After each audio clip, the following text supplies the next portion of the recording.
This will be our first meeting, obviously, of the 119th Congress. We want to welcome you all here. This is an interesting meeting to start. In a moment, I'm going to have Senator Scott introduce the nominee here, and we'll proceed after that. Before we do, I want to talk about some changes in the committee, not only for this hearing, but also for hearings in the future. I am significantly less tolerant than my predecessors regarding demonstrations or communications or disruptions during the committee. This place is not a place for demonstrations or communications with members of the committee. We have work to do. We do the government's work here. It's important, and we have a very, very limited clock every single time that we meet. So as a result of that, we're not going to tolerate any type of disruptions, communications, or anything like that that distract the committee. Distractions will include not only noise, not only standing up, not only holding up painted hands, painted signs. None of that will be allowed. If you do that, I'm going to pause the committee. I'm going to ask our friends, first of all, my faithful Sergeant of Arms here, who's perhaps tougher than the Capitol Police, but also the Capitol Police to assist. And we will pause briefly and then take up our work. If you are removed, you'll not be permitted back into one of these public hearings for at least 12 months. And that's the purpose of this is, as I've stated, and it's important work. It can't be interrupted. So with that, Senator Scott, please, the floor is yours. Thank you. Mr. Chairman, ranking member, and committee members, it is an absolute honor to sit before you today to introduce my good friend, fellow senator from Florida, and future Secretary of State, Marco Rubio. I'd also like to recognize his wonderful family who's here today, his wife, Jeanette, daughter, Daniela, sister, Barbara and Veronica, and nephew, Orlando, and back home, Amanda, Anthony, and Dominic. All of us here today know that Marco is an exceptional nominee. He is the perfect person to carry out President-elect Trump's policies and to protect America's national security and to bring peace and stability back to the Western Hemisphere. The son of Cuban immigrants, Marco learned at a young age about the suffering and oppression of socialism and brings valuable knowledge from his roles here on the Senate Foreign Relations Committee and the Senate Intelligence Committee. In our state of Florida, we hear often from those who came to the United States to escape dangerous regimes and live the American dream that most Marco and many of us have had the opportunity to live. Every person we meet serves as a reminder of why the United States must always stand for freedom and democracy.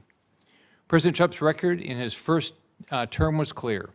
He unapologetically fought to protect freedom and democracy across Latin America and ended the failed Obama-era appeasement policies that had created a vacuum for tyranny in the region.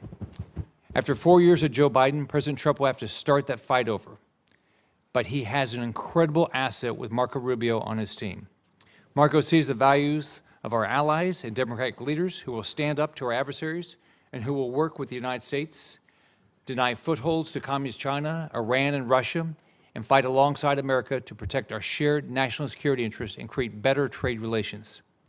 While the Biden administration has abandoned America's allies, President-elect Trump and Senator Rubio are clear-eyed and understand that where freedom and democracy exists, America has strong allies and trusted trade partners.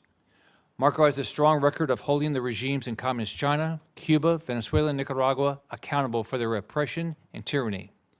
He will work with President Trump to punish communist regimes for their crimes and make clear to our enemies and partners alike around.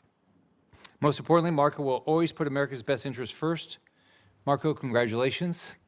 You've served the people of Florida well. It's been an honor to work with you as senator, and I will continue working together with you on issues that matter deeply to the people of Florida, to our nation. You're well deserving of this role. You'll do an incredible job. I'll end up being the senior senator finally. I'm proud to support you and urge all of my colleagues to do the same. Thank you. Well, thank you very much, Senator Scott. First of all, let me say, as we open this first hearing, I'm pleased to be serving alongside my colleague, Senator Shaheen. She and I have worked together over a number of years. We were governors together and came in at the same time together. We have had actually some experience in this regard in the Small Business Committee where we had the same roles.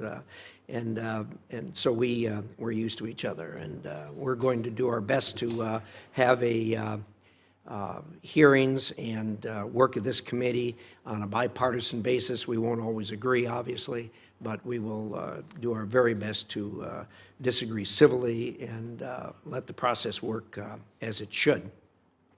So with that, let's turn to the hearing today, and I want to welcome my great friend Marco Rubio to this hearing. Likewise, Marco and I go back a long ways. I look back at when I got to the Senate 16 years ago. I came to this first hearing and took my seat way down there at the end and spent 2 years there, and then that afternoon went over to the Intelligence Committee and again took my seat way down on the end down there, served a couple of years, and then 2 years later, by the way, when I went into the Intelligence Committee, I don't know if I've ever told anyone this story before, but I walked in there and I'm a little nervous because, I'm about to learn all the deep, dark secrets of the United States of America, and I went in and sat down, and someone came up to me and tapped me on the shoulder and said, "Senator, you seem to have brought an electronic device with you into this room." This was in the SCIF over in our semi-secret room over in the Hart Building. And so I learned then that the Intelligence Committee does know a lot. So I gave up my, electronic device. 2 years later, I was no longer on the end. Senator Rubio came and joined me down at the end and sat at my left there. And we went to the hearing in the morning to the Foreign Relations Committee. That afternoon, we went over to the Intelligence Committee. Again, there he was, sat down next to me on my left. And as he sat down, I said, "By the way," he said, I said to him, "I hope you don't have any electronic devices with you." And he says, "Well, no, you doofus, there's a big sign out there that says, 'Don't bring any electronic.'" So I judged him to be a very astute person at that point. In my defense, that sign wasn't there 2 years earlier. And they don't give you a course on what you can and can't bring in. So anyway, that was my introduction to Marco Rubio. Since then, we've worked together for a long time on issues and have found ourselves almost always in violent agreement on virtually every issue we dealt with, both here in the Foreign Relations Committee and on the Intelligence Committee, and worked together closely as we were ranking member and chairman on those two committees. There's out of all the issues we've done, I can only think of one issue that we disagreed on. It's a very, very small issue, a very tiny issue. It deals with intelligence, so unfortunately we won't be able to discuss it here today. But Marco, I have a small gift for you as you part here in your last hearing here. I'll give it, assuming you survive this hearing, I'll give it to you at the end of the hearing. So welcome, and in a moment I'm going to give you a chance to make your opening statement. I'm going to talk a little bit, Gene is, and then we'll get to you. Unfortunately, we meet at a time when America faces threats from nearly every corner of the world. It's no secret that hostile powers from China to Russia, from North Korea to Iran, have formed an authoritarian axis bent on weakening the United States.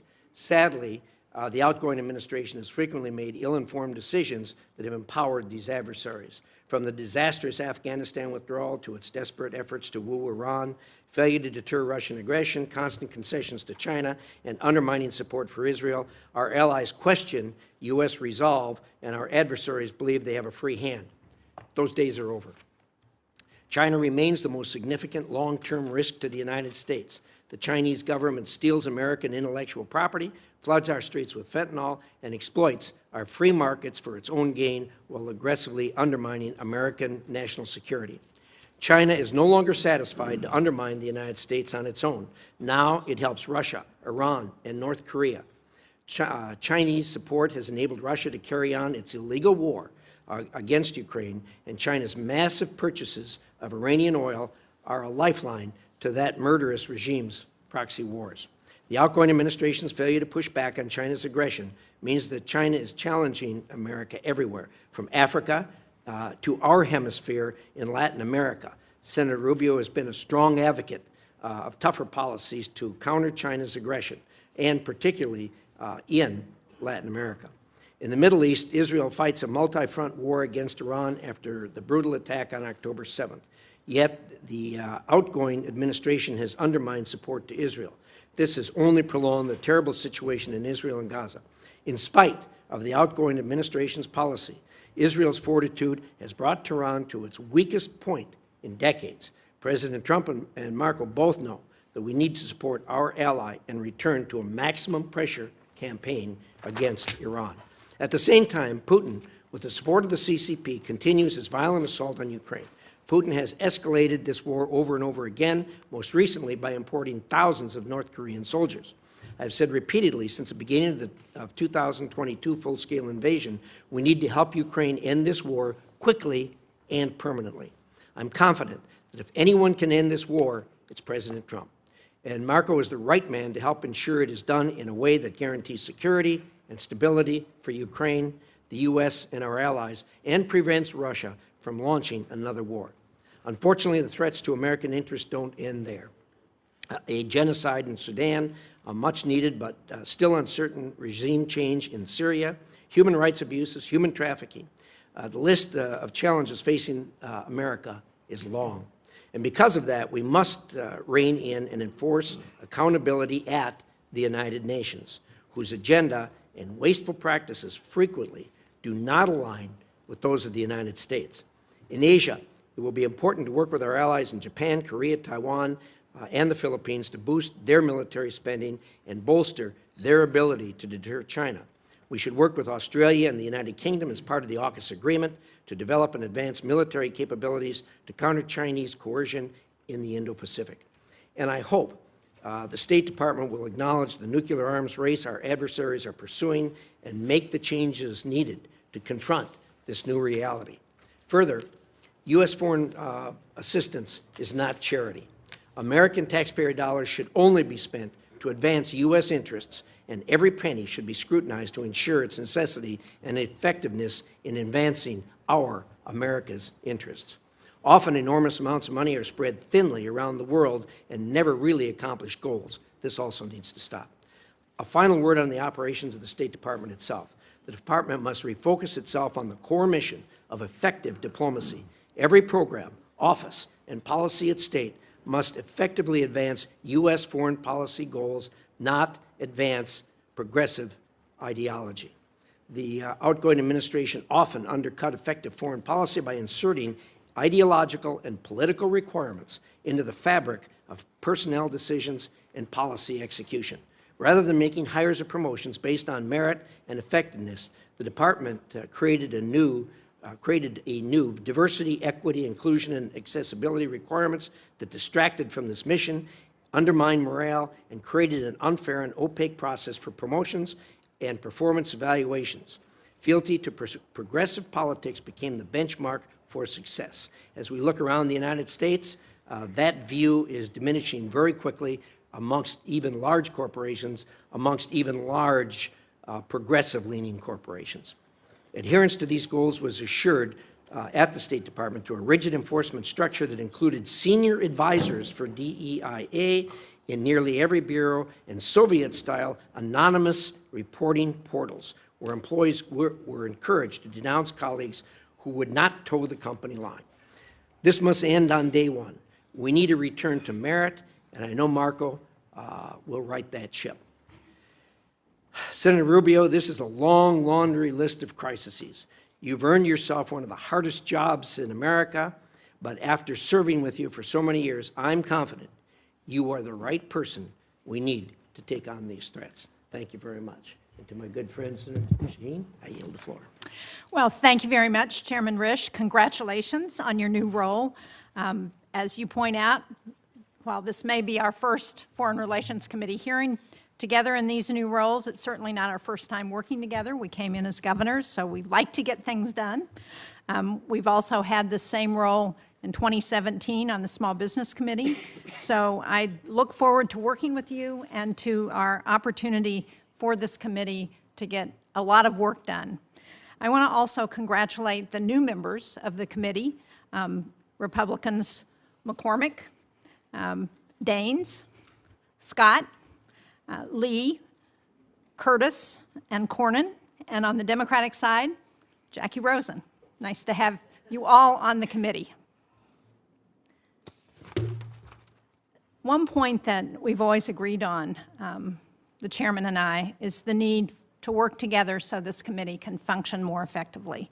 That means holding hearings, it means advancing bipartisan legislation, it means confirming career Foreign Service officers quickly.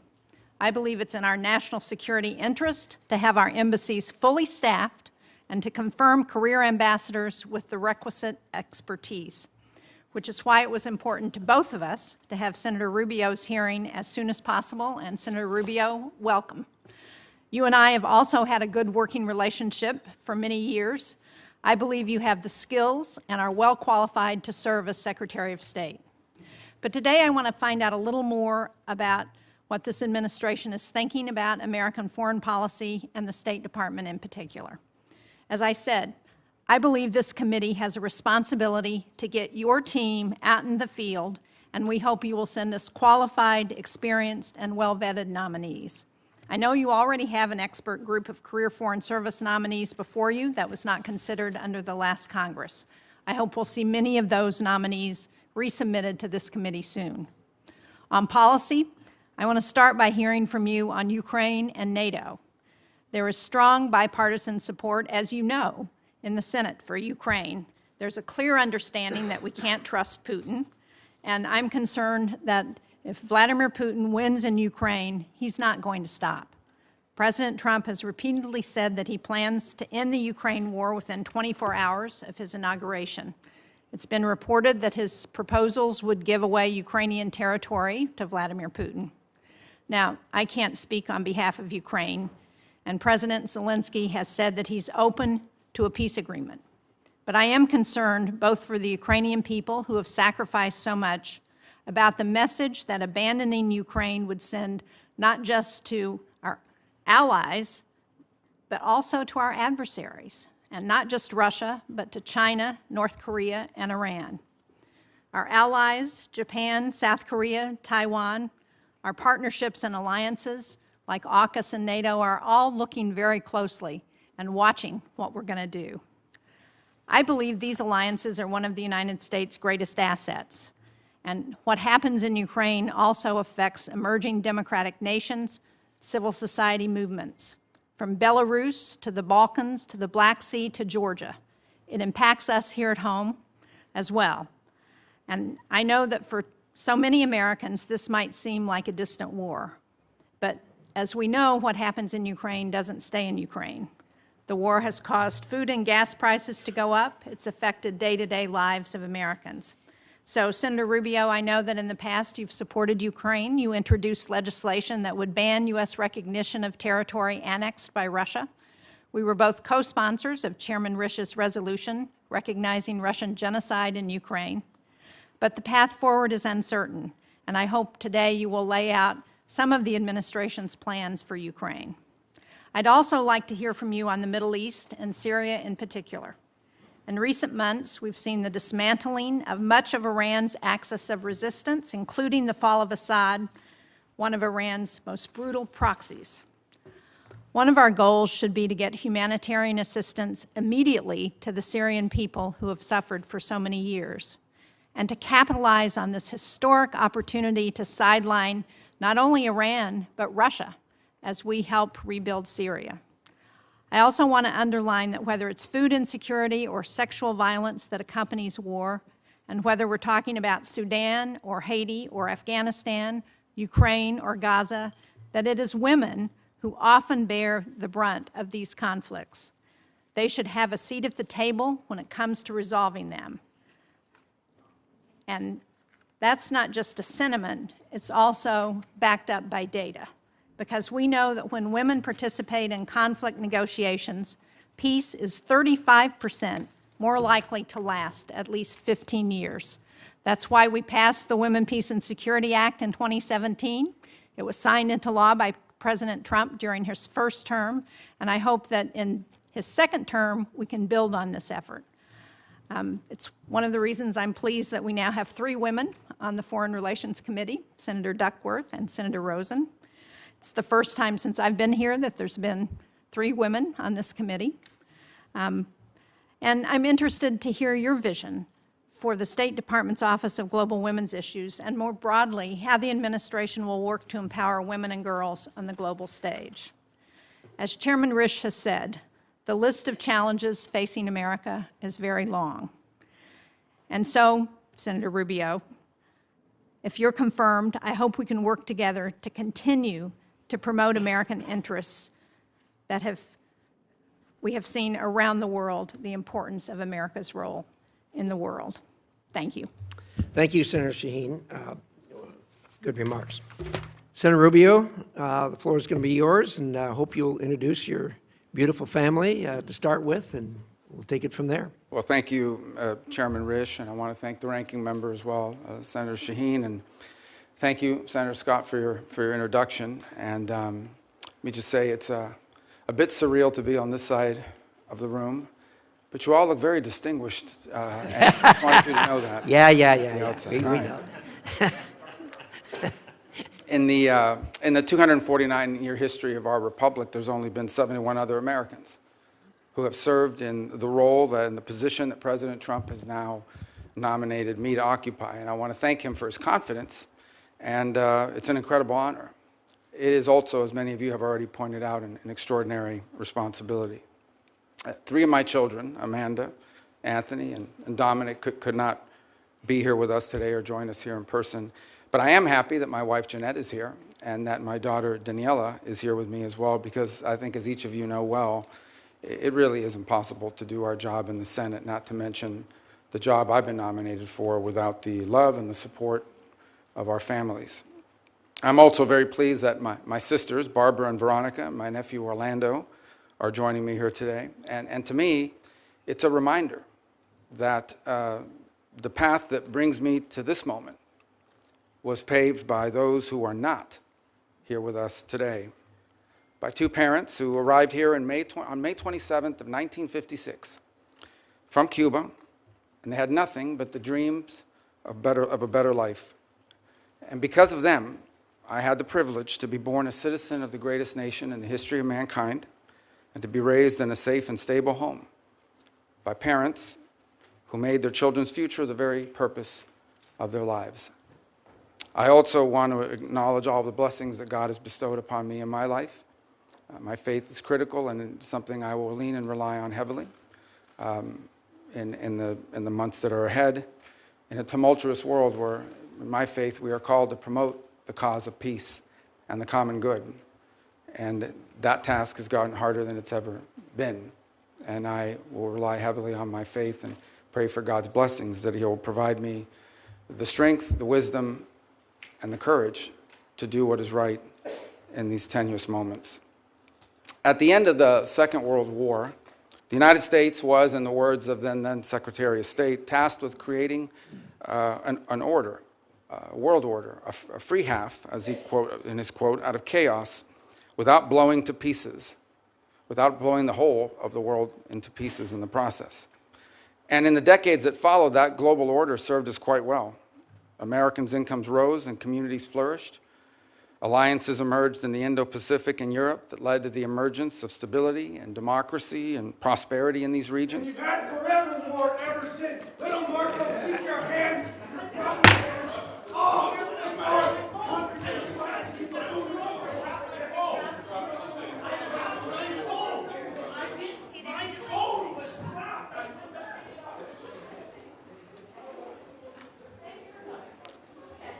Back to order. All right, alliances emerged in the Indo-Pacific and in Europe that led to the emergence of stability, democracy, and prosperity, but it also prevented a cataclysmic world war. And ultimately, a wall in Berlin came down, and with it, an evil empire. Out of the triumphalism of the end of the long Cold War emerged a bipartisan consensus.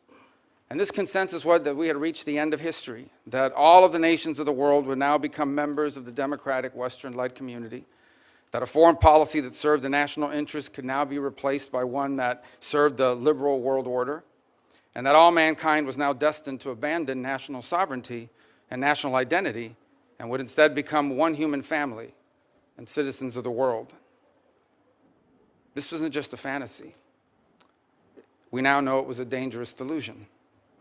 Here in America and in many of the advanced economies across the world, an almost religious commitment to free and unfettered trade at the expense of our national economy shrunk the middle class, left the working class in crisis, collapsed our industrial capacity, and has pushed critical supply chains into the hands of adversaries and of rivals. An irrational zeal for maximum freedom of movement of people has resulted in a historic mass migration crisis here in America, but also around the world. It's one that threatens the stability of societies and of governments. Across the West, governments now censor and even prosecute domestic political opponents. Meanwhile, radical jihadists openly march in the streets and sadly drive vehicles into our people. While America far too often continued to prioritize the global order above our core national interests, other nations continue to act the way countries always have. Las sanciones de Marco Rubio están Pause. matando a niños en Nicaragua, Cuba y Venezuela.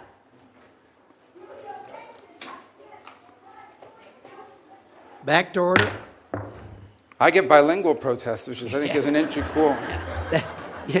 As you know, that's a first here for us, at least in recent times. All right. Healthcare is a human right. All right. Education is a human right. Sanctions against Back to order. All right. So while America too often prioritized the global order above our core national interests, other nations continued to act the way nations have always acted and always will in what they perceive to be their best interest.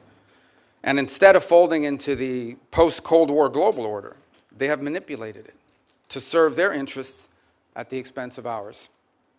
We welcomed the Chinese Communist Party into the global order, and they took advantage of all of its benefits, and they ignored all of its obligations and responsibilities.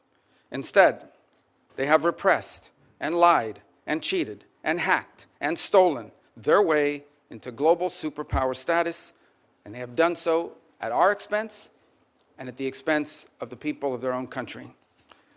In our very own hemisphere, narco-terrorists and dictators and despots take advantage of open borders to drive mass migration, to traffic in women and children, and to flood our communities with deadly fentanyl and violent criminals. In Moscow, in Tehran, in Pyongyang, dictators, rogue states now sow chaos and instability and align with and they fund radical terror groups. And then they hide behind their veto power at the United Nations Security Council or the threats of nuclear war. The post-war global order is not just obsolete, it is now a weapon being used against us. And all this has led to a moment in which we must now confront the single greatest risk of geopolitical instability and of generational global crisis in the lifetime of anyone alive and in this room today. 8 decades later, we are once again called to create a free world out of the chaos. And this will not be easy. And it will be impossible without a strong and a confident America that engages in the world, putting our core national interests once again above all else. Just 4 years ago, I believe we began to see the outlines and the beginnings of what that would look like. During President Trump's first term, American strength was a deterrent to our adversaries, and it gave us leverage in diplomacy. There were no new wars. ISIS was eviscerated, Soleimani was dead, the historic Abraham Accords were born, and Americans were safer as a result. Now, President Trump returns to office with an unmistakable mandate from the voters. They want a strong America engaged in the world, but guided by a clear objective to promote peace abroad and security and prosperity here at home. That is the promise that President Trump was elected to keep. And if I am confirmed, keeping that promise will be the core mission of the United States Department of State. Now, tragically, horrifying atrocities and unimaginable human suffering can be found on virtually every continent. And I am certain that today I will be asked about the array of programs and the activities the Department of State carries out to address them. We are a nation who was founded on the revolutionary truth that all men are created equal, and that our rights come not from man or from government, but from God. And so we will never be indifferent to the suffering of our fellow man. But ultimately, under President Trump, the top priority of the United States Department of State will be the United States. The direction he has given for the conduct of our foreign policy is clear. Every dollar we spend, every program we fund, every policy we pursue must be justified by the answer to one of three questions. Does it make America safer? Does it make America stronger? Or does it make America more prosperous? Under President Trump, the dollars of hardworking American taxpayers will always be spent wisely, and our power will always be yielded prudently and towards what is best for America and Americans before anything and everything else. Prudence in the conduct of foreign policy is not an abandonment of our values. It is the common sense understanding that while we remain the wealthiest and the most powerful nation on the earth, our wealth has never been unlimited, and our power has never been infinite. And placing our core national interest above all else is not isolationism. It is the common sense realization that a foreign policy centered in our national interest is not some outdated relic. Since the emergence of the modern nation state over 2 centuries ago, countries acting based on what they perceive to be their core national interest, that has been the norm, not the exception. And for our country, placing the interest of America and Americans above all else has never been more relevant or more necessary than it is right now. For in the end, how can America promote the cause of peace on earth if it is not first safe at home? What good is America to our allies if it is not strong? And how can America help end the suffering of God's children across the world if it is not first prosperous here at home? I thank you, and I hope I can earn your support, whether it's because you believe I will do a good job or because you want to get rid of me. Thank you. Either way, the result's the same. Thank you, Senator Rubio. I've always been impressed with your view, particularly on a 50,000-foot level, of the kind of problems that we face in our lane and national security lane, foreign relations and intelligence. So appreciate those remarks. We're now going to start a round. I'm going to allow 10-minute questions since this is a cabinet-level position. That doesn't mean you have to use all 10 minutes, but the 10 minutes are there. And what I'm going to do in this hearing and what I'm going to do in future hearings is I will call on people based on seniority on the committee at the time the gavel goes down. And if you come after that, you'll be put in line after that, and we'll go down the list like that. In any event, with that, Senator Rubio, could you talk for a minute about the Russian energy reliance? I think all of us were impressed when the war started that the Europeans knew the necessity of cutting the cord with Russia on their reliance on Russian energy, which had developed since the Iron Curtain came down, all of us believing that Russia would behave itself, which turned out to be a very misplaced view. And now, with the war carrying on, it's going to end, obviously, at some point in time. There are voices in Europe saying, well, we can go back to using Russian energy. My view is that that's not reasonable and it's not appropriate. And indeed, I think that the fallout from this war is going to go on for generations.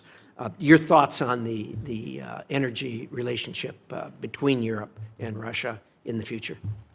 Well, I'm reminded, I believe back in 2018, then President Trump, on 2 occasions, once at the United Nations and I think another time at a NATO conference, pointed, for example, to Germany's reliance on Russian energy as a real vulnerability. And he was snickered at. I remember he was snickered at by the representatives of Germany at the United Nations. He turned out to be 100% correct.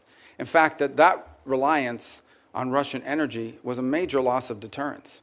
Vladimir Putin, among his many calculations, one of the calculations he took in going in Ukraine was that the Europeans would complain Maybe they'd hit him with a couple sanctions, they'd write some strongly worded, nasty letters about him, but ultimately would not be able to do anything effectively because of how much they depended on Russia.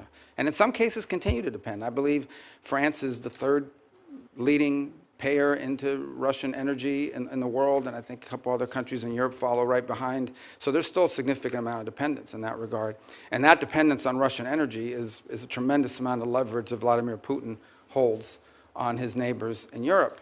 Now, there is some good news. I think, for example, I watched with great interest the German engineering marvel, where they've been able to, I think by the end of this year, after they waived permitting requirements, and within 9 months, we're able to open what is literally a floating LNG terminal to allow and receive exports, including from the United States and other places. So I do think you're seeing movement in Europe now to try to detangle itself from that level of dependence, but it remains a real vulnerability and a tremendous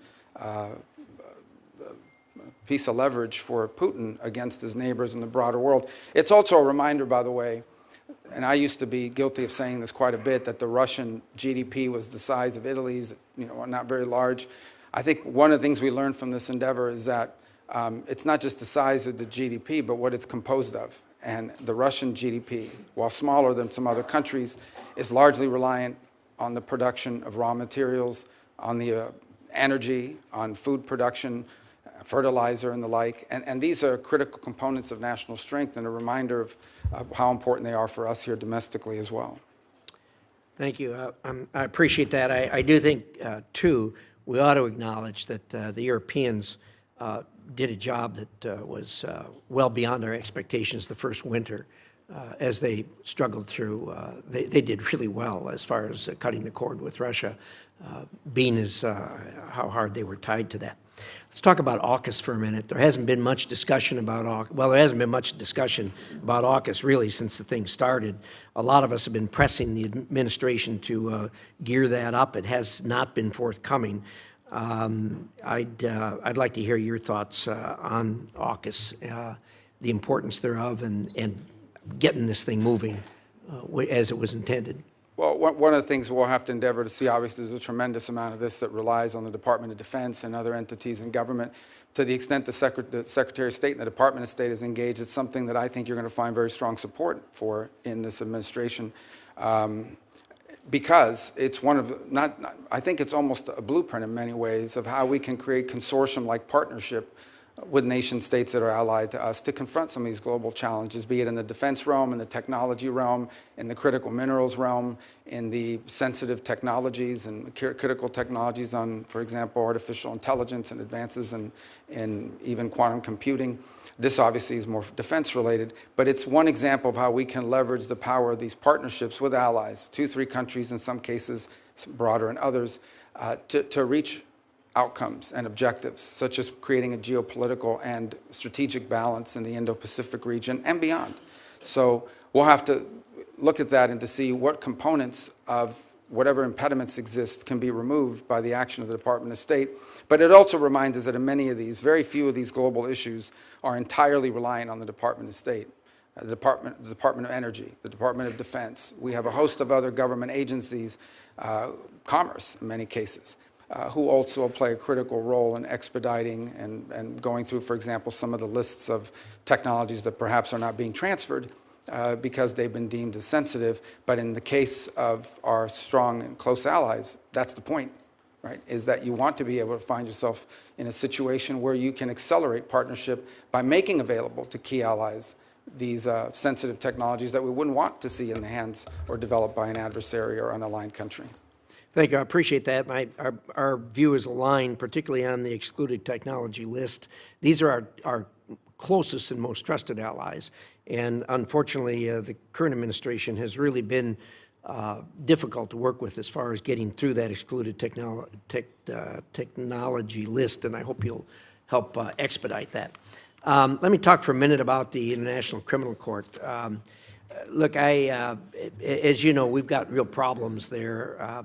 The court originally was intended, at least from our point of view, to be a court that focused on international crimes that were committed by people from countries who did not have a robust democracy nor a robust judicial system that held its own people accountable for crimes. The court's gone beyond that, obviously. They are not only focusing on people who aren't accountable elsewhere, but they're also focusing on people who come from countries that solve their own problems, like the United States of America and like Israel. The most recent obvious thing that flowed from that was the indictment on the same day of Netanyahu plus a Hamas character. Any court that is a court of law has to be able to recognize good from bad. And when you try to indict two people and show some type of moral equivalency in that regard, they're just barking up the wrong tree. And I think, unfortunately, we're going to have to rein them up. Your thoughts on that? Well, I think the ICC has done tremendous damage to its global credibility. First of all, it is going after a non-member state on the claims that I believe, in fact, I think just in the last 24 hours, the Israeli High Court filed an appeal before the ICC, even though it's not a member state. And I saw some of the filings from the prosecutor, Mr. Khan, was involved in that process. And he argues that they have the right to go after non-members for their activities within the confines of member states in this case. And I think, first of all, the whole premise of his prosecution is flawed, beyond the process of it and the precedent that it sets, which is a very dangerous precedent for the United States of America, by the way, because this is a test run. This is a trial run to see, can we go after a head of state from a nation that's not a member? If we can go after them and we can get it done with regards to Israel, they will apply that to the United States at some point. And in fact, there have been threats to do so in the past. But the premise of the prosecution itself is completely and utterly flawed. As you said, they went ahead, I think they also went after Sinwar. Well, number one, Sinwar didn't travel around the world. He's not with us any longer. But he didn't travel around the world, was at no risk of being apprehended. Second of all, the moral equivalency piece of it was offensive. Let me explain, and I think I don't need to explain to this committee. Hamas carried out an atrocious operation. They sent a bunch of savages into Israel with the express and explicit purpose of targeting civilians. They went into concerts. They went into these music festivals. They knew that there were no soldiers at the music festival. They knew that these were teenagers and young families, that they went into different communities and the kibbutzes and the like, and they deliberately targeted civilians. Deliberately. It was in fact, they kidnapped the ones they didn't murder, the families who they didn't eviscerate, the people whose skulls they didn't crack open. They kidnapped and to this day continue to hold people, innocents that they took. A deliberate operation. In the case of Israel, responding to that attack has had to go after Hamas. How can you coexist? How can any nation state on the planet coexist side by side with a group of savages like Hamas? They have to defend their national security and their national interest, as I pointed out in my opening statement. And so there is no more, and they didn't target civilians. Now, sadly and unfortunately, and I'm sure we'll discuss it further, some of the other questions that will come up here today, one of the horrible things about war, it's a terrible thing about war, and it's why we should try to prevent it at almost any cost, is that innocent people are caught up in it. And that's true of every conflict on the planet. But there is a difference between those who, in the conduct of armed action, deliberately target civilians, and those who do as much as they can to avoid civilians being caught up against an enemy that doesn't wear a uniform, against an enemy that hides in tunnels, against an enemy that hides behind women and children, and puts them at the forefront and uses them as human shields. That's who Hamas is. There is no moral equivalency, and I think the ICC, if they don't drop this, will find its credibility globally badly damaged, and I think the United States should be very concerned, because I believe this is a test run for applying it to American service members and American leaders in the future. Well said. I couldn't agree with you more, and certainly the court has badly damaged its reputation, and it's going to have a long ways to go to recover from that. So with that, Senator Shaheen. Thank you, Mr. Chairman. Senator Rubio, as I said in my opening statement, I hope that this committee can better collaborate to swiftly confirm career Foreign Service officers. These are patriotic Americans who have served under both Democratic and Republican administrations, and they work to advance U.S. national security interests. Delays and vacant posts hurt America's interest. I know you agree with that because we've had that conversation. But will you commit to working with Chairman Risch and me to prioritize the advancement and confirmation of career State Department officials? Well, the answer to that is yes, but I would also point to this fact that I think we're going to begin by prioritizing. We're going to look at what are the key issues in the world. There are obviously every post in the world is important or it shouldn't exist. And then the question is, which are the ones we bring to you first? And those are the ones that I think are most critical. So obviously, I think you'll see our nominees for the deputy posts, which are critically important, all the undersecretaries as well. And what I've endeavored to do is we interview and identify people, and I believe I've met with and interviewed most of the candidates for those top posts, is I want to bring you people that are three things. Number one, are aligned to the mission. I think that's critically important, whether they be foreign service officers. I'm not talking about political alignment. I'm talking about alignment with the mission that we've outlined for American foreign policy, which is one of the things that I think has hurt the State Department under numerous administrations, is sometimes the mission, or what it is the core mission of the department has not been well defined. So that's on us, and it's our obligation to define that. So number one, aligned to the mission. Number two, the capability to do the job. And I can tell you now that in my entire service on this committee, which spans 14 years, we always had fellows from the Department of State, I believe all of whom are still in the service of our country. And I intend, because I know them and I've worked with them, to utilize their skill sets in the department. And in fact, a couple who we hope will be returning home soon from foreign postings to work with us at the State Department closer to my office. But the point is that we want to have people that are highly capable, both those who we bring from what they call political appointees, but also those that are promoted from within the Foreign Service.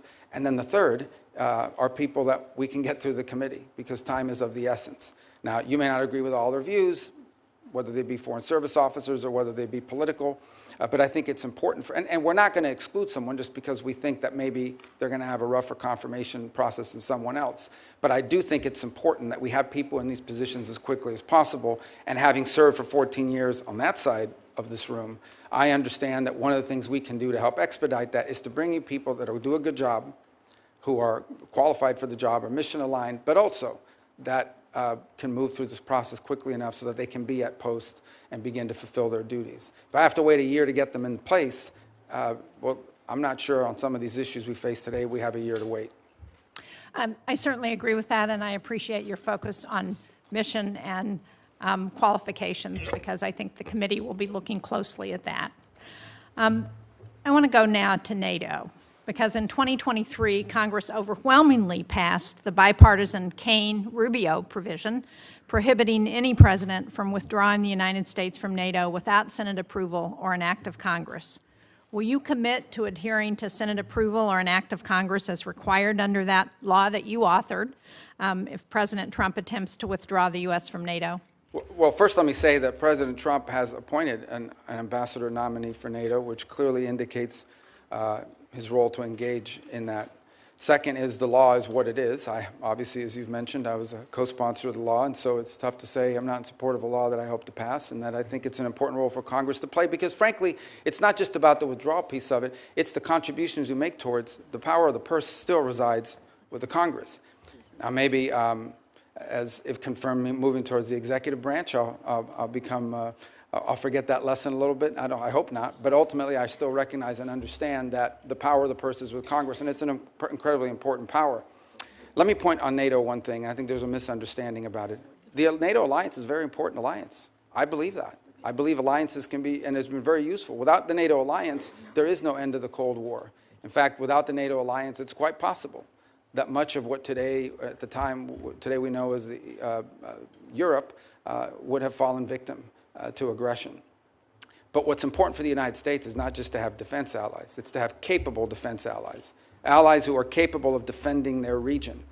And I think there is a question to be asked. I'm not stating a public policy position, I'm stating a question to be asked, and that is, should the role of the United States in NATO in the 21st century be the primary defense role, or as a backstop to aggression, with countries in the region assuming more of that responsibility by contributing more?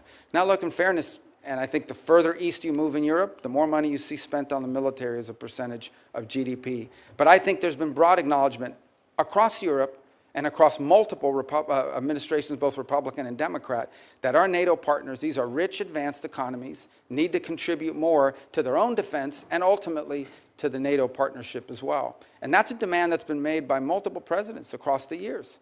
And the fact that that is true has been revealed by what's happened with Ukraine. Look at the ramp up in defense spending and the industrial capacity of multiple countries in Europe as a result of an armed conflict. Imagine if that capacity had been there before, it quite possibly might have had a deterrent effect as well.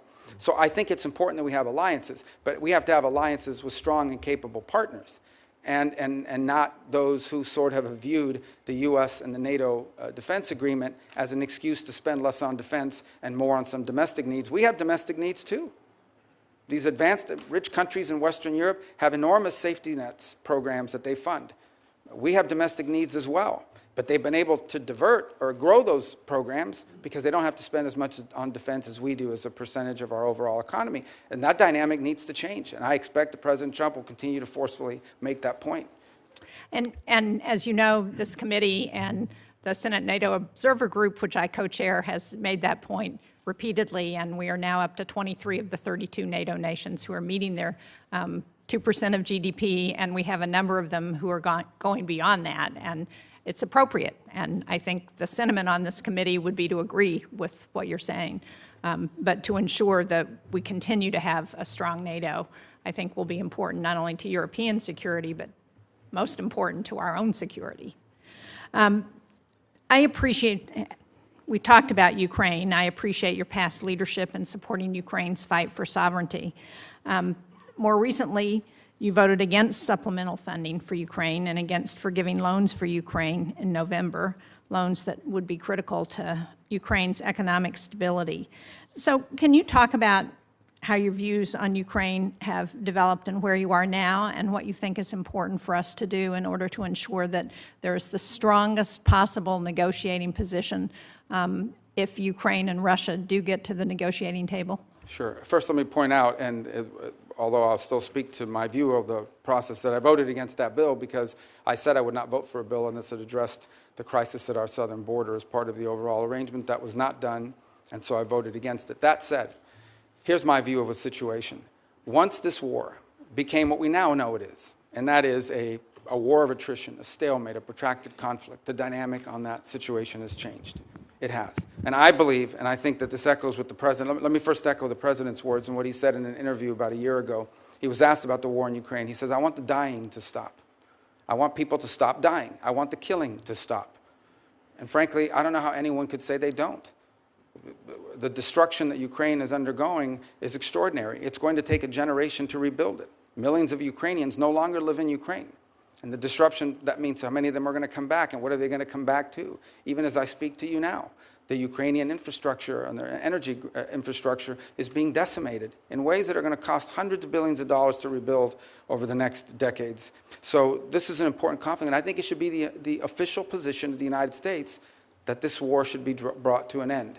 And the question becomes, what role can we play? And I think the first is by making that abundantly clear. And my differences with the Biden administration throughout this process is that they never clearly delineated what the end goal of the conflict was. What exactly were we funding? What exactly were we putting money towards? And on many occasions, it sounded like however much it takes for however long it takes. That is not a realistic or prudent position. The truth of the matter is that in this conflict, there is no way Russia takes all of Ukraine. The Ukrainians are too brave and fight too hard, and the country is too big. That's not going to happen. It's also unrealistic to believe that somehow a nation the size of Ukraine, no matter how incompetent and no matter how much damage the Russian Federation has suffered as a result of this invasion, there's no way Ukraine is also going to push these people all the way back to where they were on the eve of the invasion, just given the size dynamic. I saw a quote recently, and I wish I could attribute to who it was, but the quote was, and I think it was very wise, where they said the problem that Ukraine is facing is not that they're running out of money, it's that they're running out of Ukrainians. There's a size differential here that's important. Now, what Vladimir Putin has done is unacceptable. There's no doubt about it, but this war has to end. And I think it should be the official policy of the United States that we want to see it end. Now, what that master plan looks like it's going to be hard work. This is not going to be an easy endeavor. But it's going to require bold diplomacy, and my hope is that it could begin with some ceasefire, and we're going to have, in order to achieve objectives like the one that needs to occur in Ukraine, it is important for everyone to be realistic. There will have to be concessions made by the Russian Federation, but also by the Ukrainians, and the United States has lent itself there. It's also important that there be some balance on both sides. In essence, it will be difficult to achieve this objective of a ceasefire and ultimately a peace settlement unless both sides have leverage. Putin's goal now is to have maximum leverage so that he can basically impose neutrality on Ukraine, retrofit, and come back and do this again in 4 or 5 years. And that's not an outcome I think any of us would favor. By the same token, I think it's important that the Ukrainians have leverage, but they also will have to make concessions to reach this agreement. It's going to be very difficult. This will not be easy. Conflicts of this nature that have historical underpinnings to it are going to require a lot of hard diplomacy and tough work, but that's something that needs to happen. This conflict needs to end. Well, I'm out of time, but I appreciate your last comment about the importance of leverage, and it's important for the United States to do what we can to help provide that leverage to Ukraine so that they can be in the best negotiating position possible with Russia. Thank you very much. Thank you, Senator Shaheen. Senator Ricketts. Thank you, Mr. Chairman. Well, Senator Rubio, congratulations on your nomination to this very, very difficult job.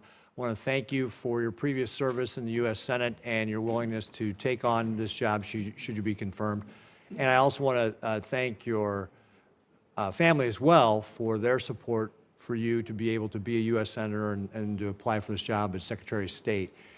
And I want also to express my gratitude to all the members of the State Department. We have a lot of people who choose to serve our country overseas, spend time away from their friends and family, and I can't think of a more noble calling. You're taking over a department that's very, very important to us. On Sunday, Jake Sullivan, the President Biden's national security advisor, said, quote, "The American people are safer and the country is better off than we were 4 years ago." Let me repeat, the American people are safer and the country is better off than 4 years ago. I don't know who believes that. I don't believe that. I think the election results demonstrate the vast majority of Americans don't believe that. We don't believe it at home. Inflation has hurt average Americans' pocketbooks. Open border policies have put Americans at risk. And I don't believe we see it overseas. In fact, Senator Rubio, should you be confirmed, you're being handed a job at a time when this country is in the most danger we've been in since World War II. It's a very dangerous time in the world, and your opening remarks demonstrate that you know that. We're not better off, and we're not safer. President Biden started this with a disastrous withdrawal from Afghanistan that projected weakness and an incomprehension of what it means to have a policy of deterrence. Vladimir Putin invaded Ukraine and started the largest war in Europe since World War II after that withdrawal. I believe it's because he saw weakness in this Biden administration. It's been the president's fear of helping Ukraine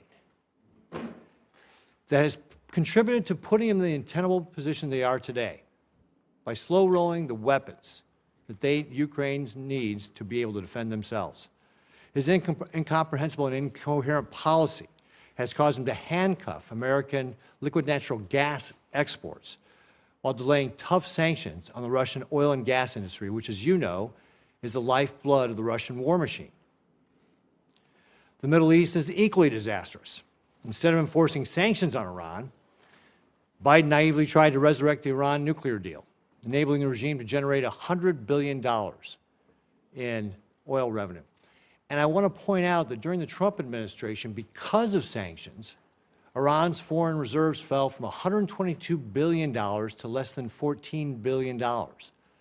That hampered their ability to be able to fund terrorist groups like Hamas and Hezbollah and the Houthis.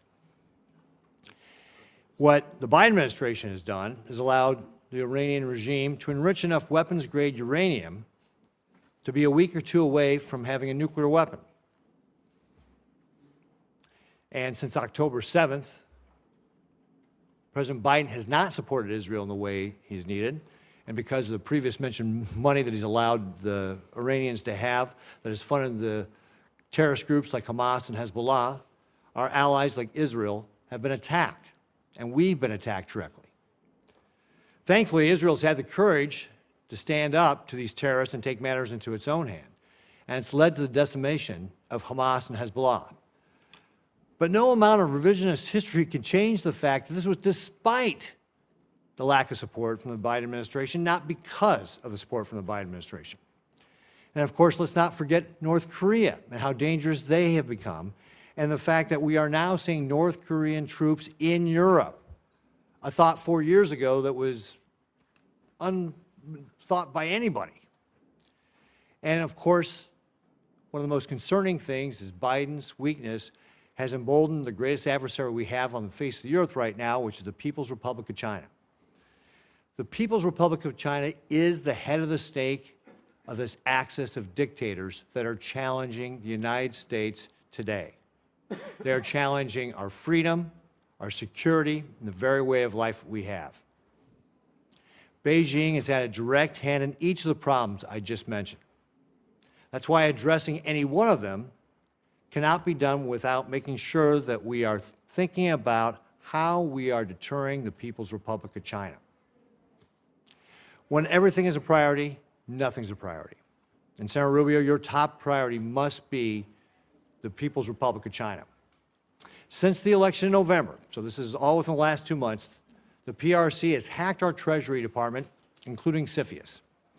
Continue what has been described as the worst telecom hack in U.S. history. Sabotaged important undersea communication cables in Asia and Europe. Deployed ships to the South China Sea to harass our allies like the Philippines in their own territorial waters. Simulated a naval blockade of the Japanese islands for the first time. Conducted the largest naval drills in decades targeting Taiwan and the broader Western Pacific. Revealed new mobile piers suitable for a Taiwan invasion. Unveiled advanced aircraft and launched the world's largest amphibious warship. And they've allowed Iran to draw down and ship nearly 3 million barrels of oil from a storage site in China. It's obvious that Xi Jinping is positioning his chess pieces in preparation for war. He's directed his military to be prepared to take Taiwan by 2027, and folks, that's only 2 years away. Now, it's true that does not mean that he will invade in 2027, and it's also true that it's not predetermined, but it should be very concerning to all of us that he's given his military that direction. Because time and time again, dictators tell people what they're going to do, and then they go out and try and do it. The only thing that dictators respond to is force, strength, peace through strength. This was something Ronald Reagan understood a long time ago, and it's what we have to get back to in the United States. Xi Jinping is vowed to be the world-dominating power by 2049. We should take him at his word. That's what he believes he is going to try and do. It's time for us to go on the offensive and abandon illusions about what kind of adversary we're faced. This is not a managed competition. This is a competition we must win. It will take more than an all-of-government approach. It'll take an all-of-society approach to be able to win this. As our lead diplomat, Senator Rubio, you are in a position to set the tone. And that's why I can't think of a better pick to be the Secretary of State than you. So, first of all, do you agree that the PRC is the biggest threat that we face as the United States? The Communist Party of China that leads the PRC, is the most potent and dangerous near-peer adversary this nation has ever confronted. They have elements that the Soviet Union never possessed. They are a technological adversary and competitor, an industrial competitor, an economic competitor, a geopolitical competitor, a scientific competitor now, in every realm. It's an extraordinary challenge. It's one that I believe will define the 21st century. When they write the book about the 21st century, there's going to be some chapters in there about Putin, there's going to be some chapters in there about some of these other places, but the bulk of that book about the 21st century will be not just about China, but about the relationship between China and the United States and what direction it went. And I think you're alluding to it in your statement. I know you may have another question. I don't want to eat up all your time, but I do want to say this. The Chinese believe that the United States are a great power in inevitable decline and that they are an inevitable rise. Now, they already are. They're going to be a rich and powerful country, and we're going to have to deal with them. The danger is that because of our own actions, in many cases, a dangerous imbalance is built up in that relationship. We allowed them for years to pretend that they were some developing country, so we should allow them to continue to cheat on trade and commerce. We should allow them to continue to expand. They lied about not militarizing and populating island chains in the South China Sea and the like. We allowed them for years, before we got serious about it, to conduct grotesque human rights violations against Uyghur Muslims, as an example. One of the most horrifying things happening on the planet. And for years, no one talked about it, which, by the way, not just has a human rights component to it, it allows them to use slave labor to produce goods that, at the expense of the rest of the world. Talk about not just a horrific humanitarian crisis, but an unfair trade practice as well. We've allowed them to get away with things. And frankly, the Chinese did what any country in the world would do given these opportunities. They took advantage of it. And so I think now we're dealing with the ramifications of it. I agree 100% what you said, but I remind you, and I remind everyone, I guess I want to make this point, that much of what we need to do to confront China is here at home. It's not just abroad, it's also here at home. We have to rebuild our domestic industrial capacity, and we have to make sure that the United States is not reliant on any single other nation for any of our critical supply chains. And with 4 seconds left, how are you going to explain that to your average American, that we need this all-size society approach? And to your point exactly, that it needs to begin here at home, and so that people from my state, Nebraska, will understand and get on board? If we stay on the road we're on right now, in less than 10 years, virtually everything that matters to us in life will depend on whether China will allow us to have it or not. Everything from the blood pressure medicine we take to what movies we get to watch, and everything in between, we will depend on China for it. They have come to dominate the critical mineral industry supplies throughout the world. Everywhere in the world, they've now established critical mineral rights. Even those who want to see more electric cars, no matter where you make them, those batteries are almost entirely dependent on the ability of the Chinese and the willingness of the Chinese Communist Party to produce it and export it to you. So if we don't change course, we are going to live in a world where much of what matters to us on a daily basis, from our security to our health, will be dependent on whether the Chinese allow us to have it or not. That's an unacceptable outcome. Great. Thank you, Senator Rubio. Next is Senator Merkley. Thank you, Mr. Chair, and thank you, Senator Rubio. And I've enjoyed working with you on the Congressional Executive Commission on China, which engages in many issues related to their treatment of folks from the Tibetans to the Uyghurs, to their position regarding Hong Kong and Taiwan. But let's talk about Taiwan. I had the chance to go to Taiwan in the year 2000. It was the second presidential election there, and it was the first one where people were becoming convinced that they actually might be able to hold a democracy. I believe they've earned the right to have a voice in international affairs, and I also believe that they are at great risk right now with mainland China, Xi's plan to be aggressive militarily towards them, as my colleague Senator Ricketts just noted. Will you support in your role as Secretary of State Taiwan's right to have a voice in international affairs, participate in international forums? And will you support the porcupine strategy, providing that we will supply them with defense articles and defense services in such quantity as may be necessary to enable Taiwan to maintain a sufficient self-defense capability? By the way, that phrase is from the 1979 Taiwan Relations Act. It's in our current law.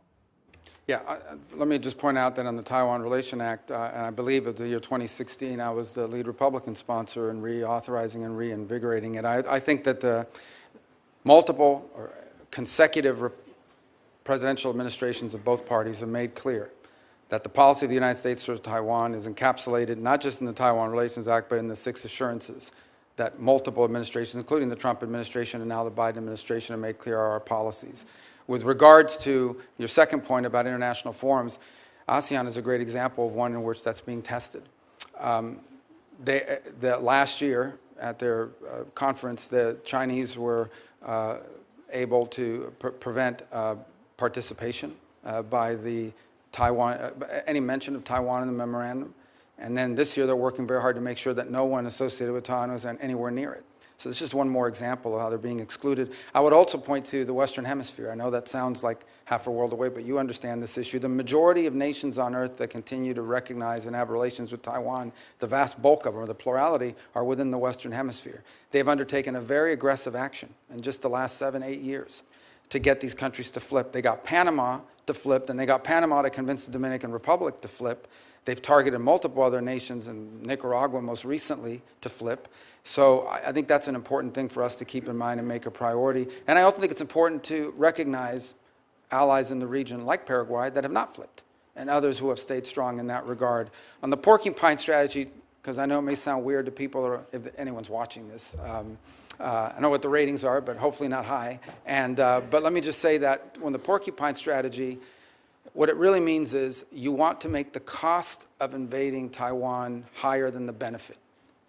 We want to discourage that by the Chinese believing that, yes, could they ultimately win an invasion of Taiwan, but the price would be too high to pay. It's basically deterrence. And I think that's critical, not just to defending Taiwan, to preventing a cataclysmic military intervention in the Indo-Pacific. And that's what it would be.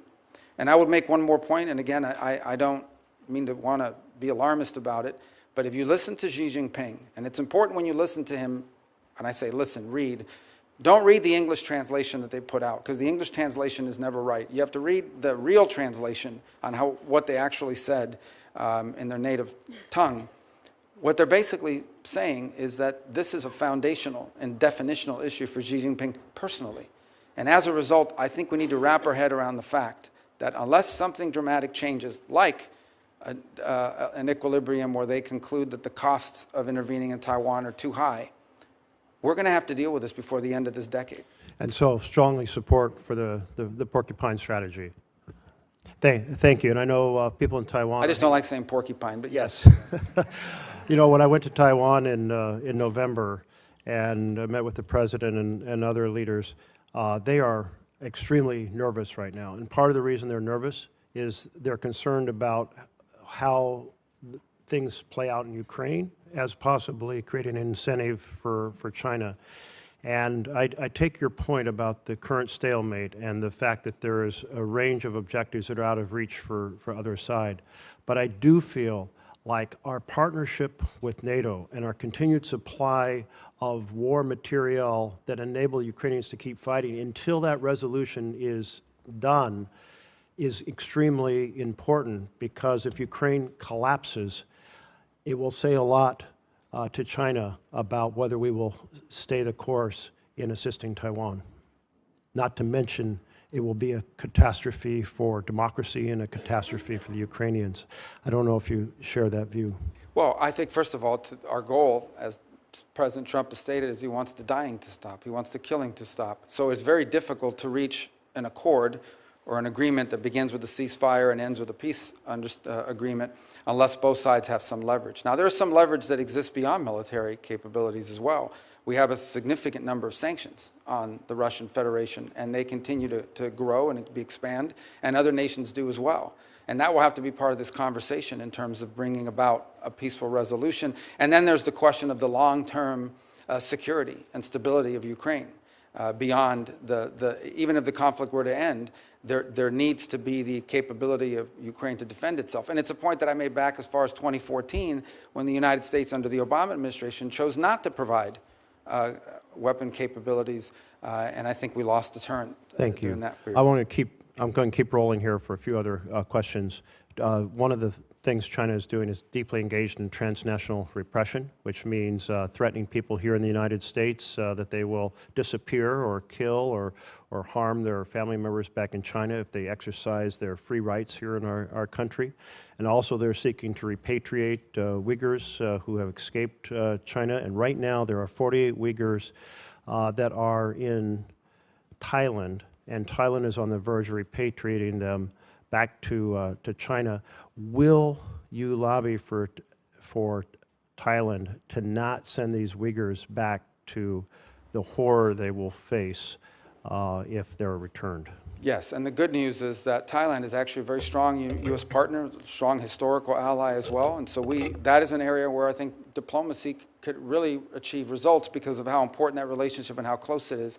I think it's also one more opportunity for us to remind the world of what exactly we're talking about here. This is not some obscure issue. These are people who are basically being rounded up because of their ethnicity and religion, and they are being put into camps. They're being put into what they call re-education centers. They're being stripped of their identity. Their children's names are being changed. It's one of the most horrifying things that's ever happened, and they're being put into forced labor, literally slave labor.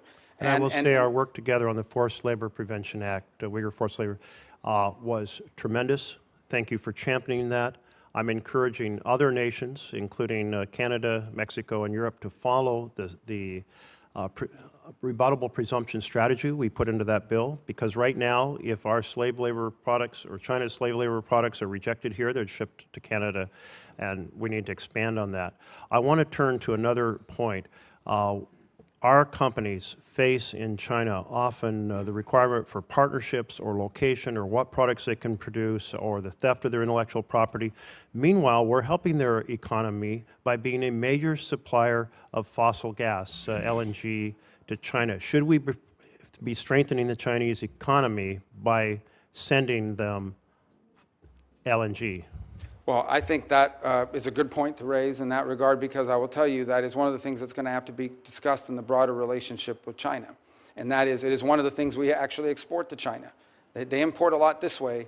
One of the few things that we export is, in great capacity, is these long-term contracts that are tied up either directly to China or through third countries.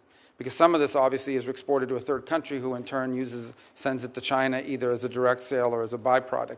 So I think that has to be on the table as a number of other measures that we have in leverage as we engage the Chinese in this geopolitical perspective. I would go further and point out that the Chinese also have, I believe, the world's largest surplus refining capacity. They've invested very heavily in that as well. And that's one more area where I think our energy policy will be critical and bringing some geopolitical stability to our relationship with them. I know you sponsored a bill to cut off the exports. I've focused on China, but I want to turn to humanitarian issues. I, by the way, fully support Israel's ability to respond to Hamas, but I am very concerned about how it has played out in terms of the massive humanitarian conditions in Gaza. Will you help lead the world in responding to those humanitarian conditions? And there is a proposal for a broad regional agreement that would provide security to Israel, peace with all their Arab neighbors, building on the Abraham Accords, that in return would create a framework to have a concrete steps towards a Palestinian state. I believe that's our best bet to break the cycle of hate and war that we've been trapped in my entire lifetime. How will you pursue breaking this cycle of hate and war, and will you support humanitarian support to Gaza? Yeah. So my first point is I am hopeful, and again, I've been here, so I don't know if any news has emerged in our time during this hearing, but I am hopeful that there is an agreement in place that will bring hostages back immediately in an exchange and in a three-phase plan that Secretary Blinken sort of has outlined over the last 24 hours, and that, credit to both the Biden administration and the Trump transition, work side by side on helping this become about, and I hope that comes about. And part of that phrase, part of that deal, as I understand it, is it has this very tenuous but important 6-week transitional period where it's going to require international cooperation to bring some level of stability and administration. And that could serve as, assuming it works, that could serve as a foundation to build upon. I would also point to one more thing, and that is, we don't know yet for sure, but there are opportunities available now in the Middle East that did not exist 90 days ago. Whether it's what's happened in Lebanon, whether it's what's happened in Syria, whether it's what hopefully will happen with the ceasefire and the release of hostages after horrifying detention and unjustifiable actions by Hamas. Whether it's any of these three things or all in combination, there are now factors at play in the Middle East that I think we can build upon and may open the door to extraordinary and historic opportunities, not just to provide for Israel's security, but ultimately begin to confront some of these other factors. But these things, again, are going to be hard work, and they'll require us to take advantage of those opportunities if they exist. Thank you. Senator McCormick. Great. Senator Rubio, good to see you again. I'm looking forward to working with you closely on many of the issues we're going to discuss today. As a senator, you've been a strong voice for American leadership, and I'm really confident you'll be a strong Secretary of State on behalf of President Trump and the American people for advancing America's interest. I believe you're the right man for the job. When we met privately, we talked about a range of topics, from China to Israel to the fate of the hostages in Gaza to energy policy. We also talked about something that hits home here in Pennsylvania for my constituents, which is the fate of Mark Fogel. As you and I discussed, Mark has been imprisoned by the Russians since 2021. I've had a chance to meet with his mom, 95-year-old Mafa. She was at the Butler rally with myself and President Trump in the front row when he was shot. We need to bring him home. It took far too long for the State Department to designate Mark as wrongfully detained by the Russian government, and was really a gut punch to many of us in Pennsylvania that Mark wasn't included in the swap last year. So, Senator, will you commit to working with me and others in our delegation to make Mark's return home a high priority? Absolutely. And in fact, I've been involved already. I've met with those families as well. We've had conversations about this. And there are two things I'd point to. Number one, this is a ridiculous case. I mean, this is an American that clearly there was an order given at some level that if you see an American and you have anything you can charge them with, let's charge them and let's collect these because we can trade them in the future for something. There's a global market for this now. And it's one of the challenges of the 21st century. There is now an active global market for detaining Americans wrongfully in Venezuela, in Russia, in China, or somewhere else, Iran, and then using them to trade for something they want in the future. And so I think there needs to be greater awareness put out about that reality. Although people are still going to travel, and Americans are still a free people that have the ability to travel, this is a real risk. In this particular case, this has nothing to do with politics. No one can claim, nor do they, that he's a spy or that he's involved in a national security threat. And so this is a case that has to be elevated, and hopefully one that can be done through strong private diplomacy, at a minimum as a goodwill gesture. Because if they're not willing to do this, then not to mention the broader challenges posed to us by what Putin is doing in Ukraine, then I think the chances of improvement in U.S.-Russian relations are impossible. But this is not that this would solve that problem, but it is at a minimum the kind of thing you would hope to see if anyone is serious about improving relations, especially if we can get the situation in Ukraine to a peaceful standing. And I hope that this case will be one that we can reach a good result on. Good, thank you.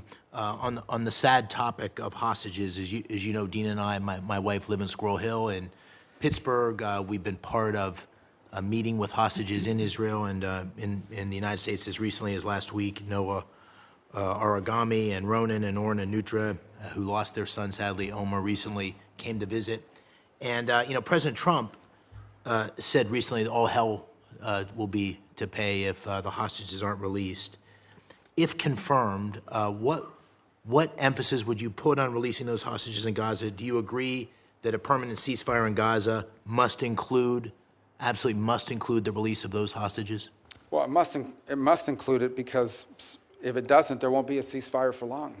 I mean, the Israeli commitment to bringing back their civilians, that's what these are. These are civilians. These are people, these are innocent people who were targeted and have been held in horrifying conditions, the health and well-being of which many of them we still don't know, but we believe there's a substantial number that are going to be released as part of this first tranche. And that's an important point as well. In regard to this agreement that has now been publicly reported on, it's not everyone. I think there's a first tranche of women, children, and people over a certain age, and then a second tranche of releases of males that are of military age, who they claim are all combatants, even though they are not. They just happen to be of a certain age. But without the hostage situation resolved, this situation will not be resolved. It is the linchpin of what's happened now. Hamas has been severely degraded, but these people, that include a number of American citizens, need to be home as soon as possible, and that will remain a priority in any engagement that we're involved in with regards to not just a ceasefire, but some permanent peace process moving forward. Very good, thank you. Since October 7th, there's been a disturbing rise in anti-Semitism, pro-terrorist violence in our cities, on college campuses. You and I had the opportunity to write an op-ed together. And in that op-ed, we called on foreign nationals who support Hamas or other terrorist organizations to lose their visas and to be sent back to their home countries. As Secretary of State, of course, you'll be responsible for overseeing the issuance of visas. How will you enforce our laws to ensure that we remove supporters of terrorist groups from our country? Listen, my view on this is one of common sense. Okay? If you apply for a visa to come into the United States, and in the process of being looked at, it comes to light that you're a supporter of Hamas, we wouldn't let you in. If we knew you were a supporter of Hamas, we would not give you a visa. So now that you got the visa and you're inside the U.S. and now we realize you're a supporter of Hamas, we should remove your visa. If you could not come in because you're a supporter of Hamas, you should not be able to stay on a visa if you're a supporter of Hamas. That's how I view it. And I think that's just an issue of common sense. And we intend to be very forceful about that. Good, thank you. You know, fentanyl is killing 4,000 Pennsylvanians each year, over 200 Americans a day. President Trump campaigned on this throughout the country, in Pennsylvania, as did I, on we have to stop that flow of fentanyl. And of course, violent criminal groups in Mexico, including the Jalisco and Sinaloa cartels, terrorize our communities here at home with this deadly fentanyl, and the Mexican people with endless violence. As Secretary, will you initiate the process to designate these groups, these cartels, as foreign terrorist organizations? And if so, can you describe for the American people the national security tools that unlocks, that designation unlocks, to degrade the cartels? Well, first of all, the designation of a designated foreign terrorist organization brings with it a host of things. It makes it illegal to cooperate or work with them in any way, or to be supportive of their endeavors. It cuts off access to all sorts of banking opportunities and the like around the world where it's important to move money around. Now, that said, it's probably an imperfect tool when it comes to these groups that you're discussing, because these are sophisticated criminal enterprises. They are terrorizing the United States, but they are sophisticated criminal enterprises, and they operate in the trafficking of people, drugs, and migrants to horrifying effect. Sadly, they also have basically operational control over huge swaths of the border regions between Mexico and the United States. That's just an unfortunate fact, and it's one we're going to have to confront with our partners in Mexico, is that these sophisticated transnational terroristic organizations have operational and functional control over huge swaths of areas that border the United States of America. And so whether that is the tool that we use, which is maybe the appropriate one, or some new one that we come up with, it is important for us not just to go after these groups, but to identify them and call them for what they are, and that is terroristic in their nature, because they are terrorizing America with mass migration and with a flow of drugs. What about military force?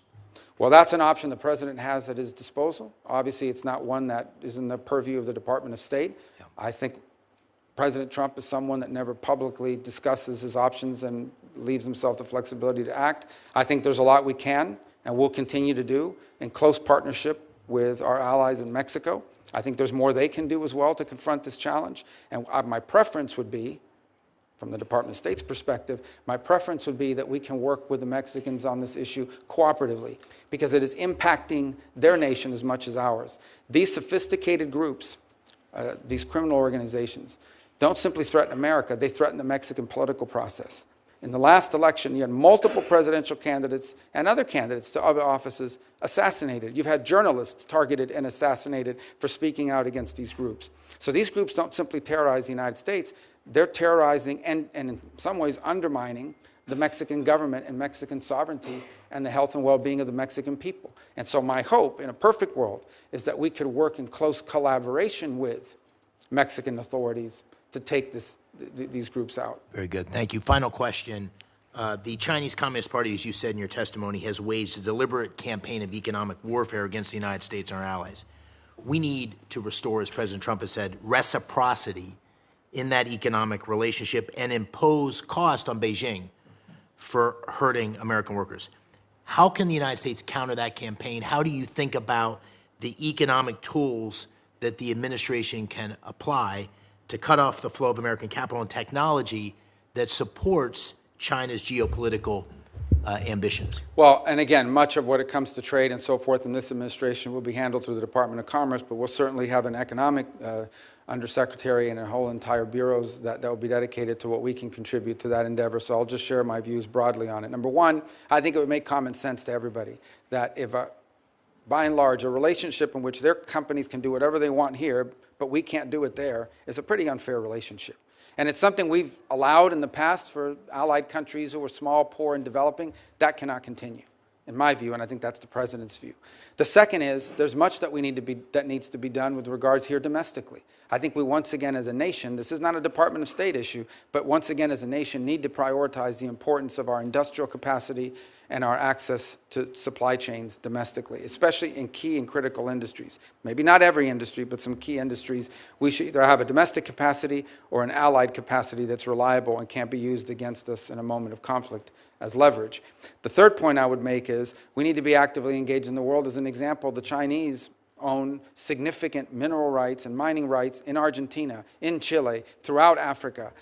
It's one of the reasons why the polar region and the Arctic region has become so critical as well in that regard, is because they are scooping up all over the world these mineral rights, port rights, et cetera, that place us at an enormous disadvantage in the long term. And it's what I said in that short answer is, if this trend continues, we are going to wind up living in a world where much of what we depend on for our security, our health, our safety, and our economic prosperity will largely depend on whether the Chinese allow us to have it or not.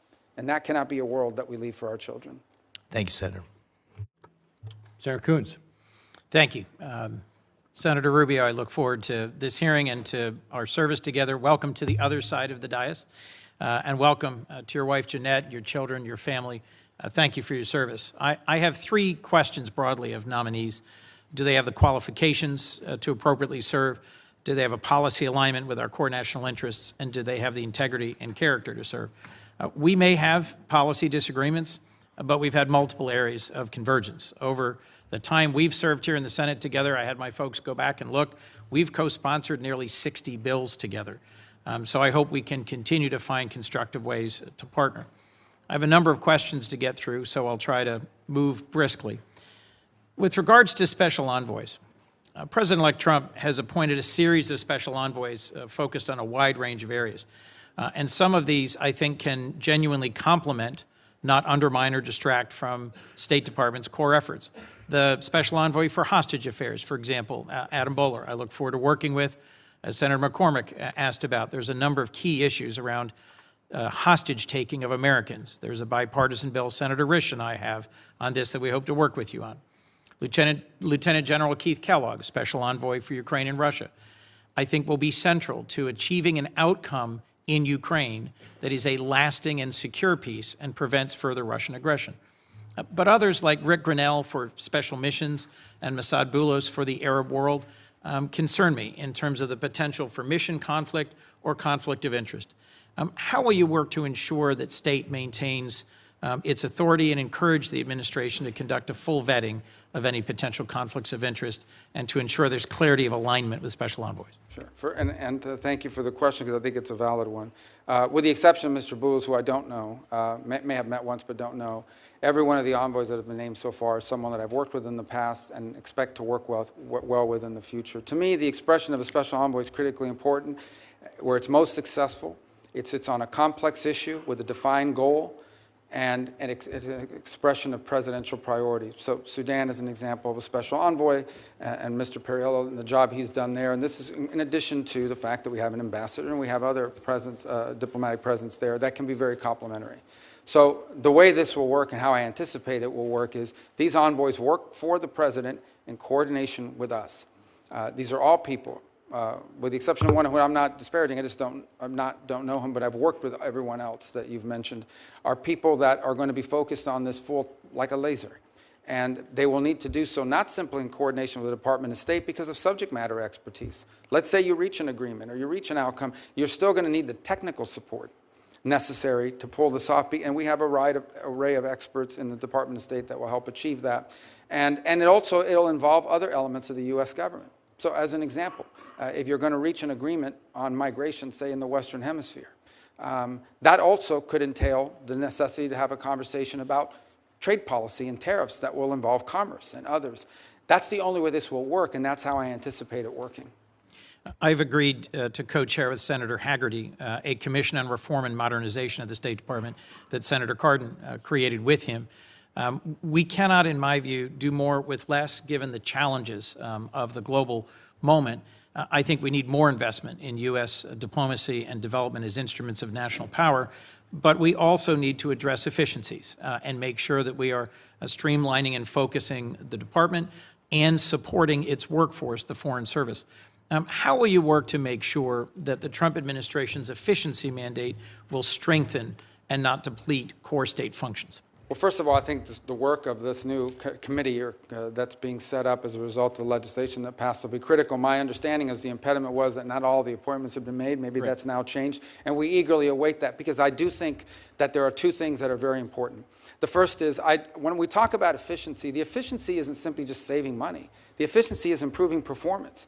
A key part of the State Department is customer service. We provide consular affairs, passports, visas, all kinds of work around the world for Americans who are stranded or in trouble or need to get somewhere. Improving that experience for the consumer is one of the top priorities we need to have. How can we leverage, and I think Secretary Blinken has begun this work, we need to build on this, how can we infuse technology, AI and the like, not simply to improve the customer service aspects of the State Department, but improve the productivity. If somehow through leveraging technology appropriately, we can get people at the State Department to achieve 3 times the amount of work than they do now, because it takes less time to do these tasks, or frees them up to do other tasks, that would be an enormous win. And I hope the Commission will look at those aspects of this as well. I understand, Senator, if I might move to another question, that multilateral organizations concern and frustrate many of us. Some of their actions have been counter to American interest. But when we've withdrawn from multilateral organizations, and in particular some UN entities, it's also given an opening to our adversaries. The previous Trump administration withdrew from UNESCO, the Human Rights Council, the World Health Organization. And I'm concerned that if we do so without thinking through the consequences, we may abandon our chance to implement our agenda around human rights, around 5G standards, around technical standards that matter for the 21st century. Do you support sustained U.S. participation in multilateral organizations, and how will you work to strengthen our leadership in those institutions in ways that prevent our adversaries from advancing their competing agendas? Well, I want to point back to what I said at the opening, and that is our engagement in any international agreement or any international arrangement or any international organization has to be driven by the answer to one of 3 questions. Will our involvement in this organization make us safer, make us more prosperous, make us more secure? It has to be justified by an American interest. It just does. I mean, we're in an era where we need to really, it should have always been that way, but now more than ever. And so each of these will have different components to it. I think there's a second component of funding, and that is, should the United States be funding organizations who in many cases are pursuing and or achieving outcomes that are contrary to the national interest of the United States? Each of these will require a serious examination as we work through them, and a justification to Congress about why we're no longer funding it or we're no longer participating. I think you do point to one that I can tell you right now is one that will be critical for us to be engaged in, and that is the setting of standards. But the setting of standards, for people to understand, is it's not simply from these organizations, it also becomes practical. So throughout Africa, we are now seeing the deployment of these safe city programs by Huawei. Now, this isn't just a commercial deal for Huawei. This is the ability to ingrain itself in the telecommunication of these countries and establish itself as the leader in 5G. And now all of the other technologies that depend on 5G, additive manufacturing, the 3D printing and so forth, autonomous vehicles, they will all have to be drawn to the standards set by Huawei. That's not because an international organization set it up, it's because they've established market dominance, and it's a concern we have in multiple parts of the global south and the developing world. We need to be engaged that way as well. I very much look forward to working with you on deploying the full tool set that allows us to compete in the global south, including the Development Finance Corporation, something Senator Corker and I led on this committee, in which I know you see the potential for. As I come to the end of my time, I've worked hard with Senator Graham to get signed into law 2 different bills I wanted to mention. The Global Fragility Act, which presses the Department of Defense, Department of State, AID to have a common strategy in fragile states, and to effectively recently for Act, something that Meeks and I worked on, create security and governed and insecure in the global south, in South America, in Africa, and Southeast Asia. Both of these bills address the root causes of instability and facilitate cost-effective uses of American dollars by encouraging engagement of the private sector and philanthropy. Can I count on your support to work, as the Secretary have confirmed, in the State Department to implement these 2 laws more effectively in the coming years? Well, and the conservation one, I believe, just passed, right? Most recently. Just signed into law. we're getting there just in time to help you with it, and it's had strong bipartisan support. On the global fragility, this has been ongoing for quite a bit of time, and we'll have to go back and check on the progress. I don't know entirely. I know there's a 10-year plan, and there's the 5 countries that we've identified. And by the way, no country likes to be identified as fragile, so we have to be sensitive about how we do it. But I think that's a component. We got to go back and see where we are on that 10-year planning, because that's an important way of leveraging both economic security and development efforts in the whole of government. And I think key to this is going to be not simply the Department of State, but it's that steering committee that's supposed to meet every 3 months at the National Security Council. That core work is happening. Look, are great, but if someone's not measuring at the end, whether it's reaching its income, we're going to have a huge problem. But the goal of that legislation, as I recall, is, and believe still, is we want to get ahead of this before a crisis. This is about preventing crisis, which is, frankly, is a lot cheaper and a lot better than actually dealing with crisis after the fact. And so identifying places around the world that are in danger of becoming chaotic, uncertain, insecure, and getting ahead of it, and a variety of means to prevent that from happening. And preventing those crises from happening is going to save us a lot of headaches, a lot of danger, and a lot of money. In closing, I'll just repeat something I've heard from several of my colleagues. I think that our global network of alliances and partners rooted in our shared values, a commitment to democracy and human rights, is essential to our national security. And how the war in Ukraine ends, and whether a peace agreement there lasts and secures Ukraine from ongoing Russian aggression, is critical to our credibility and security and to sustaining that network of allies and partners. I hope that's something you strongly agree with. I look forward to working with you towards that end. Thank you, Senator Coons. Next up is going to be Senator Daines, and after that will be Senator Murphy. And about that time, it's going to be noon. We're going to take a short 5-minute break at noon. Not a Senate 5 minutes, but a for real 5-minute break at noon. And those of you who have a seat here, I'd suggest you don't leave, because it's going to be difficult to claim your seat back if you're here as an observer. So with that, Senator Daines, welcome to the committee. Chairman, thank you. Marco, it's good to have you here. I've got a great view here from the dais, seeing your family behind you, seeing Jeanette, Daniela, the rest of the Rubio family. What a moment of great honor, celebration for the Rubios, culminating on Monday, when your family will celebrate the 1-month anniversary of Anthony Rubio's touchdown as a Florida Gator. So congratulations on every front, proud dad. Look, you are charged with one of the most important tasks I think the administration will have, and that is advancing President Trump's agenda and representing the interests of the United States around the world. I can't think of a better nominee for Secretary of State to serve under President Trump than Marco Rubio. You'll have a lot of active conflicts we're working together on as we think about what's going on in Ukraine, Israel, Sudan, ongoing nuclear weapons programs in Iran, the tyranny in Venezuela, the New START treaty that's been completely disregarded by Russia, and not to mention what we have as we think about strategies relates to China. I could continue to list the results that we saw from the Trump administration with the Abraham Accords and really moving forward here with significant substantive advancements of American interests abroad. But look, this next administration and the leadership of President Trump and your service will be extremely consequential. This posting could not be more important. Marco, as you know, Iran's the world's leading sponsor of terror. In 2024, Iran exported roughly 587 million barrels of oil, an increase of over 10% over the prior year. These illegal oil sales fund Hamas, the Hezbollah terrorism, the Houthis, the nuclear arms programs, drone technology that's being used right now by the Russians against Ukraine. These oil sales are directly resulting in global unrest, and they're costing innocent lives. Senator, if confirmed, what would be your goals and strategies to think about addressing Iran as an adversary? You asked that question at a very interesting moment.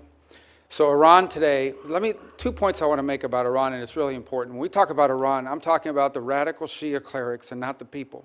The people of Iran are people of an ancient civilization, an ancient culture with tremendous pride and advances. And I don't know who take great pride in their Persian heritage and identity. And I don't know of any nation on earth in which there is a bigger difference between the people and those who govern them than what exists in Iran. And that's a fact that needs to be made repeatedly. In no way is the clerics who run that country representative of the people of that country and of its history and of contributions it's made to humanity. And it's a point I wish we would continue to make. Iran and that regime is at its weakest point in recent memory, maybe ever. Their air defenses have been badly damaged. Their Shia crescent that they were trying to create has been badly damaged in Lebanon, in Syria, where they've been basically forced and driven out. Their economy is in shambles. They now are, on some days, having 6, 8, 12, 9-hour blackouts. They are on the verge of potentially, if not having done so already, having to pull back on the energy subsidies that they provide people in that country that are incredibly popular, and it would be unpopular to reverse. So they're in a lot of trouble. And now what we need to be wise about is the following. I imagine that within that regime, and I'm just saying this because of common sense, there are two schools of thought. There's one group that's saying, now is the time where we need to find ourselves an off-ramp. Not going to turn into really nice guys, but we're really in trouble here. We need to find an off-ramp and buy ourselves some time. And then there's another group that's probably saying, now is the time to prove that we are a nuclear power or a nuclear-capable power, enriched from 60 to 90, and press go. And that's how we're going to buy ourselves immunity from foreign action. And this is a tenuous moment in that regard, but it's one we need to acknowledge. My view of it is that we should be open to any arrangement that allows us to have safety and stability in the region, but one in which we're clear-eyed. Any concessions we make to the Iranian regime, we should anticipate that they will use, as they have used in the past, to build their weapons systems and to try to restart their sponsorship of Hezbollah and other related entities around the region, because they seek to become the dominant regional power. That's their stated goal, and it's been clear by the actions that they've taken. I think it is interesting that in a year in which, I think by October of this year, the Europeans and the E3 countries of the UK, France, and Germany have to confront whether they're going to do the snapback provisions or not, because Iran is clearly in violation of the agreement that we're no longer a part of. And in fact, IAEA inspectors have not even been in the country since 2021, if I'm correct. So I think early this week on Monday, they engaged the Europeans in talking about nuclear arrangements. So whether that's indicative of the direction they're going on that, we're going to find out. What cannot be allowed under any circumstances is a nuclear-armed Iran. What cannot be allowed under any circumstances is an Iran and an Iranian regime that has the resources and the capability to restart and continue their sponsorship of terrorism. And what cannot be allowed under any circumstances is an Iran with the military capability of threatening and destabilizing its neighbors and potentially reaching the homeland as well, both kinetically and directly, and also through their surrogate groups who have long planned contingencies for attacks. And let us not forget that this is a group, these are individuals that have spent the last 5 years actively and openly plotting the assassination of the president-elect and of multiple members of previous administrations. Think about this for a moment. When is the last time you heard that a foreign government is actively, openly, and admittedly seeking to assassinate the former Secretary of State, the former and soon-to-be once again President of the United States, and others? And that people have been arrested for plotting that. This is who we're dealing with. And anything that we do with Iran needs to be clear-eyed about who that regime is, but also who the people of Iran really are, and because they're not their leaders. Marco, thank you. Shortly after the election and prior to Thanksgiving, I took a quick trip over to Central Asia. As I discussed that with you a bit, to Turkmenistan and Tajikistan. In fact, in the last 12 months, I visited all 5 of the Central Asian countries. In fact, I was bedded down, speaking of Iran, 20 miles from the Iranian border in Ashgabat, Turkmenistan. They have the 4th largest reserves of natural gas in the world. But this is a part of the world that is often neglected, but of such strategic importance. You've got Iran, you've got Afghanistan, Russia, and certainly China, as they talk about living in a submarine, as they look at multi-vector diplomacy, want to engage with the United States as the Russians and Chinese are competing for their favor.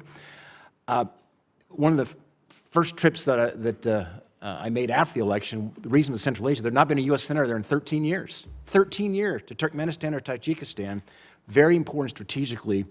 One of the first goals of the caucus that Senator Gary Peters and I created of Central Asia is to repeal the Jackson-Vanik label on the region and extend permanent normal trade relations with Kazakhstan and Uzbekistan. I realize you have a lot of priorities on your plate, when you will be confirmed as our secretary.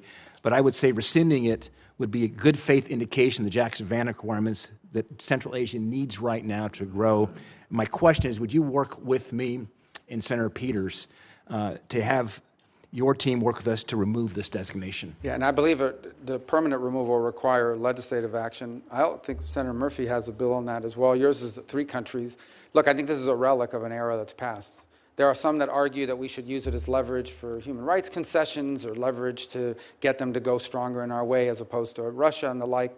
But I think in some cases it's an absurd relic of the past. I think it's Kazakhstan, who the Department of Commerce has already said is a market economy. In fact, I think they hosted the WTO ministerial just a couple years ago. So it's just they've met the conditions. Yeah, it's something so we will work with you on this because I think it's important. Thanks, Mark. I think it's a neglected part of the world. I look forward to working with Senator Murphy on this.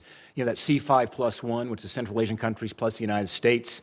Hope we can work with President Trump, actually, to think about maybe hosting some kind of a summit there. Very strategic. After the withdrawal from Afghanistan, we need more friends in Central Asia, and look forward to working with you on that. In the time I have left, when I open up my comments, talked about all these conflicts around the world, sometimes we forget some of the most important relationships are right in our backyard, thinking about Mexico. With the nearshoring going on at the moment, a lot of production coming now into more of our time zone and hemisphere, coming from China and so forth. Laredo, Texas, is now the largest port in the United States. I think it's one of the underreported facts in our country. You talked about the cartels. They have command and control, certainly on the border at the moment. My question is, you think about Mexico, and you've been so active on Latin America and looking south of the United States, with President Sheinbaum now just coming into office. What are your thoughts around how do we become better engaged with Mexico to help them with their issue as it relates to the cartels, basically, which are running the country, it seems, at times? Well, and I wish we had more than 30 seconds to do it because it's one of those issues that I think don't get enough attention beyond the problems. Look, Mexico's economy in many ways is a very vibrant one and has made tremendous advances and continues to be a very strong regional power. They can become frustrating at times for us because they have enshrined even in their constitution, a sort of non-aligned, non-interventionist foreign policy with regards to some of the abuses. And so it's been disappointing, for example, to see the position they've taken with regards to Venezuela and others. By the same token, our economic interests are so deeply intertwined. I think there are 3 areas of friction. The first is on trade and violations of trade agreements and so forth that have been laid out, and some of the things that I've seen, even as a senator from Florida in the agricultural sector, that are going to continue to be an irritant in our relationship that we hope we can resolve. The second is the security situation at the border. And I think there's great interest and should be on the part of the Mexicans to bring this migratory problem at the border under control. People forget an increasing number of cases. The people crossing the border are not Mexican nationals. They are people that are transiting through Mexico. And in fact, in southern Mexico, you have seen a significant uptick in resentment against migration by Mexicans who are bearing the brunt of the costs of becoming a key element of the migratory path. And the third is the violence. And this violence at our border has to be addressed. I think they pose a threat to the United States, most certainly. The flooding us with fentanyl, the criminal activities occurring within the United States, facilitated by these groups who have become vertically integrated. These are not the Colombian cartels. These transnational groups are now vertically integrated. They are the suppliers all the way down to the street level and all the way up to the production level. They are vertically integrated criminal enterprises, but they are also threatening the sovereignty and security of the Mexican state. And as I pointed, there are journalists and there are politicians who have been assassinated for standing up to these cartels. And it tells you the amount of leverage they have over the government as a result of it. So it is in their interest as well as ours that we work cooperatively to take these groups apart and not allow them to continue their reign of terror, not just in the border region of Mexico, but spilling over into the United States. Right. Thanks, Marco. Thank you very much for the edification of the committee. I've just been advised that there's been a ceasefire announced in Gaza. Before we all celebrate, though, obviously we're all going to want to see how that executes. With that, Senator Murphy, you're up, and then we're going to take that short break. Thank you very much, Mr. Chairman. That is indeed good news. Senator Rubio, I want to talk to you about a topic that I think is going to be real trouble for you and for U.S. national security interests, at least for the first few minutes of my time, and that's the growing personal financial entanglement of President Trump, his family, and Middle East governments. I'll give you an example of what I'm talking about. For nearly 8 years, the Trump organization has been pursuing a real estate deal to build a hotel complex in Jeddah, Saudi Arabia. During President Trump's first term, the Trump organization actually voluntarily committed to refrain from pursuing real estate deals with foreign companies, especially those that are backed by foreign governments. And so the deal didn't go through. And then it remained stalled for the entirety of the Biden administration. And then magically, 30 days after the November election, Saudi Arabia's biggest construction company that's affiliated with the government announced that the deal was going forward alongside an additional $200 million deal for a Trump property in Oman. Now, it used to be that somebody with these big financial business interests would come into government and take actions like setting up a blind trust or divestment in order to make sure there was no connection between their personal financial interests and the business they were conducting in government. But President Trump has just done the opposite, right? Over the last 8 years, while he was in office and since he's been out of office, he and his family have become more deeply dependent on revenue from governments in the Middle East. During his last presidency, Middle East interests sent about $10 million to Trump properties.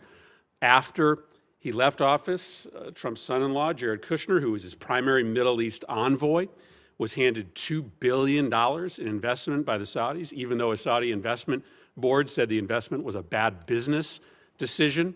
That investment actually comes up for renewal in 2026, giving the Saudis massive leverage over the Trump family. And then to make matters worse, right after the election, the Trump organization said that in this term, the president-elect's second term, it would drop its previous prohibition on doing new deals in the Middle East with private foreign companies aligned with foreign governments. So the Trump organization is going to be signing new business deals in the Middle East with private companies that have connections to foreign governments at the very moment that you are going to be conducting sensitive diplomacy in these countries. That's just extraordinary.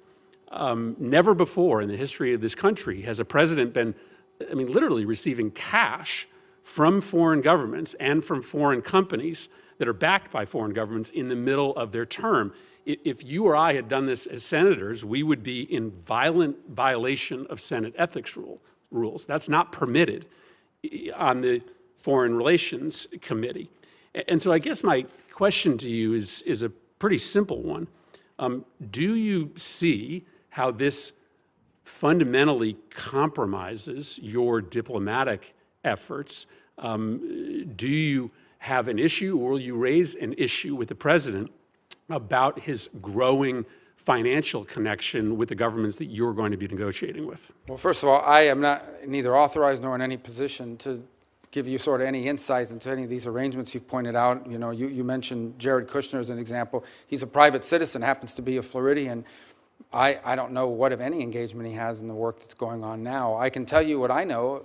Obviously, I'm not in the State Department yet, but I can tell you as an example, the president's envoy to that region, who is charged, Steve Witkoff, who is charged with being an envoy towards reaching an accommodation between the Israelis and the Saudis, has been working cooperatively and together with the Biden administration. And in fact, I dare to say that all involved deserve credit for the ceasefire that the chairman's just announced. But Steve Witkoff's been a critical component of it, and he has been involved in it from day one. I think the broader consideration about whether we want to see a Saudi-Israeli mutual recognition and relationship would be one of the most historic developments in the history of the region for all the factors we've discussed here today.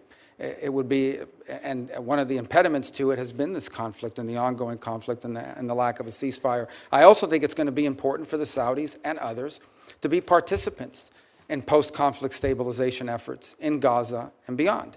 So all I can tell you is that what I've said from the very beginning, from the opening statement, and that is our foreign policy is going to be driven, as the President's made abundantly clear, by whether some action makes America is in the interest of the United States and our national security. And that's what it's going to be driven by, and that's how all these policies should be judged by, and that's certainly the job that I believe I've been tasked with executing on. Well, let me then simply ask you this question. Do you believe that the president should refrain from doing new business deals with Middle East governments during his term in office? Well, my understanding, again, I'm speaking out of turn, but the president doesn't manage that company. His family members do, and they have a right to be in the business. I mean, that's the business that they're in. They're in the real estate business. They've been for a very long time, both domestically and abroad. They have properties in multiple countries. So at the end of the day, I don't know, his family is entitled to continue to operate their business. The fundamental question is not whether his family is involved in business. The fundamental question is whether that is in any way impacting the conduct of our foreign policy in a way that's counter to our national interest. And the president's made abundantly clear that every decision he makes and every decision we are to make at the State Department should be driven by whether or not it serves the core national interests of the United States. And that's how I hope our policies will be judged by, not what business his family is conducting while the president is here in Washington working not on his business, but from the Oval Office. You are correct. That is the fundamental question, whether or not a policy is being pursued in U.S. national security interests or due to the president's personal financial interests. That is the reason why, as United States senators, we are not allowed to have complicated existing financial arrangements with foreign governments, because you do not want to create the impression that there is a conflict of motivation. And I just wished that this president applied to this incoming administration the same rules that we hold ourselves to as United States senators. Senator Rubio, in the time I have remaining, just want to tackle two other topics. One that I know is of mutual concern to you and I, and that's the need to confront China in non-military ways as they try to exert influence around the world.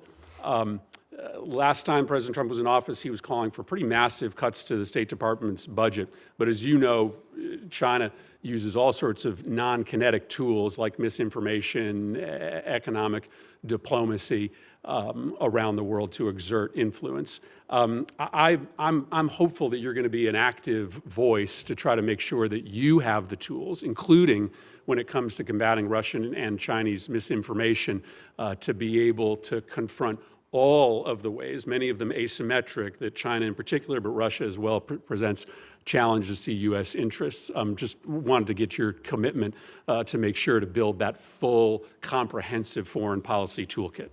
Yeah, not only have I been someone concerned about foreign disinformation, I've been the target of it from multiple nation states. And I've learned over time that the best way to confront disinformation is through a flood of free speech that allows the counterpoints of view to be heard and understood. I think where we get ourselves into trouble, and we've learned this now, and I think multiple U.S. companies are now admitting, is when we get ourselves into a position of determining what's true and what's not, and then using the tools of government to go after that, particularly when it implicates domestic entities. But yes, it is one of the tools that they have in their toolbox. By the way, it's not just disinformation. It's flat out influencing nation states' views of the United States writ large by promoting conspiracy theories internally in other countries that undermine us and that undermine our standing, whether it's in Africa, and increasingly you see it in the Western Hemisphere as well. And one of the best ways to combat that is to be present, to be there, to show what we do, and to brag about what we do. One of the things that frustrates me the most is there are literally programs within the USAID where they do not allow us to label it as made in America or a gift of the American people because it might offend someone locally. I think it's important for the world to know that what the United States is doing to help their societies, we do not do a good enough job of promoting what we have done historically and continue to do to help our fellow man around the world. Yeah, China is spending $10 billion per year on that propaganda and misinformation operation. They celebrate when budgets get sent up to the Hill that propose big increases in military spending and giant decreases in the kind of tools that are available to you. So I do look forward to working with you to make sure that we've given you that full suite of tools necessary to confront our adversaries. Thank you, Mr. Chairman. Thank you, Senator Murphy. We'll take this break now. I appreciate everyone getting back here in 5 minutes because we've still got a long ways to go. And so with that, we'll be at ease for 5 minutes.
Committee will come to order.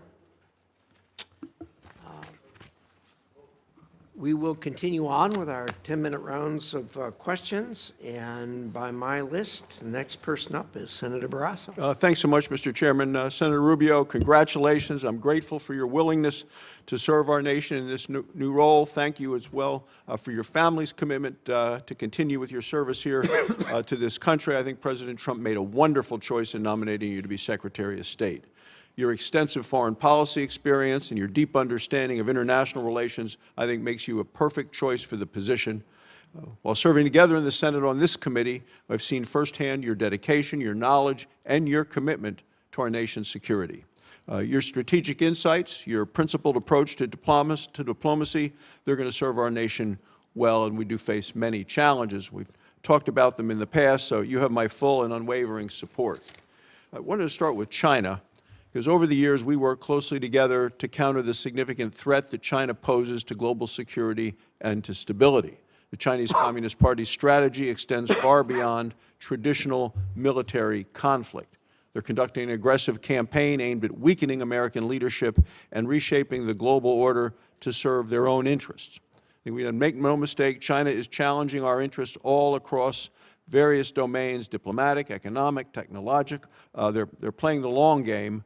And I think we have to respond with equal resolve and a strategy. It's essential that we fully recognize the scope of the challenge and develop a strategy to safeguard American interests and the values on the world stage. So could you talk a little bit about your approach in addressing an increasingly aggressive China and how we and our international partners can hold China accountable? Well, and as I pointed to earlier, it's an important question because I think it's definitional to the century. I really do. I think the 21st century will be defined by what happens between the United States and China. The Chinese have basically concluded that America is sort of a tired great power in decline, that they are on a path over the next 20 or 30 years to naturally supplant us, irrespective of what happens. And I think their preference is to not have any trade and or armed conflict in the interim because I think they might interrupt what they believe is a natural progression. I don't share that view. I think they have some significant domestic challenges. Nonetheless, I do think what we can't ignore is that at the current road that we're on right now is an unbalanced relationship, and that much of their growth and their progress has come at our expense, not because they outcompeted us, but because they frankly have violated the rules that they've benefited from but have lived by none of its obligations. So I think the first begins with a recognition that China is and will continue to be a rich and powerful country, and we will have to deal with them. It's in the interest of global peace and stability that we have to deal with them. By the same token, we cannot find ourselves in a situation in which we allow them to continue to flaunt the rules in order to undermine us economically and or industrially, nor can we allow them to undermine our alliances and our presence in different parts of the world. For example, I think it is clear that on that path towards what they view as their rightful place as the world's preeminent power, they want to establish preeminence in the Indo-Pacific. And that has historical ramifications or historical underpinnings because they view these smaller countries as tributary states, that basically all roads lead back to Beijing, and they view that. Unfortunately for them, their neighbors do not view themselves as tributary states. And this is particularly true in places like South Korea, Japan, Australia, New Zealand, but also Vietnam and others, some of whom have historical disagreements with China. So at the core of our strategy has to be twofold. Number one, ensuring that there is a proper geopolitical balance between the United States and China to avoid any sort of conflict that could be deeply destabilizing and worse for the world, but at the same time ensuring that it doesn't come at our expense, that we don't find ourselves in a world in which we are dependent on China, or any foreign power for that matter, for the raw materials that we need, for the ability to make medicine, for the ability to fuel our economy, the ability to feed ourselves or our people. We cannot be a country that becomes dependent on foreign powers, and so much of that involves not simply how we engage in the world, but also what we do here domestically. That is not the responsibility of the Department of State, but it is important for us to point to that much of what's happened with China, much of what's happening now, is what we are not doing, whether it's through our own industry and the development of our own industries, or access to raw minerals and raw resources that are critical to fueling and or building a modern economy. You talk about China playing by a different set of rules, and they do the ones that we think of as traditional rules. But and I appreciated your comments to Senator Ricketts about China and even the definition of them as a developing nation. I think it's a big problem. They can't be allowed to continue to play openly with a different set of rules. In addition to the hidden rules, I oppose China exploiting its status as a, quote, developing nation within international organizations. I think it helps them gain an additional unfair advantage in what you described as this unbalanced relationship. China is not in any way a developing country. You just mentioned they're a rich and powerful country. That's not a developing country. It's the second largest economy in the world. Clearly has the financial resources and access to capital to meet its own needs. So I think we need to end China's preferential treatment and hold it accountable on the global stage. I mean, we see it in the World Bank, we see it in other locations. Are there things that we can do and you can do as Secretary of State to try to eliminate this unfair advantage that they have? And it's an open unfair advantage. Yeah, absolutely. I think we need to, first of all, and I mentioned this in my opening statement, we have to acknowledge that many of the global institutions that were created, not just in the post-war era, but the post-Cold War era, have been weaponized against us. And I can use a number of examples. The first is, you think about the Security Council of the United Nations, which was created ostensibly for the purpose of preventing global conflict. Sadly, two of the greatest drivers of instability in the world today hold a veto vote at the Security Council. It's basically rendered the Security Council almost irrelevant. By the same token, I would say I am not against multilateral organizations so long as that or any foreign arrangement we have serves the national interest of the United States. I do not believe, and the President has made this abundantly clear, President Trump, that under no circumstances should any foreign entity or multilateral or international organization have veto power over the national security interests of the United States of America. The second point that I would point to is that the Chinese have very aggressively played this. They have figured out, and it isn't hard to figure out, that even the smallest nation state has a vote at the United Nations General Assembly. And they have worked hard to not just court, but entrap a handful of votes around the world, and including in our own hemisphere. If you look at the Caribbean Basin, in Grenada and places like that, where they go into these countries, and they don't just provide $1 million to $1 billion to build the stadium, they also give you $5 or $6 million under the table for your family and friends. They do that in place after place. We've seen that practice as well in Africa. So we need to understand that there has to be, in many of these parts of the world, look, we're not bribing anybody. We're not going to do that, and it's certainly illegal for American companies to do it. But it's hard to engage these countries who in many cases have legitimate needs when they say, the Chinese, we prefer to have your stuff, we prefer to have American investment, but you're not offering any, and so we're left with the only alternative, and that is to take the Chinese investment, even though it comes with strong strings attached that include things like debt diplomacy or debt traps and expectations of diplomatic cooperation at these international forums. My final question has to do, because you used the phrase, we need to be able to fuel our economy, and I'll talk a little bit about energy. Look, people who live in foreign developing nations, they want to be able to fuel their economy as well. They need a stable energy source to grow their economy, to improve lives. Many of the countries you've traveled to and I have, we've seen what energy poverty can do to people to make it harder for them. You know, we have an ability to help these countries develop a stable energy supply. But this current administration, the Biden administration, has put restrictions in place on funding of certain energy resources, such as coal, even natural gas. The United States should be working to promote an all-of-the-above energy strategy and help our friends and allies have affordable energy as opposed to what is the politically correct type of energy to be used. So I believe we should be helping these countries with energy. And are you committed to ensuring the State Department is promoting all forms of energy projects across the globe, including oil, gas, coal, affordable energy that will help people raise their standards of living? Yes, in fact, it should be a centerpiece. One of our centerpieces of our economic diplomacy. We talked earlier, I think it was Senator Coons had mentioned the work on fragile states and the hope of preventing fragility so that states don't collapse into some of the havens that you now see where terrorism takes a hold and so forth. And one of the things you can do to help a country become more stable and then more prosperous is access to reliable and affordable energy. And that is that's not simply for everyday life. That is critical if you want to build a manufacturing sector. It's going to be especially critical in a world in which all these new technologies like AI are going to require a tremendous amount of power generation that's going to draw upon global energy resources to begin with. So absolutely, it needs to be at the centerpiece, and we'll work very closely with the Energy Department in ensuring that it's a centerpiece of our foreign policy. Thank you, Mr. Chairman.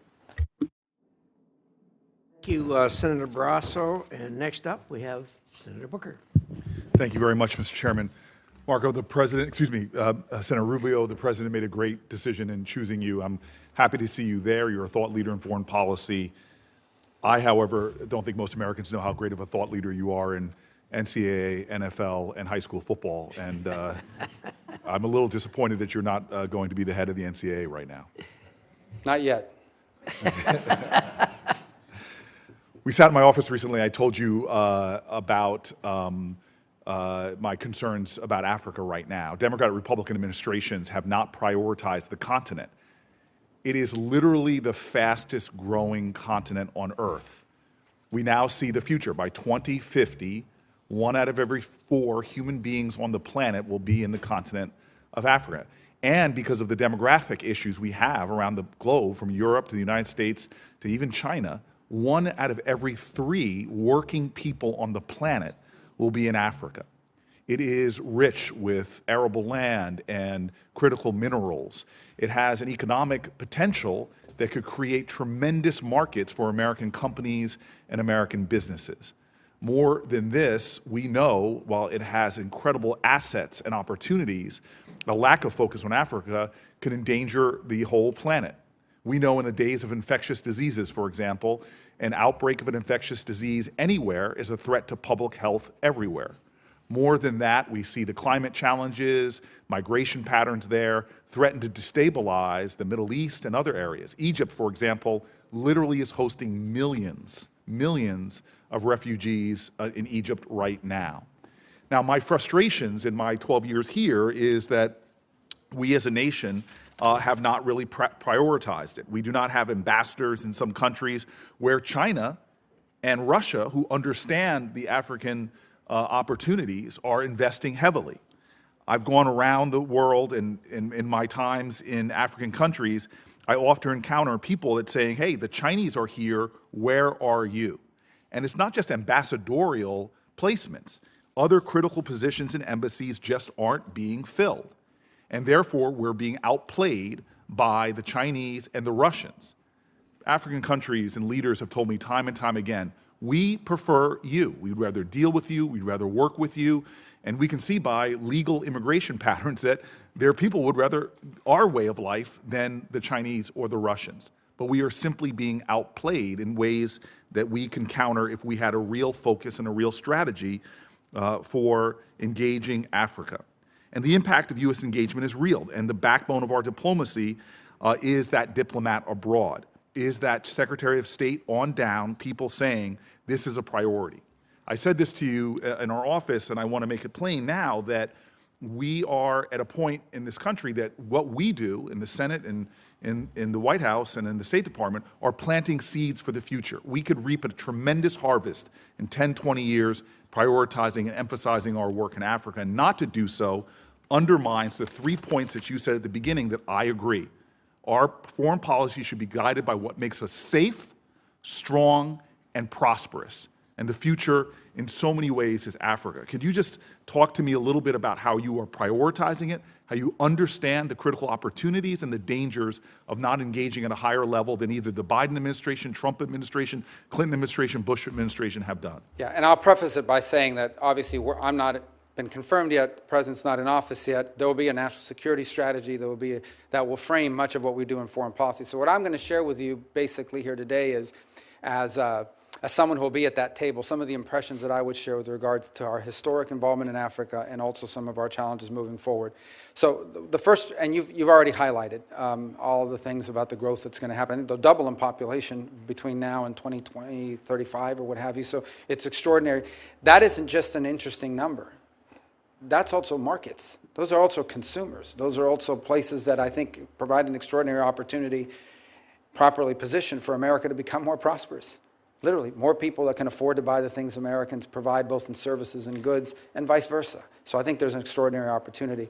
Where I think some of our situation in Africa has fallen off has been, and rightfully so, heavily focused on counterterrorism and solely on counterterrorism in some places. And that's valuable and important. It is very difficult for a country to progress or move forward if they are in fact a haven, for that's open. And so, the freaks come out at night and you've got terrorist groups that are operating and undermining that country. So it's not that it's unimportant. I think we're also learning from the Sahel how quickly the situation changes. Despite significant counterterrorism contributions, each of those countries have pivoted to their great mistake, grave error, towards the Africa Corps led by Russia. These people are not any good at fighting counterterrorism and unreliable, and I think the moment will come when they'll realize that, and maybe there will be a new opportunity to engage. On the flip side of it, if you look at littoral West Africa, there are real opportunities there for, and in fact, ongoing engagements, not just on counterterrorism, but on economic progress. I look in the north to Morocco, another place where we have already seen substantial improvements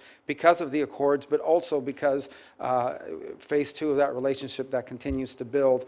You also talk about one thing that I don't think has been talked about enough, and I think we hear the term as a 19th century term. The impact that malaria has is not simply a health crisis or humanitarian crisis. It has deep economic crisis, deep economic implications. It pulls kids out of school for long periods of time and not end their lives. It literally sets people and communities back. Humans and people are the greatest resource of any country.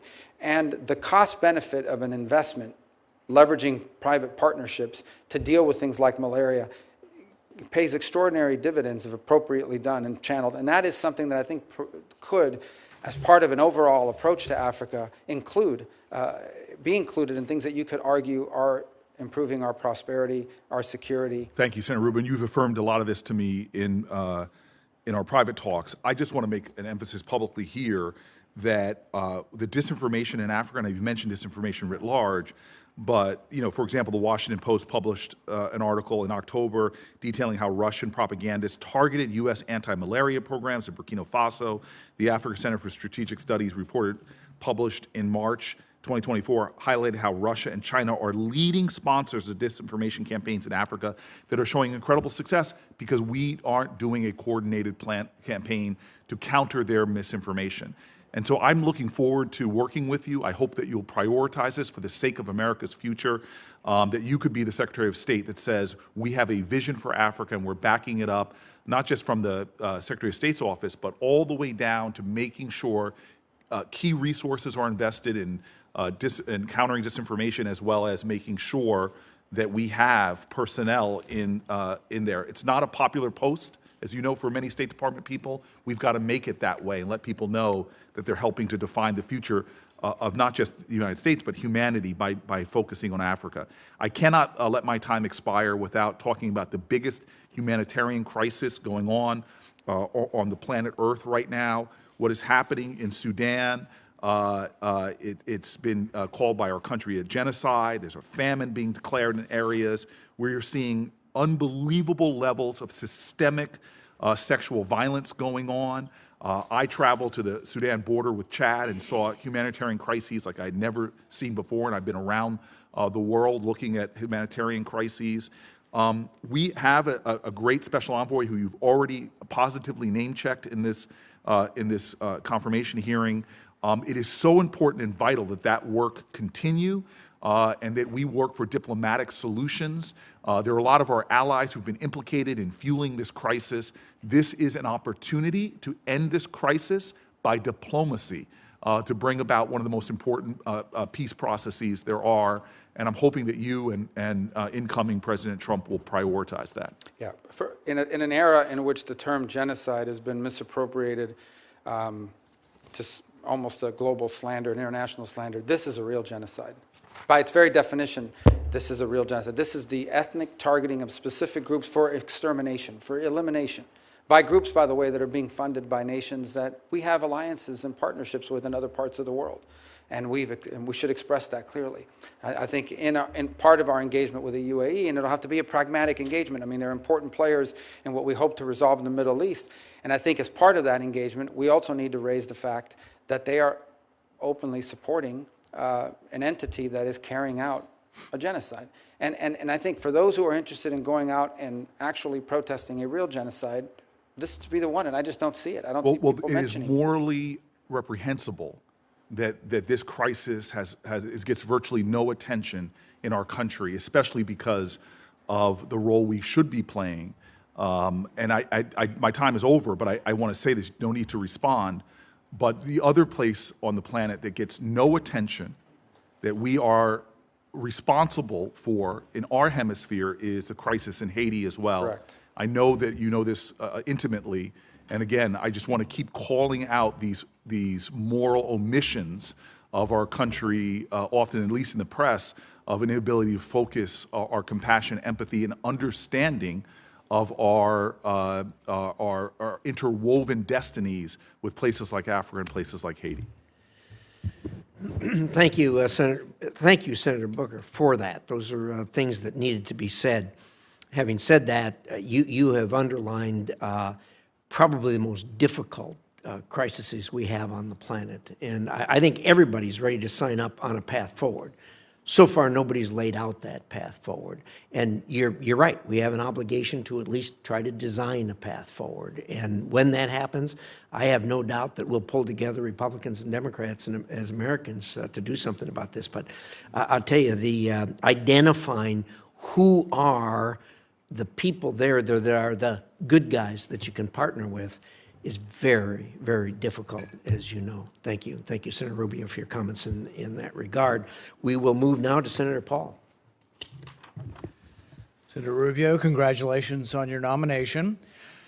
One of the questions that I've asked over time to secretaries of state as well as ambassadors and others from the State Department is, can you name for me instances where sanctions have changed behavior for the better? Now, I'm not going to ask you that question now. I'm going to wait till you come back to ask you. There's a preview of what I'll ask you the next time.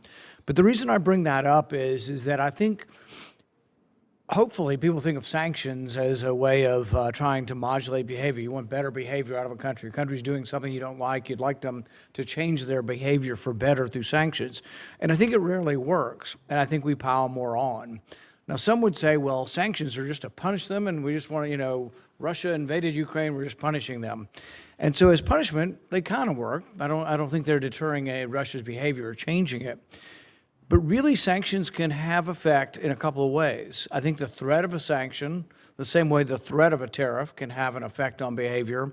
But once placed, I think a sanction or a tariff only has effect on someone's behavior if you remove it. Now, you mentioned earlier a little bit about discussing ways to unwind some of the sanctions ultimately on Russia.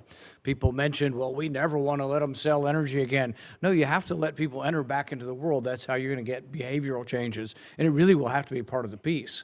If there is going to be a negotiated peace, the one aspect that makes us part of that war are all the sanctions. And so it really should be offered up of removing that and going back to normalcy when we can find a resolution to the war.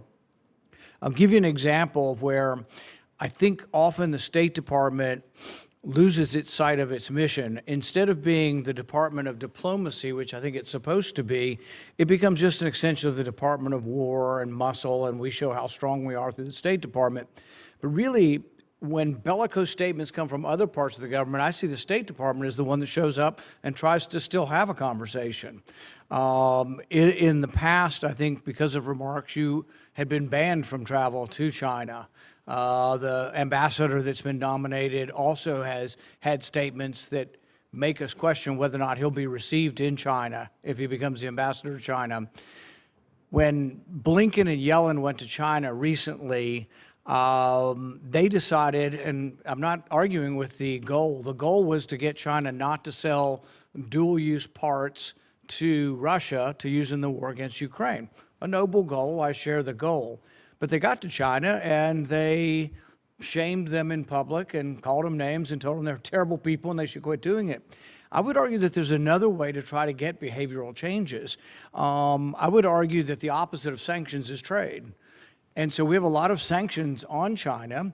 If I'd been the one going to China with a mission, I would have said to China very quietly, we may not be able to undo everything, but perhaps we could undo one bit of sanctions that will enhance your economy by X amount if you'll agree to quit selling dual-use parts to Russia. And I think that's just it's a different look on things, and I don't think we're getting it very often. I guess my hope is that you will think about a different way of doing business other than just saying, let's sanction everybody and let's call people names we don't like, because I don't think it helps. I think it actually makes the situation worse.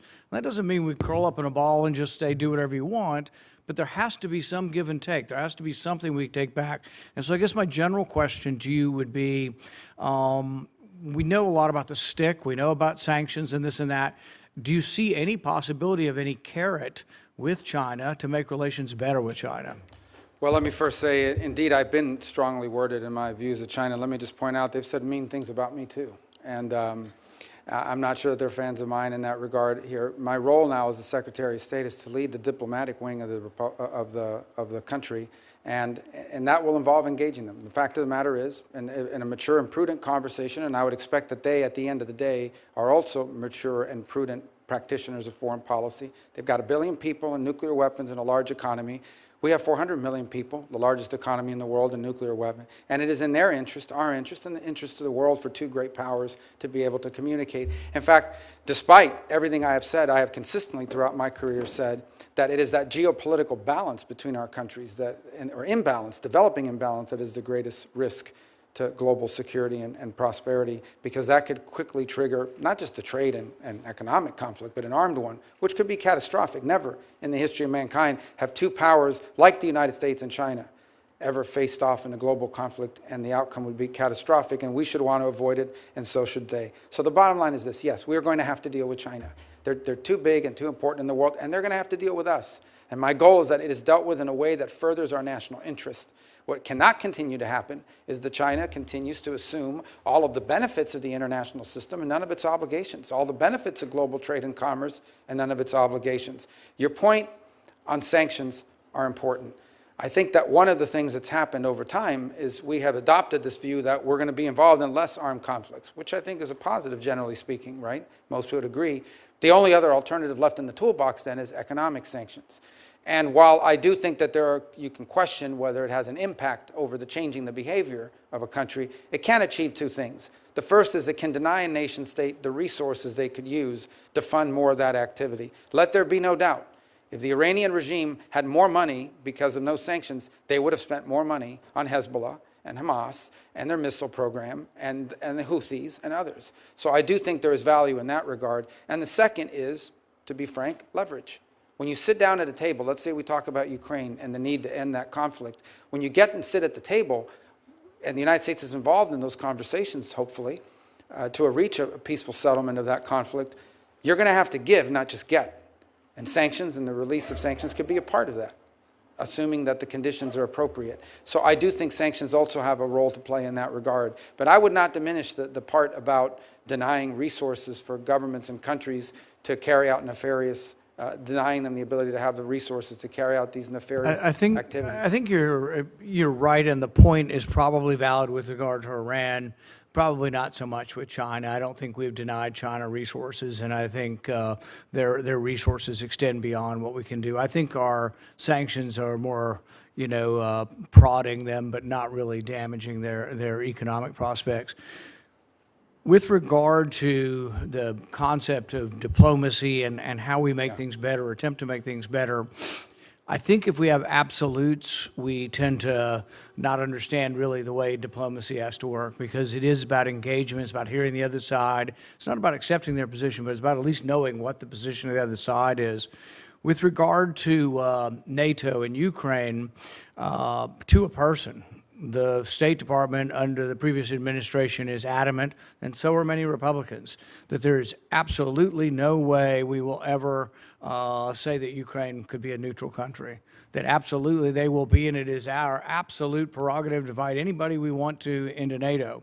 Well, we can say that, and we have the ability to do that, but there are consequences to that, and one of the consequences is that, at least from the Russian perspective, they see that as one of the reasons why the war has developed there. And so I think that if you are looking at peace, you have to look at first you have to get to a ceasefire before you even get to real discussions. But if you had a ceasefire between Russia and Ukraine, I think our sanctions need to be on the table as far as negotiating the removal of them. But I think also the idea of Ukraine being a neutral country as far as a military alliance, if it's not on the table, Ukraine doesn't have that much to offer. I mean, Russia now occupies a good 15-20% of the country. It's been a big bloody war, and they've done it in a sort of World War I fashion, but I don't think they're going anywhere. It is at a stalemate. But the one thing Ukraine has to offer is they won't become part of a military alliance allied against Russia. Just not taking it off the table enhances our ability to negotiate and enhances Ukraine's ability. I think Zelensky's public words have been a little less firm than they had been in the past. But instead, I think we've done the opposite with our diplomacy. Every day, it's Blinken, beating the drums, They absolutely be in Ukraine. Do you think that the concept of a neutral Ukraine, not in NATO, can be part of the negotiations to end the war? Well, obviously, that's something that will ultimately be part of any negotiation. I do agree with your point that if we want to be real here for a second, because I think we've lost the art of reality in some of the foreign policy. These are not outcomes that are rarely are they ideal. Sadly, in many cases, our choices in foreign policy are a choice between a bad outcome and an even worse outcome. And that's been true not in the modern era, but throughout the history of diplomacy and nation-state relations. In the case of conflicts such as these, they invariably require concessions. I don't think it would be wise nor appropriate before we're even in office or even at any public forum such as this to discuss the parameters of what those potential concessions can be for either side. Suffice it to say, I do think, to be honest with the committee and the full Senate, if you want to reach agreements to end armed conflict where people are dying on a daily basis and enormous destruction is occurring and a great potential for escalation exists on a daily basis, if we want to be honest about bringing that to an end, true diplomacy will require concessions from every party engaged in those conversations. That's the nature of diplomacy, and it's best conducted directly and in an appropriate forum and not in public. And that can be done, by the way, without abandoning our core principles as a nation or our feelings as a people about what's happened and transpired in that conflict to date. Senator Van Hollen. Thank you, Mr. Chairman, Ranking Member Shaheen. Senator Rubio, good to see you. It was great to sit down with you and talk about some of these important issues yesterday. Let me just say at the outset that I appreciate your response to Senator Booker's question about what's happening in Sudan, specifically as the Biden administration just found that the RSF under Hamedi is engaged in a genocide, and we need to do everything we can to stop what's happening there. You referred obliquely to some of our sort of Gulf partners who have not done what they should be doing. One of them is the UAE, and I've been very clear that the United States should not be providing military assistance to the UAE when the UAE is in turn providing military assistance to a group like the RSF that is committing a genocide in Sudan. And I'm expecting a briefing from the Biden administration by the end of this week as to whether or not their commitments to President Biden to stop doing that have been fulfilled. I want to pick up on a couple of the issues we discussed yesterday. One, as you know, Senator Sullivan and I are the co-chairs of the Bipartisan Foreign Service Caucus. We've passed a number of pieces of legislation through the United States Congress, most recently the Foreign Service Families Act. As you know, and we discussed yesterday, you know the importance of supporting the men and women at the State Department, including the Foreign Service, and I appreciate your willingness to work with us in the caucus to continue to make sure that they have what they need to do their jobs effectively. We also discussed the ongoing war in Ukraine and the importance of supporting the Ukrainian people against Putin's aggression, and I just want to say for the record, I support and endorse everything that Senator Shaheen said on that score, so I don't have to go into great detail. I will say that we know that what happens in Ukraine does not stay in Ukraine. And it's not just me saying that. That is what we've heard repeatedly from leaders in Japan, leaders in South Korea, and other partners of ours in the Indo-Pacific region. So I hope that we will continue to focus on that, because what we do know is that President Xi has one eye on what's happening in Ukraine and another eye on what's happening in Taiwan and measuring everybody's response. Like you, and we've worked on a bipartisan basis to try to make sure that we meet the challenge of China. Lots of important pieces of legislation that have passed, but none yet to really rise to meeting those challenges. I do support the Biden administration's ongoing efforts to restrict the flow of very high-end technologies, the highest-end chips, to China that can be used in their military. We're going to have to work successfully with our allies to do that, just like the Trump administration back in the day worked on the Huawei issue. So my view is that we need to expand that effort. We also discussed the volatile situation in the Middle East. You know, we often talk about the importance of shifting our focus to China and the Indo-Pacific, but we always seem to get dragged back into conflicts in the Middle East. I want to start with Syria. Good riddance to the murderous Assad regime. Obviously, we have a stake in what comes next in Syria, given the fact it's a very volatile part of the world. I support the very cautious engagement of the Biden administration with HTS, but we should acknowledge their very poisonous genealogy, beginning with al-Qaeda morphing into al-Nusra. The other issue, of course, in Syria is that when you've got a situation like we see today, there are opportunities for ISIS to get further back on its feet, to provide it more oxygen. And as you know, the tip of the spear in our fight against ISIS has been our Syrian Kurdish partners, the SDF. But at this moment, President Erdogan of Turkey has been backing attacks of the so-called Syrian National Army, which Turkey largely controls, against our partners, the Syrian Kurds, which opens the door to a revival of ISIS. Because of the actions of the United States government, Turkey has so far paused that effort. Senator Graham and I have introduced legislation to impose sanctions on Turkey should they renew those attacks in an aggressive way. We talked about this. I know that you recognize the importance of that partnership with the Syrian Kurds, but just a very straightforward question. Do you agree that we should continue to support our partners, the SDF, in the fight against ISIS?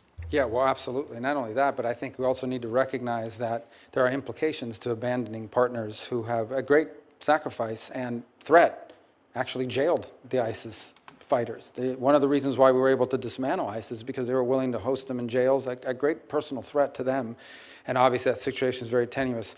I don't want to take up a lot of your time, but I do think it's important to respond to this opportunity in Syria, because it could be an opportunity. Look, the new people that are in charge there are not going to pass an FBI background check, okay? We recognize that. These are not people we know all about, and their history, as you said, is not one that gives us comfort. That said, it is in the national interest of the United States, if possible, to have a Syria that's no longer a playground for ISIS, that respects religious minorities, ranging from Alawis all the way to Christians, that protects the Kurds, and at the same time is not a vehicle through which Iran can spread its terrorism to Hezbollah and destabilize Lebanon, not to mention what's happened in other parts. Not only is it in the national interest of the United States, it's in the national interest of virtually every nation state in the Middle East to see that come about. That is worth exploring. There is an interesting dynamic at play, and Senator Paul asked a moment ago about the impact of sanctions. I would argue that the Caesar sanctions directly contributed to the downfall of the Assad regime in many ways. We find ourselves in this interesting situation now where, because I think it was reauthorized as part of NDAA, we now have these sanctions in place against the government that no longer exists. But nonetheless, it's an opportunity for us to explore how we could use that tool, the removal of it, and others, if in fact the territory is fertile for these outcomes. There are impediments to this that go beyond simply the new people in charge. And one of them, as you pointed out, is Erdogan and what his intentions are. Right now, there's a very tenuous ceasefire with regards to the Kurds. It's important for that to be maintained. I think it's important to signal to Erdogan early, including through this hearing, that they should not view a transition in power in the U.S. as a window in which they could take advantage of to sort of violate whatever agreements are in place. Right now, what we want in Syria is stability so that we can explore what opportunities exist to bring a different dynamic, because it would have an impact on Lebanon, on Israel, on the situation in Gaza, and on the broader Middle East. And to walk away from an opportunity that may not come back. By the way, the Russians have been run out of there, the Iranians have been run out of there, but they are pragmatic foreign policy operators. If we don't explore these opportunities, they will work their way back in there at some point. And I agree with everything you just said, and look forward to working with you on that.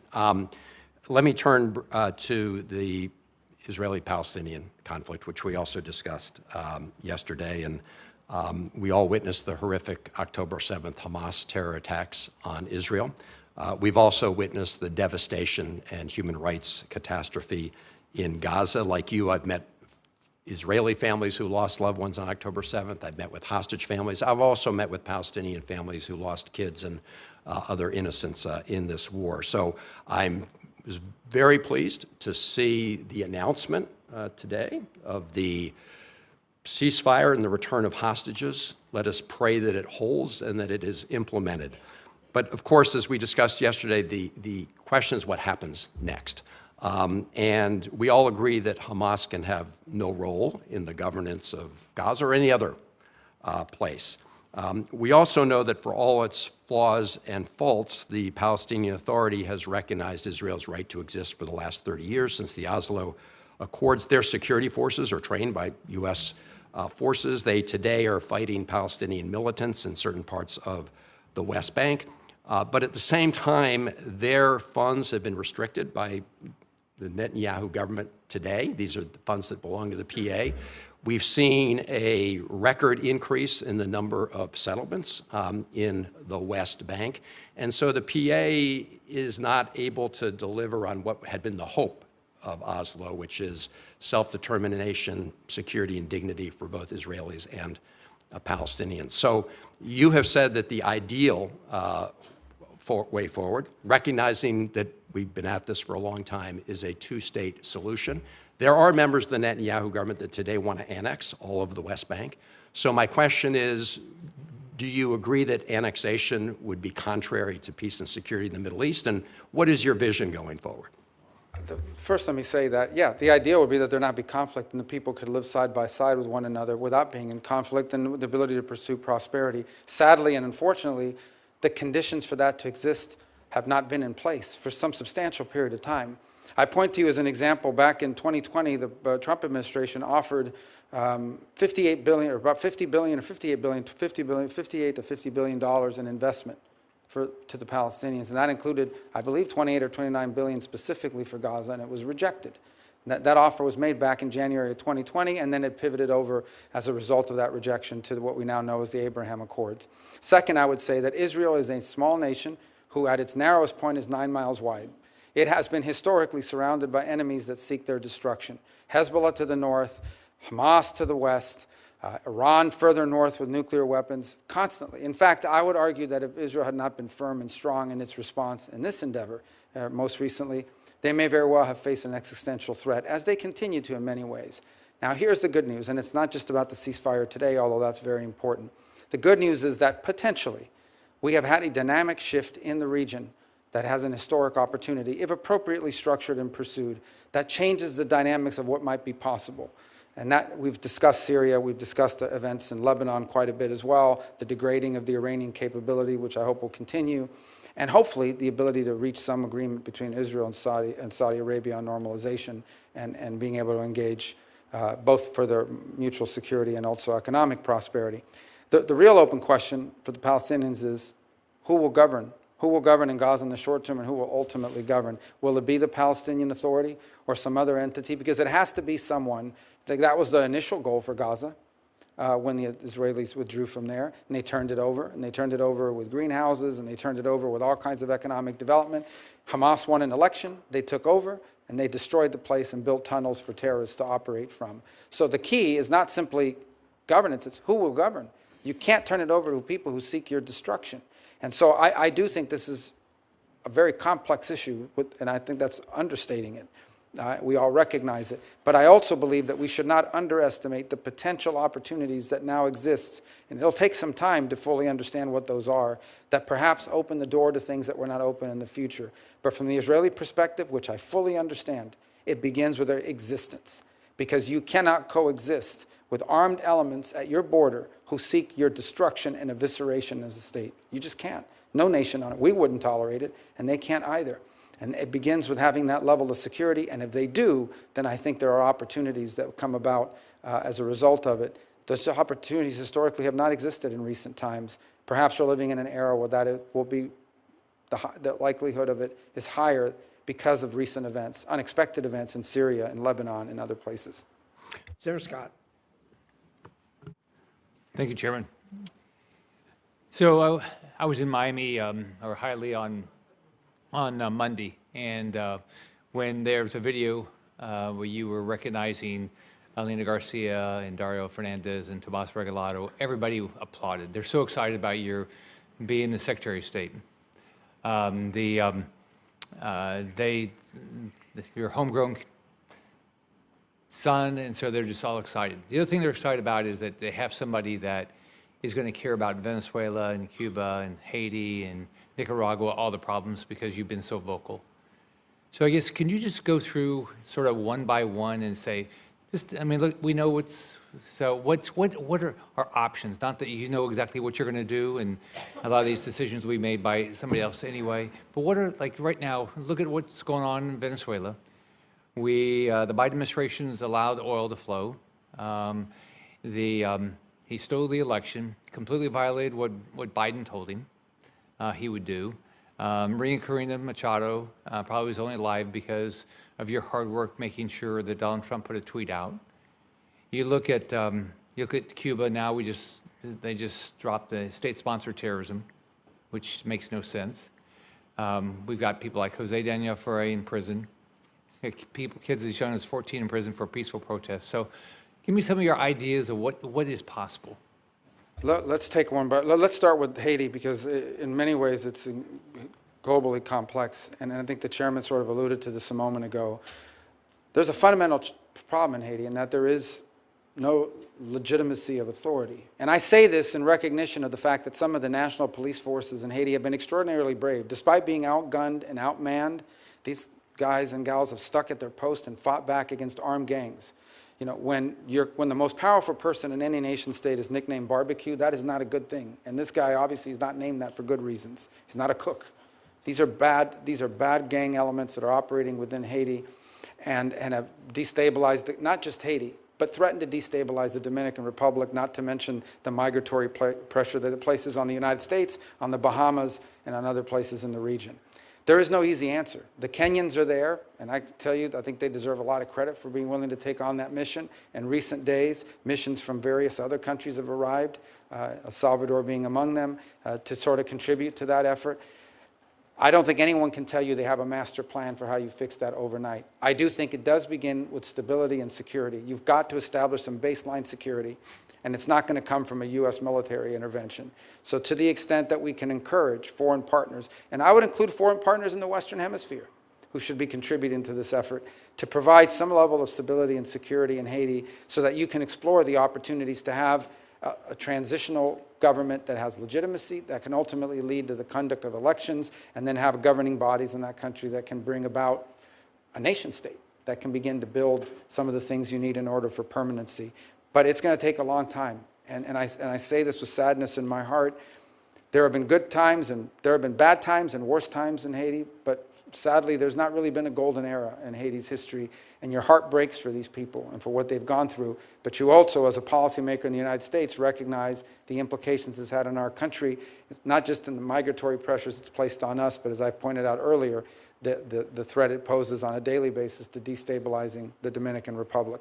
You mentioned Nicaragua. It's a very weird situation, for lack of a better term. The Sandinistas earlier, one of the first things they did in the new year is they kicked out every nun in the country. They've gone to war with the Catholic Church, which was the last institution in the country capable of standing up to them. But now they've begun this process of amending their fake constitution to basically create a family dynasty, so that Ortega and his wife will now be co-presidents. There's no democracy that's been completely wiped out. They have literally put plane loads of opposition figures and exported them here to the United States and around the world. They literally arrested anyone who signed up to run for president. They arrested every single, you signed up to run for president, they put you in jail. So it's a big challenge, but our national interest is most challenged. Number one, because of migratory pressure. Number two, because the Nicaraguan regime is allowing people to fly into Nicaragua visa-free from anywhere in the world and then transit to the United States. They have become the point of entry for people from all over the world, because you come in without any visa, They charge you $1,000 or whatever the going rate is today. And from there, you get on the migratory route and into the United States. They have been direct contributors to the migratory crisis we face at our southern border. And the third is the Nicaraguans have basically invited the Russians to establish a military naval presence in Nicaragua, in our hemisphere. That poses a threat to our national security. That needs to be addressed. Venezuela, sadly, is not governed by government. It's governed by a narco-trafficking organization that has empowered itself of a nation state. And we have seen, I believe, upwards of 7 to 8, 9 million Venezuelans have just left the country. More are expected to leave. I was in strong disagreement with the Biden administration because they got played the way I knew they would get played. They entered into negotiations with Maduro. He agreed to have elections.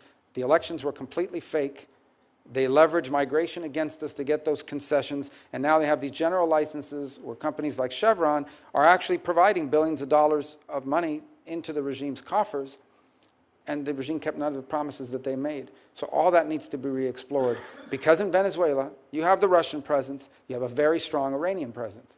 The Iranians, in fact, are exploring, or in fact are beginning to build drone factories for the manufacture of Iranian drones in our own hemisphere. Not to mention the long practice of the Venezuelan regime of providing real but illegitimate passports to operatives for Hezbollah in our own hemisphere. And lastly, and I leave it lastly to Cuba because it's one that's been more enduring, the problem in Cuba basically is that despite being a communist regime and Marxism not working, is that they've decided, and they thought what they would do is that they would create this holding company. It's called Gaesa. It is a company that they own by the Cuban military, and that holding company owns everything that makes money in Cuba. If it makes money in Cuba, they own it, and it generates revenue for them. The Miami Herald just did an expose on Gaesa. And while you have electrical blackouts and you have all these other problems economically in Cuba, Gaesa is sitting on billions of dollars that they've generated for their permanency. In 2017, the Trump administration sanctioned Gaesa. Unfortunately, the Biden administration lifted some of those sanctions and restrictions a couple of years ago, which increased the amount of money they're able to generate through things like manipulating remittances and the like. And then yesterday, the Biden administration announced they were rescinding all of the sanctions on Gaesa, which basically the sanctions were this. You can do business with an independent individual Cuban, but you cannot, it's the regime that doesn't allow it. You cannot do business with anything owned by that government-run entity. And yesterday they lifted the sanctions on them. Now, the new administration is not bound by that decision, but nonetheless, that's what's in place. Ultimately, the reality, the moment of truth is arriving. Cuba is literally collapsing, both generationally in terms of all the young people leaving, but it's also collapsing economically. They are now living on 20 and 21-hour rolling blackouts and some days longer because Marxism doesn't work, because they're corrupt, and because they're inept. And they're going to have a choice to make, those that are in charge there. Do they open up to the world? Do they allow the individual Cuban to have control over their economic and political destiny, even though it threatens the security and stability of the regime? Or do they triple down and just say, we'd rather be the owners and controllers of a fourth world country that's falling apart and has lost 10% of its population in the last 2 years? And that's a dynamic that they're facing right now. I hope that they will choose the path of empowering the individual Cuban, so then the individual Cuban has the ability to do what the peoples of virtually every other country in the hemisphere have been able to do at least once in the last 60 years, and some more than once, and that is elect their leaders, vote for their leaders. You think about what happened here today. The Cuban people have no idea what it's like to have an authority figure or someone in charge and power, like I am as a U.S. Senator, sitting here having to answer questions from his colleagues, and also having to have people in the back screaming and protesting against you. You can't do that to a Cuban official. You can't question their decisions. The Cuban people have never been able to participate in a political process for almost 70 years now. And they're entitled to that as much as the people of Colombia and Argentina and Paraguay and Peru and virtually every other country in the region has enjoyed. So let's assume you have this job, you're confirmed, you have the job for 4 years. What would your definition of success be? With regards to generally? Your job. The alignment of our foreign policy to our national interest has been defined, the security, prosperity of the American people. And that's, and by the way, I would define that as success for the country.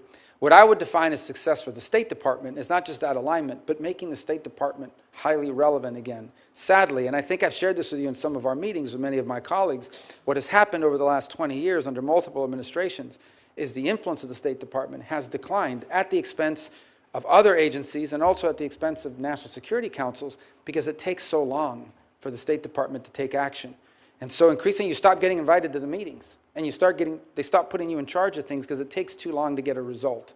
So we want the State Department to be relevant again, and it should be, because the State Department has a plethora of talented people who are subject matter experts and who have skills in diplomacy, and it's not being fully utilized because increasingly on issue after issue we've seen the State Department marginalized because of internal inertia, because of the way the structure works. So we have to be able to we have to be at that table when decisions are being made, and the State Department has to be a source of creative ideas and effective implementation. So I would define making the State Department relevant again in the setting of our foreign policy is critical. And I think that's something that maybe is not as perceived by the general public as it is by those of us who watch it on a daily basis. Thank you. Thanks. Senator Rosen. Well, thank you, Chairman Risch, Ranking Member Shaheen, for holding this hearing and for welcoming me to the committee.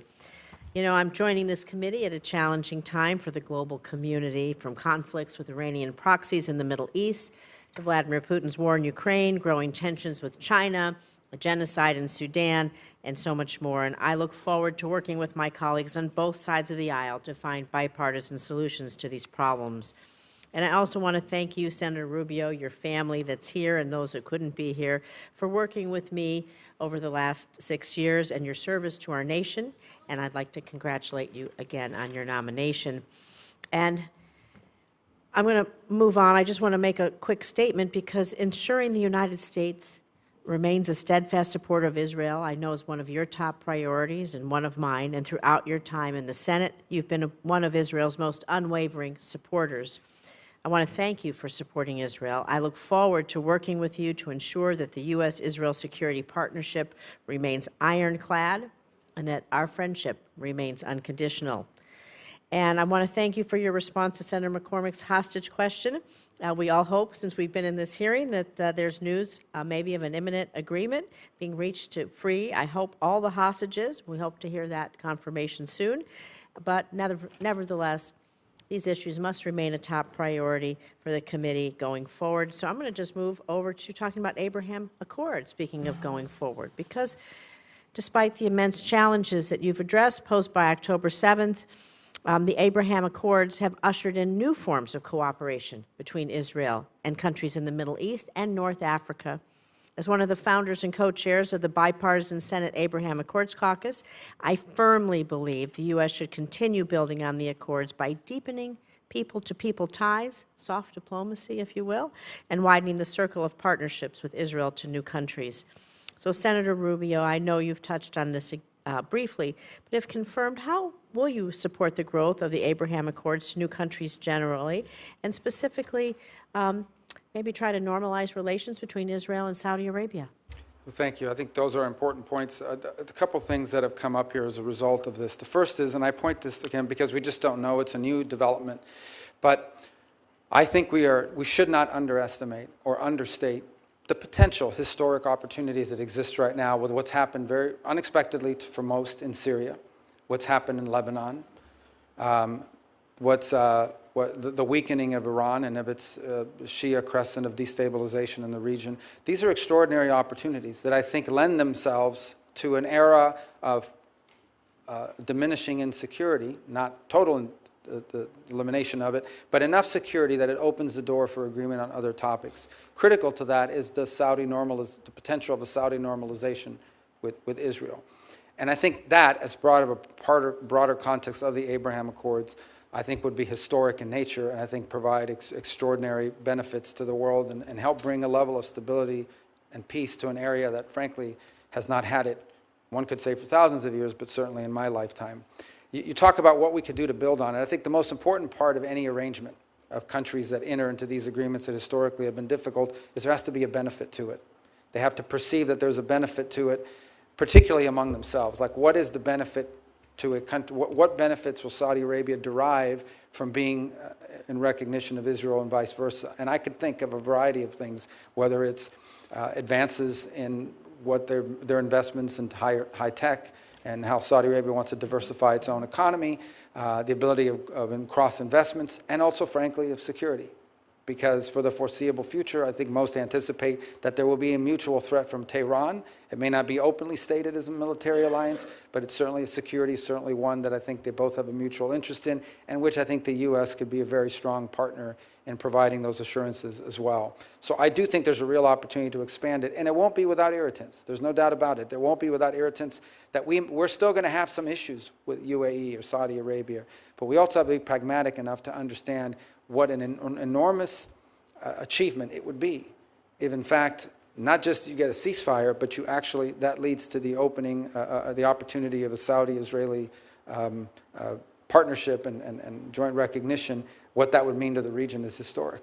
And you've talked about potential opportunities going forward, and we talk about maybe not just with other countries, but how does the private sector get involved in creating building and sustaining the normalization in areas of water insecurity, power insecurity, healthcare, technology. We know that there are ways that we can do this. They have been doing it.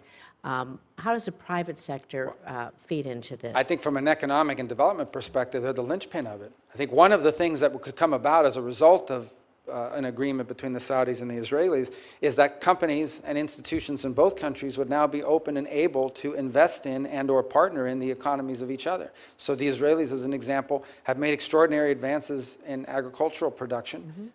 Because of geographic constraints, they've had to be incredibly creative and nonetheless have been able to, and I think the Saudis would benefit from that greatly. Likewise, I think that we know, as a startup nation, that the technological capabilities and advances that the private sector has made in Israel, and that I think would be a great interest to the Saudis in partnership. In reverse is I think some of the energy resources that Saudi Arabia could provide, some of the financing for projects that they work together on. The linchpin of all of these is private sector engagement. But without the governmental imprimatur, or without the government creating the pathways for that to be possible, because of recognition, because of diplomatic relations, that's what opens, because those don't exist, that hasn't been able to happen. This would open the door for that, and I think be transformative. Thank you. I want to continue a little bit on this theme because, of course, a lot of this also has a nexus with combating anti-Semitism, and, of course, anti-Semitism domestically and abroad. I proudly founded the first ever Senate bipartisan task force to combating anti-Semitism. You and I have done a lot of work there. You're a member of the task force, and we work closely with the Special Envoy's office at the State Department. We know that global rates of anti-Semitism, they are skyrocketing. It's critical the White House ensures the special envoy in their office is sufficiently staffed, supported, and resourced. So I know we've talked about this in our meeting, and of course, like I said, we worked on this before. Can I have your commitment that you'll work with the White House to do two things? Quickly nominate a qualified candidate to be special envoy. Quickly and qualified. We really need to get somebody on board.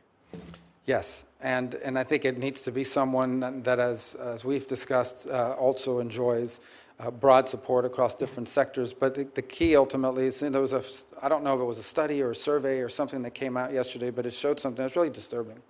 I think it said 60% of people on earth hold anti-Semitic views, according to this poll, or in 60% of the countries, but I think it's at 60%. Look, unfortunately, bigotry and hatred has been a part of human nature from the very beginning, but anti-Semitism is a unique danger.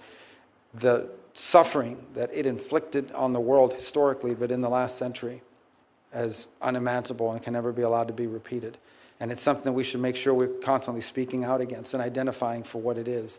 I think the U.S.'s role as a leader in speaking out in that regard is indispensable.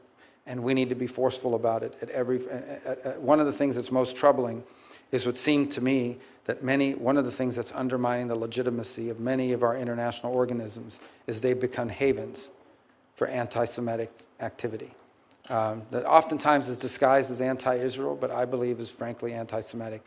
And of course, we've seen incidents of that in the United States as well. We cannot ignore what anti-Semitism has cost humanity in the past, because if that lesson is forgotten, it will very quickly repeat itself potentially in every region on the planet. Thank you. I want to just quickly, a yes or no. We know you've talked a lot about how important deputies are in mission sets of different things. We know that if we don't have a deputy envoy in place, they keep the wheels turning. They keep the organization going for the waiting for the special envoy to be confirmed. Do I have your commitment that we'll quickly put in a deputy envoy to make sure that the work can continue until? Yeah, we'll work to do that as soon as possible. Thank you. I wanted to, I only have 56 minutes. I do not have 56 minutes. I have 56 seconds. That would be a little crazy. I know that the first Trump administration created the Women's Global Development Prosperity Initiative. It was the first whole-of-government initiative to promote women's economic empowerment, dedicated global resourcing for these activities. As Secretary, will you commit to continuing to expand on the WGDP initiative, and if so, in what ways? Yeah, and that was a high priority of Ivanka Trump, who's no longer going to be in government, but was at the time, and she worked on that very much, and I was a supporter of it then, and look forward to being a supporter of it now, if confirmed. Thank you. And we got that 56 minutes went awfully fast. There you go. I yield back, Mr. Time Chairman. flies. You yield back all 8 seconds? Yes. Senator Cornyn.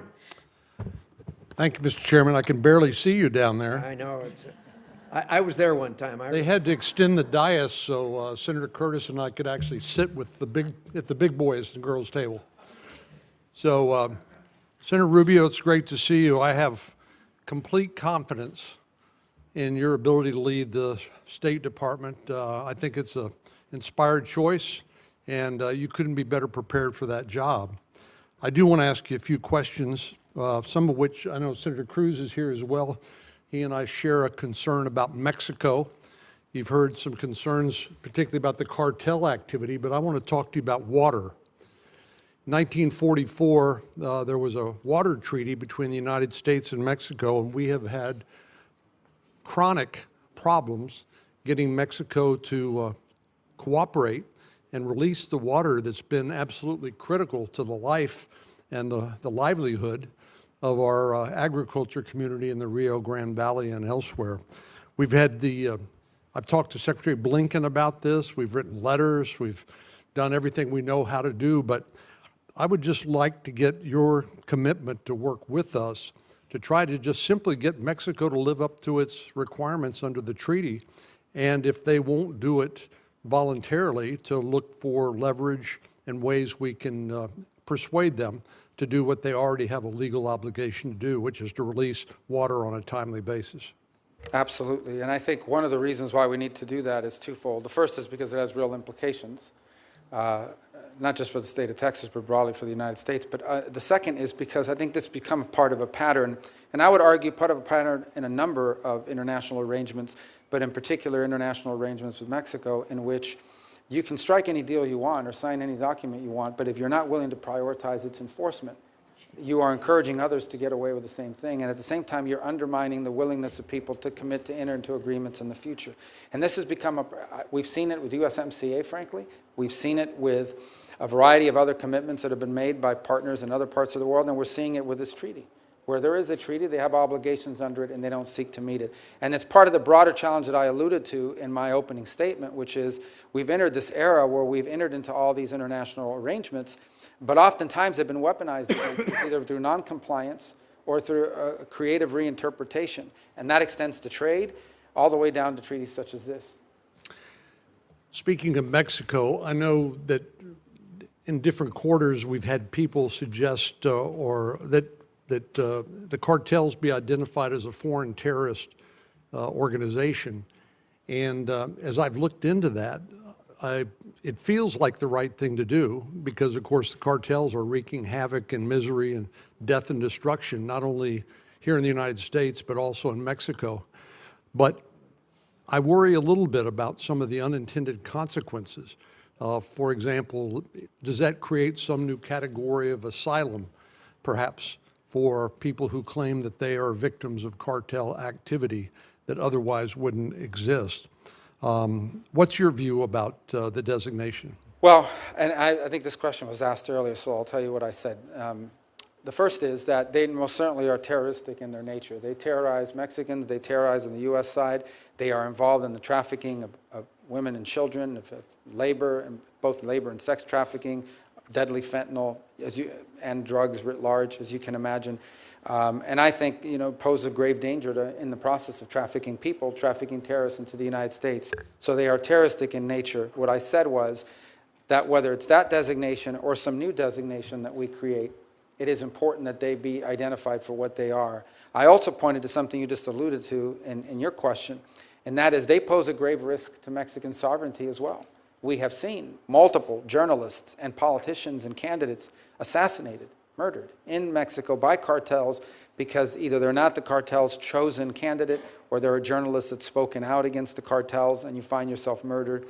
And I don't think we should underestimate, and I hope the Mexicans do not, the amount of leverage that they have created over the Mexican government. And in some parts of Mexico, they are, in fact, have operational control of territories, particularly near the U.S.-Mexican border. So this is something that I hope we can work with jointly and cooperatively with the Mexicans to address, because it's in their interest as well as ours. Ultimately, I do not think I speak out of turn when I say that you can expect President Trump will do whatever it takes to secure the United States of America and the American people from the threat that they pose.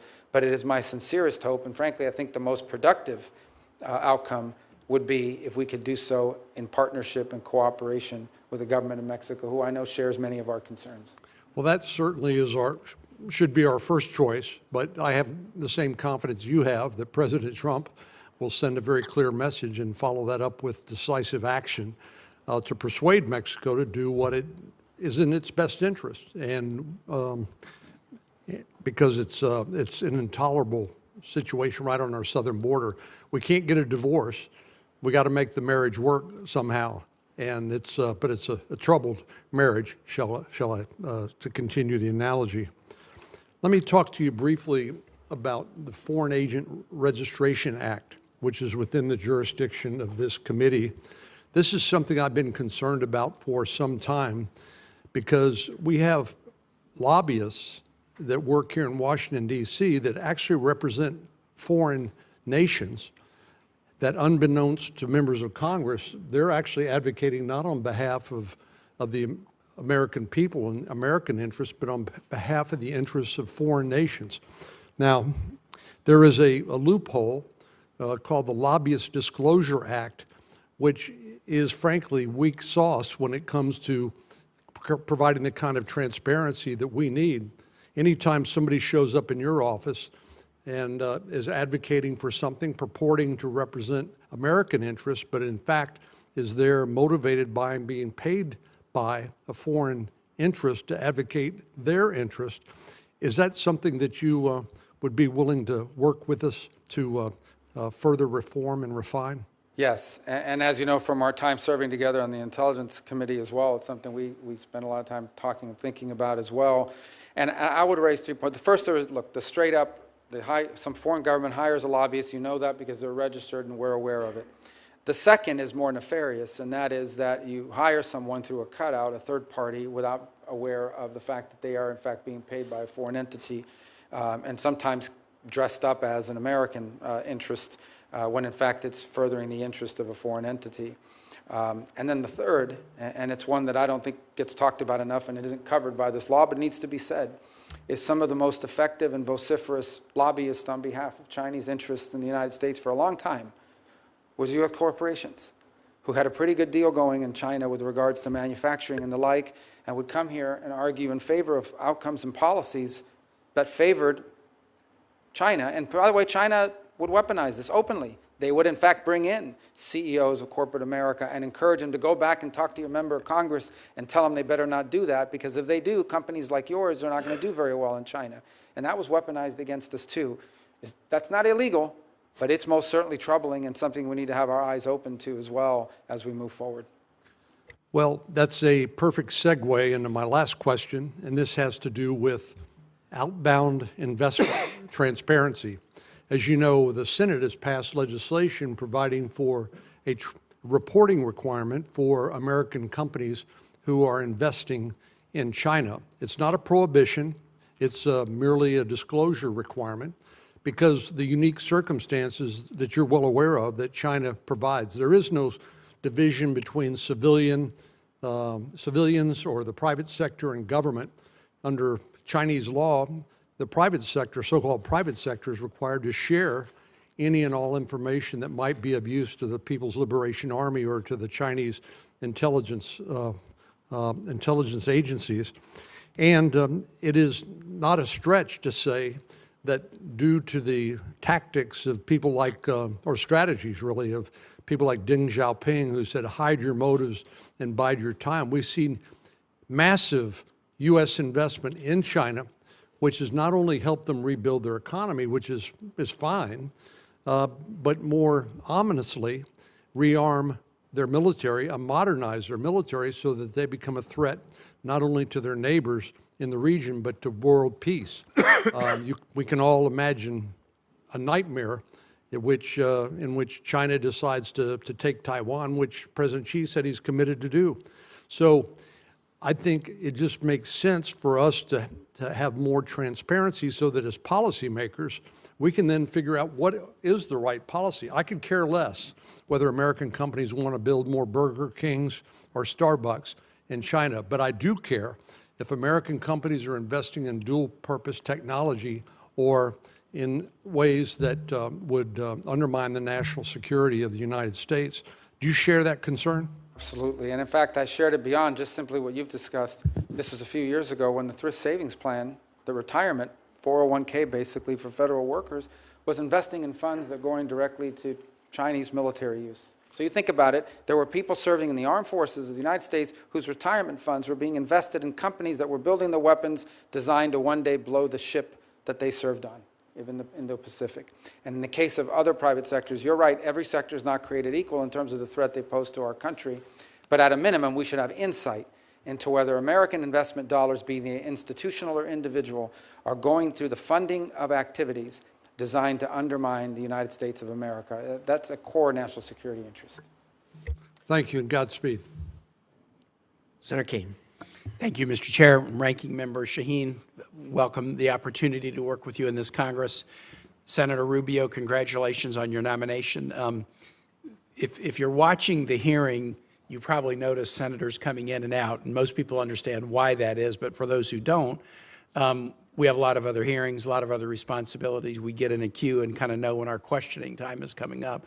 I decided that I would show up, albeit 11 minutes late, and stay because this is so important to the country and to me.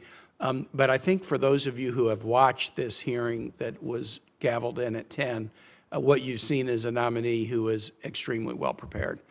We're used to seeing nominees who know a lot about a couple of things, and sometimes who know very little about virtually everything. But I think you've seen a hearing with a nominee who agree or disagree with the points he's made.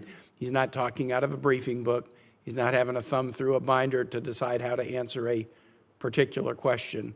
I've always been struck in working with Senator Rubio on this committee since I came to the Senate in January of 2013 that he has a very well-developed sense of the world and a passion and interest in all corners of it.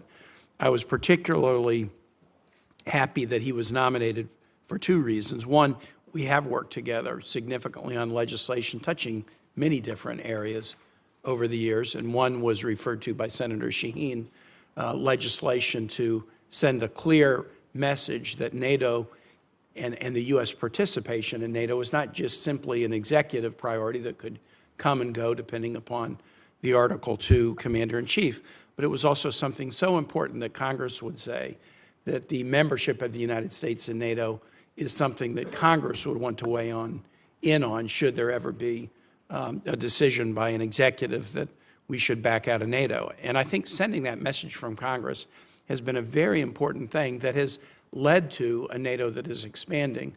Finland and Sweden, where the polling would have been de minimis 10 years ago for joining NATO, are now in. And I think a strong message from Congress is part of that. Obviously, the fear of Russia is a huge part of it, but a strong message of congressional support is part of it. I'm particularly proud that the Virginia National Guard has now struck a deal under the State Partnership Program where we are partners with the military in Finland, a very capable military. And the first exercises of the Virginia Guard with the Finnish military will start next month. I'm very excited about that. The second reason I was particularly gratified to see Senator Rubio nominated for this position is he cares about the Americas. I cast my first vote in a presidential election in 1976. I have not seen a single administration, Democratic or Republican, that has devoted enough attention to the Americas. We devote attention to it in a time of crisis and then move our attention elsewhere.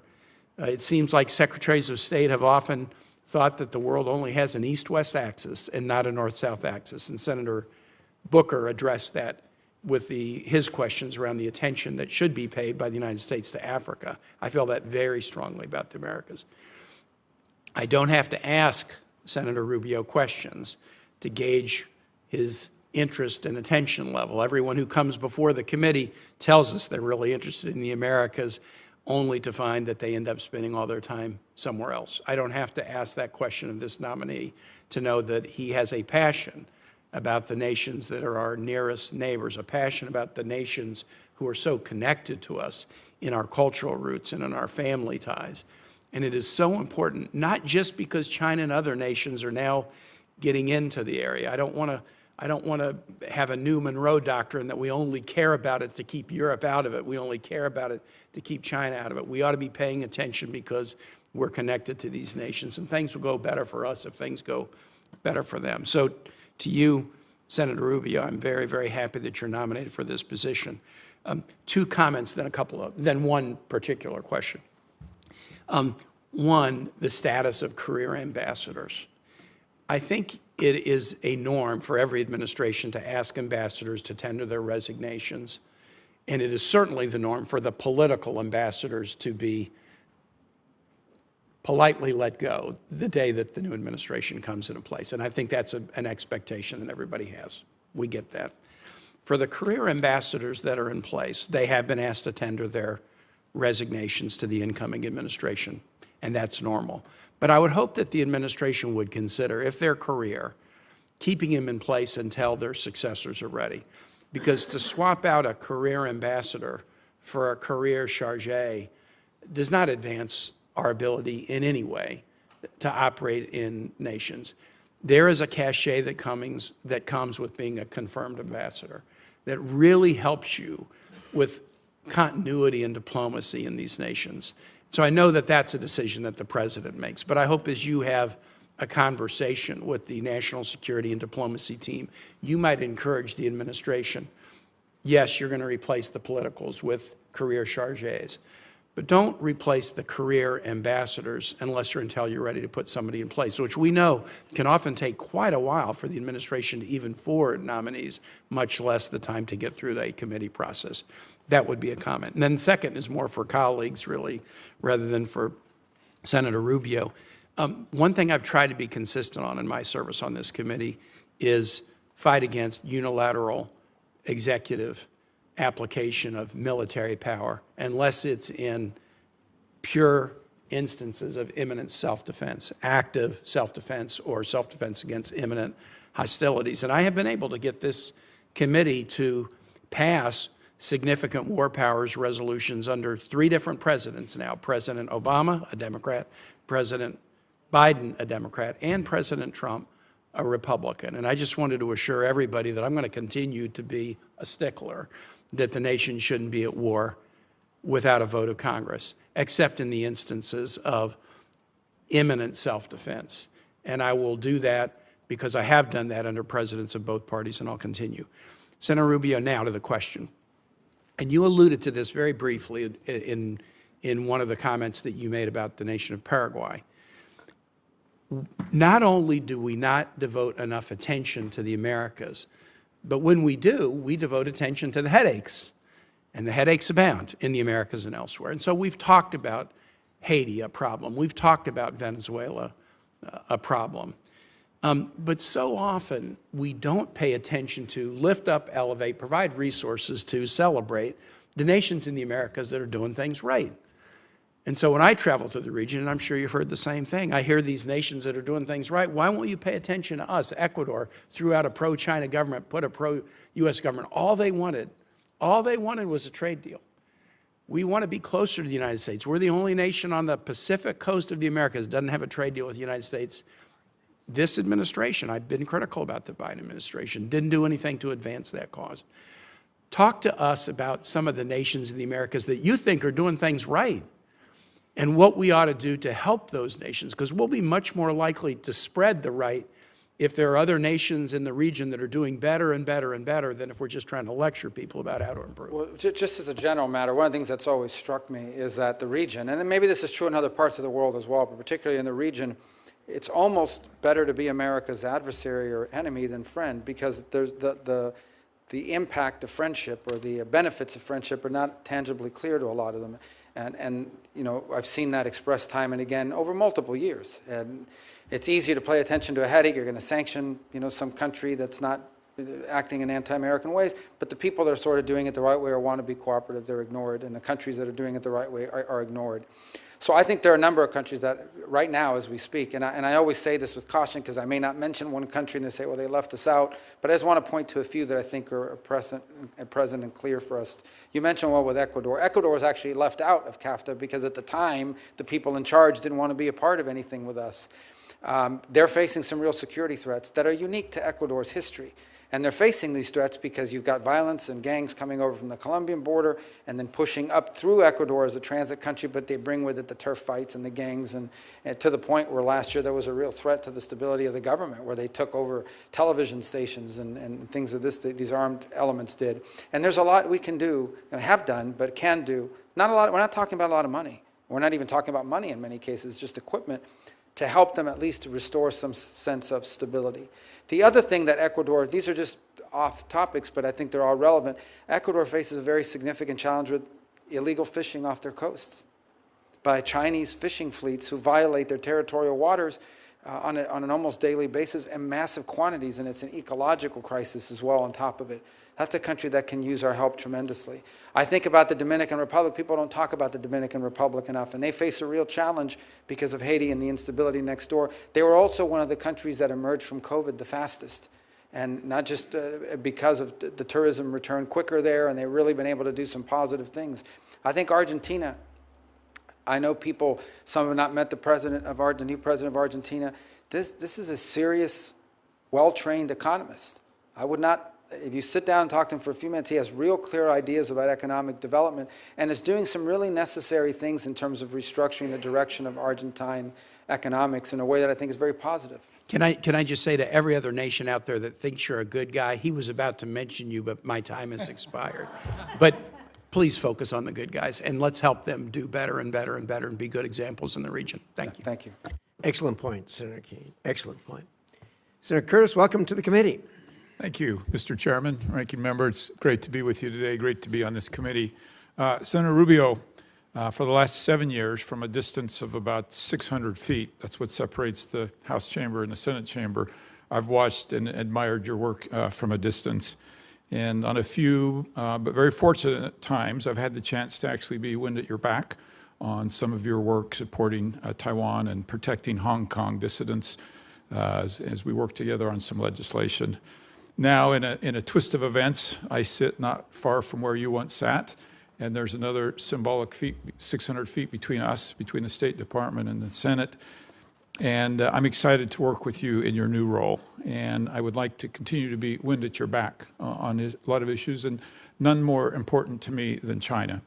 And if you remember really nothing else about our short interchange today, please know that that's very important to me, and I hope to work with you on what I do with the aggression of China, and in many ways, their global push for military and economic supremacy, I think, is a threat in many ways.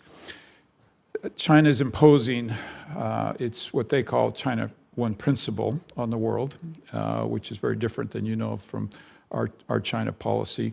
Can you kind of describe how we can push back on that and how we need to make sure we're shaping that conversation? Yeah, and well, the first is to understand that the One China policy is, and the U.S. policy towards the issue of Taiwan has been consistent and reaffirmed by every administration since 1979. And it is the combination of the Taiwan Relations Act, with the 6 assurances that make clear that the United States, we're not going to pressure Taiwan into any arrangement. We're not going to tell you when we're going to stop, or if ever. We make no commitment to not helping them in their national defense. We're not going to force any outcomes. And frankly, we are going to do everything, and we reject any effort to coerce, intimidate, and or forcibly drive Taiwan to do whatever China wants them to do. And that's been our position, and that will continue. That was the position under President Trump's first administration. I anticipate it will continue to be in the second administration. I think within that context, it's important for us to find every opportunity possible to allow Taiwan to engage in international forums where important issues are discussed, and they're not represented. Irrespective of what China claims about one China principle, they're not represented. And so the views there need to be made. They need to have an opportunity in these forums to be made clear. But I think stability is critically important. Here's the one thing I would point to here with regards to stability. If the Chinese are in fact serious about stabilizing U.S.-China relations and finding avenues of which we can be cooperated and avoid conflict, then they will not do anything rash or irrational when it comes to Taiwan or the Philippines for that matter. The actions they are taking now are deeply destabilizing. They are forcing us to take counteractions because we have commitments to the Philippines and we have commitments to Taiwan that we intend to keep. And so if they want to destabilize the relationship, or they want to help at least create some pathway for stabilization of our relationship with them, even as we remain engaged in global competition, and in some cases more adversarial than others, they really need to stop messing around with Taiwan and with the Philippines, because it's forcing us to focus our attention in ways we prefer not to have to. As a matter of interest, I actually lived in Taiwan in August of 1979, 3 months after that act that you referred to, and I think you're very accurate. I think for a minute about Europe, and there's some countries it feels like in Europe, because of their presence, Poland, Czech Republic, and Baltics, that are more in tune with this issue. But as a whole, it feels like some European nations are in denial of some of the things you've just said. You talk a little bit about how we work with our NATO friends over there and how we get them to appreciate this and actually play a part in this? Well, I think in the case of NATO, I think I would expand it to really talk about the European Union and the EU, which I think is increasingly every single day coming to the realization of the threat that China's mercantilist policies and unfair trade policies are posing to them. They are flooding the European market with their cheaper electric cars, or attempting to do so. There's a dispute now about the importation of aluminum on sector after sector. You're seeing the EU confronting the reality. By the same token, you know, they're like many countries around the world, including ours to some extent, there's a quandary involved. There is an intermeshing economic relations that you can't just walk away from, but you also recognize the long-term threat that Chinese practices are having on your economic lives. And so I think that's an area in which the Europeans are, some more than others, are increasingly aware and willing to be more forceful. Italy has been willing to lean into it more than perhaps some other countries in the region. Hopefully that will continue to change. On the security front, look, an event in the Indo-Pacific, say, let's leave Taiwan out of it for a moment and say it's the Philippines. Okay, in the last 48 hours, there's this massive, I don't even know how to describe it, but this massive ship that the Chinese have built that's like headed towards the Philippines, and the Philippines feels threatened by it, rightfully so. We've seen this on a daily basis with the harassment and so forth, but on a daily basis. If, God forbid, there is some miscommunication or some inadvertent conflict emerges there, and we have obligations to them, the impact that will have on the entire globe, the impact that it will have on the entire globe is enormous, and that includes Europe. So they have a selfish vested interest in seeking for the Chinese to curb their behaviors. I would also point to the Europeans that what the Russians have done with Ukraine would not have been possible without the assistance of China, whether it's the sharing of technology or aid in evading sanctions or selling their oil in secondary markets. The Chinese have been hidden, but clear to everyone watching, partners in the Russian endeavor. Yeah. And the Europeans know this, and they need to be continually reminded of it, because it reveals the nature of who we're dealing with. That was actually my next question, so I'm going to skip that one, but thank you for addressing that. I want to turn to Hong Kong. I mentioned I lived over in that area, and I actually remember as a young man in the 1980s shopping for a camera in Hong Kong. As a businessman in the 2000s, I tried to sell my product over there in Hong Kong. I've been over there a number of times as a tourist and just enjoyed that beautiful city. And unfortunately, today, none of that is possible. As a matter of fact, I actually have a warrant for my arrest over there because of the work in the House that I've done over there. Can you talk a little bit about the role there, and what's even worse is Hong Kong's now playing a role in facilitating sanctions evasion and money laundering. And can you address that issue? And Well, I think it's important to take 30 seconds down memory lane. Hong Kong was turned over by the UK with a strong set of assurances that it would remain autonomous and independent. It would be governed by the Chinese, but independent. They would have a democracy. There would be free enterprise. They would be left alone. In essence, they would, that's the promises they made. They have violated over time, they violated every promise. They basically broke the deal. Just like they lied about all the island chains that they said they weren't going to populate and militarize, and they have done so as well. And so today, we cannot consider Hong Kong to truly be autonomous anymore. It is not. It is now under the full control, especially on national security matters, of Chinese authorities. And it should not be surprising to us that these deeply rooted banking institutions that are in Hong Kong, who long have served as financial capital on the global scale, are now being used to the benefit of the Communist Party and to evade global sanctions. And I think there has to be a growing recognition of that. I also think it's important to remind those sectors in finance that are still involved there that the Chinese national security now that's now been implemented in Hong Kong allows them, if they don't like what you're doing, to basically trump up any charges they want, go into your offices, raid the boxes, see all of your files, threaten to jail you, and they've done so in some cases. So it's no longer a hospitable place for people to conduct financial activity. So I think we'd have to call it for what it is. The notion that Hong Kong is now some autonomous entity that operates within China's system but independent of it and the decisions they make is a complete work of fiction. yeah, and I hate to, I want one more quick question, but I also want to point out before we go on how good it could have been for Hong Kong and China had they kept that agreement. I think that'd been a whole lot better for China. Last question as we run out of time. Obviously, there's a lot of conversation about Panama in the news. Can you talk about the Chinese influence in the Panama Canal, what Americans should know? Well, let me tell you, I actually didn't print a lot of, things to read like verbatim here, but there's one that I thought was interesting that I wanted to share, and I'm not going to put it out there for everybody, but the whole thing, but maybe I'll submit it for the record. But I just went through, and this thing with Panama and the canal is not new. I visited there, I think it was 2016. I think I've consistently seen people express concern about it, and it's encapsulated here in quote after quote. Let me tell you, the former U.S. ambassador who served under President Obama said, the Chinese see in Panama what we saw in Panama throughout the 20th century, a maritime and aviation logistics hub. Just immediate past head of U.S. Southern Command, General Laura Richardson, said, I was just in Panama about a month ago and flying along the Panama Canal and looking at the state-owned enterprises from the People's Republic of China on each side of the Panama Canal.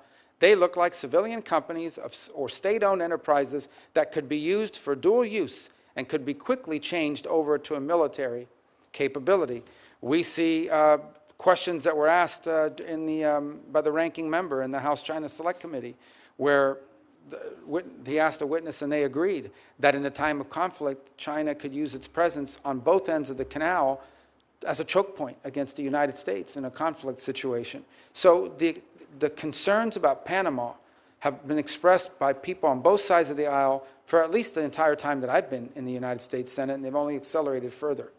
And this is a very legitimate issue that we face there. And I think I'm not prepared to answer this question because I haven't looked at the legal research behind it yet, but I'm compelled to suspect that an argument could be made that the terms under which that canal were turned over have been violated because while technically sovereignty over the canal has not been turned over to a foreign power, in reality, a foreign power today possesses, through their companies, which we know are not independent, the ability to turn the canal into a choke point in a moment of conflict, and that is a direct threat to the national interest and security of the United States, and it's particularly galling given the fact that we paid for it and that 5,000 Americans died making it. That said, Panama is a great partner on a lot of other issues, and I hope we can resolve this issue of the canal and of its security and also continue to work with them cooperatively on a host of issues we share in common, including what to do with Thank you, migration. Senator, I'm out of time. Thank you so much.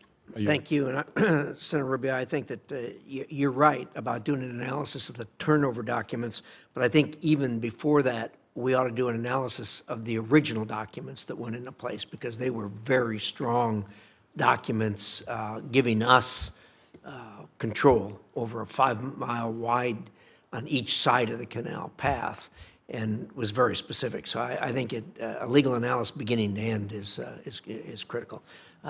Senator Schatz. Thank you, Chair. Thank you, Ranking Member. Senator Rubio, nice to see you again. Thanks for taking the time with me, and thank you for being willing to serve. I want to start with the Pacific Islands. As you know, it's an area of focus of mine, and the Indo-Pacific is, look, we've been through several administrations, and they all say the same thing. They all talk about the future being in the Indo-Pacific and that it's the most important region in the world. That continues to be true.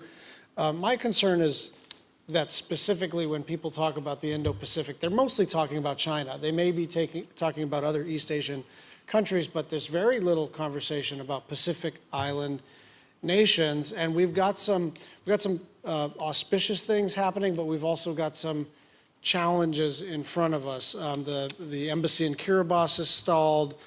The Solomon Islands, as you know, are sort of contemplating making themselves available for PRC military forces. So we passed the Compact of Free Association. It's a bit of a mixed bag. And I'd like to just hear your theory of the case here about how to have some continuity. Obviously, it's a new administration. It's going to be a new State Department. But I think some of the things that have happened over the last 4 and even 8 years in terms of Pacific Island relationships have been good for the United States of America. So give me your theory of the case, not generally Indo-Asia Pacific, but specifically these small island nations with whom we want stronger ties. Sure. So I think the first, obviously, is the ability to engage bilaterally with each of these individual nation states, and that opportunity is already there. I think we should continue to build on it, and it's important and bears great fruit. I think the second, and it's an open question, which I certainly want the State Department to look at, and I think policymakers on the Hill need to consider as well, is, we are dialogue partners in the Pacific Island Forum. And the question is whether we are fully utilizing that ability to be at the table in that forum. Now, that forum includes Australia and New Zealand, which are bigger than some of these, but nonetheless important elements of it. And look, I think our expectations of the forum is, and they've had some internal friction with some of the member states, about who's going to lead it and how the succession, so we hope they can work that out. But it's an existing forum, which I think could potentially, as a dialogue partner, provide us the ability to not just engage bilaterally with the individual nation states, but also collectively. And we may not agree on 100 million things, but there might be some things we can do through that forum. At a minimum, have a presence at it at a high enough level that shows our level of commitment and interest has been elevated even further, and then ultimately some real deliverables. I do think that given, again, we keep saying they're small, but they're important both because of geographic location, their presence in international forums, and I do think that whether it's the Millennium Challenge Grant, whether it's through the successor to OPIC, there are opportunities as well to leverage some private sector engagement from the American side and the U.S. side or the broader North American side on some of the, whether it's energy needs or resiliency needs or other development projects that they may have. So I think we have to explore that both bilaterally with individuals by ensuring that we have people there, but also explore whether we are fully utilizing the Pacific Island Forum as a dialogue partner to its full effect. And you know that China engages in debt trap diplomacy, which can be effective for their needs, but it's usually, people get figured out eventually. And I think one of the areas where we can provide something that there's no other country that can provide is in the resilient space. In a severe weather context, we're really the only folks that really know how to prepare for, respond to, and rebuild from disaster. So, the United States Navy has always been helpful in this context, but that's something we should continue to focus on. So, staying in the Pacific, and I'm glad you mentioned the Philippines. My theory of the case here is that not that China has decided that its risk appetite is higher, but rather that the things that they are doing are not so risky at all. And that's because we have not been in a position to impose consequences. And I think one of the places where we have a good and growing partnership, and obviously bilateral economic and treaty obligations, is the Philippines. And in addition to the Enhanced Defense Cooperation Agreement, and in addition to the Luzon Corridor economic partnerships, I'm just wondering how you see that growing democracy one of our best allies on the planet, how you see that as strategically important for the United States. Well, I think it's important. First of all, it's always been strategically important for the United States. Obviously, our military presence there diminished greatly as a result of some of the decisions that were made within the Philippines, but now you see a willingness to see us return. Look, we're not looking to militarize the Philippines, and this is not, I think it would be a mistake to solely view it as a security arrangement. There are long ties between the United States and Philippines that date back to 1899 and the Spanish-American War. And, and so I think it's important to build on that as well. I think there are real economic opportunities that we should be exploring. And so it's one that we need to show us commitment. If I'll be frank, I think where this kind of fell off was, and I'm not getting involved in internal Filipino politics, but I'm telling you, during Duterte, it was a little tougher to work with them. And obviously there's some issue going on there internally as well. I'll leave that to their electorate and their politics to solve. So I think to the extent that over the last few years you have seen a reinvigoration of American interests, it's not simply driven by the fact that the Chinese are harassing them. It's also driven by the fact that there's been a more welcoming attitude towards our posture and our position there. And that's one that when that opportunity presents itself, we should embrace, but then we need it to show results so that it becomes enduring. In essence, when your engagement with a country leads to economic development, whether it's outbound U.S. investment in the Philippines or what have you, then that becomes enduring. Then it makes it difficult, no matter who's in charge, to walk away from the alliance, because the alliance is more than just military and a military presence. It also involves jobs and businesses and investment and economic opportunity. And we need to look for ways to emphasize that. I think it would be a mistake to simply view it as a military or defense alliance. Absolutely, and coming from Hawaii, it's the people-to-people ties that is the foundation of the relationship for sure. I want to talk to you a little bit about our approach on the Korean Peninsula, and I'm going to say something rather provocative. I think our North Korea policy is broken. I think it's broken on a bipartisan basis. I think CVIT is a fantasy. I think that the non-proliferation community wants to hold on to it for reasons related to other countries and non-pro priorities.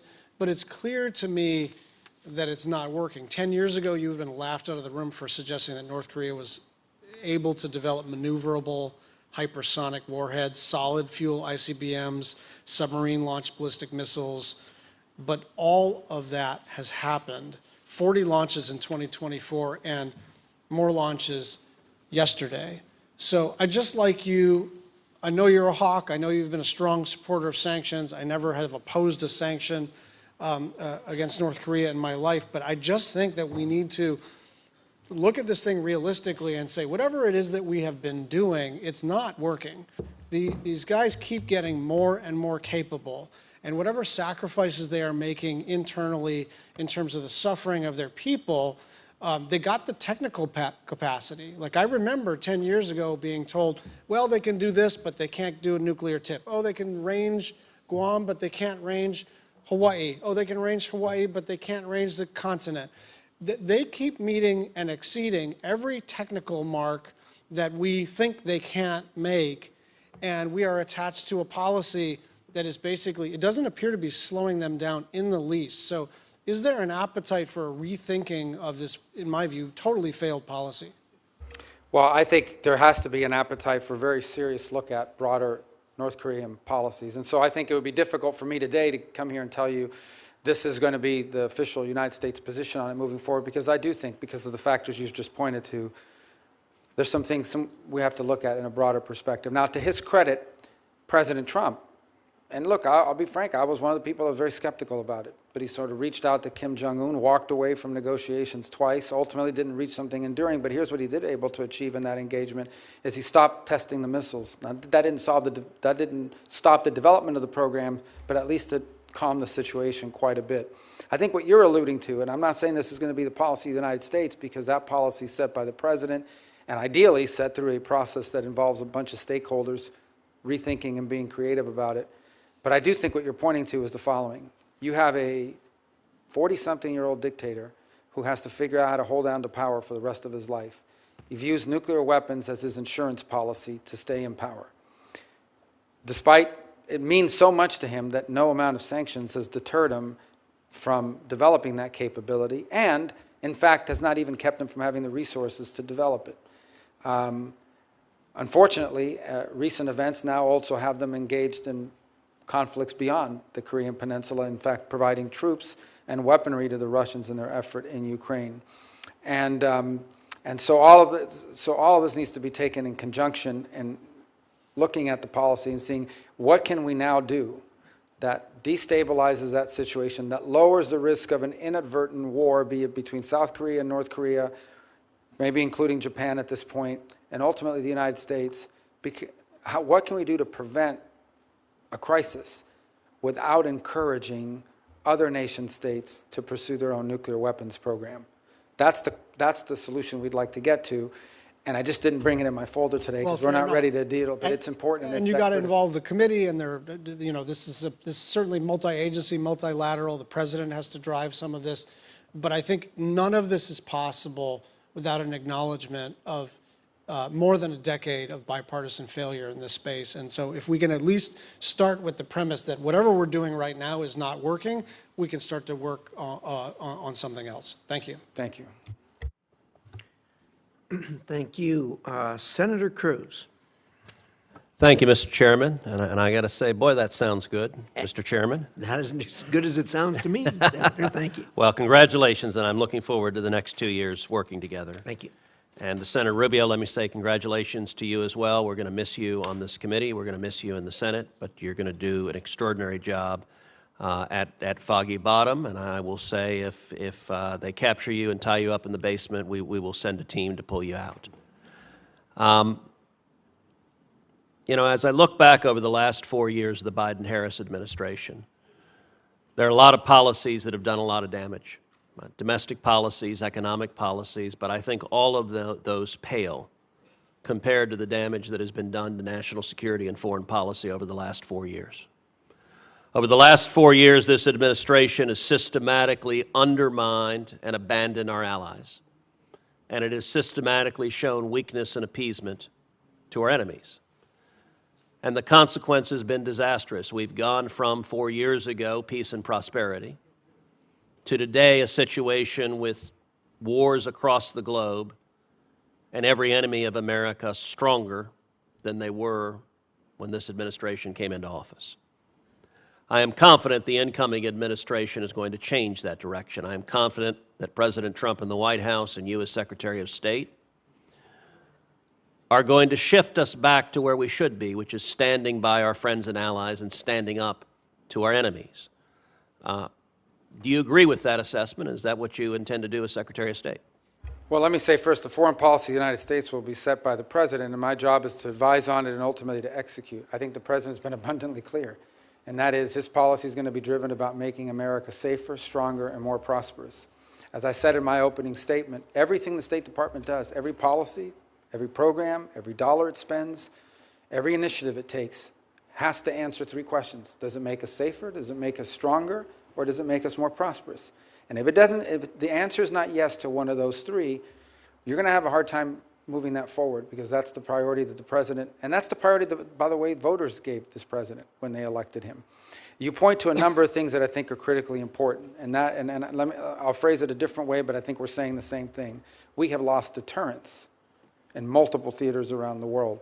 So as an example, and I use this as a small-scale example, but it's really an important one. I think of the year was 2019, the Wagner Group tried to get cute and came after some of Americans operating in Syria. And fire from the sky rained down on them. And that group was pushed back pretty hard. That's deterrence. They threatened us, and they knew what the response would be.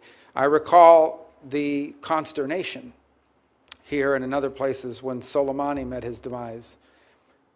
But I can tell you it impacted Iranian behavior for a substantial period of time. No matter how tough they talked, it impacted their behavior.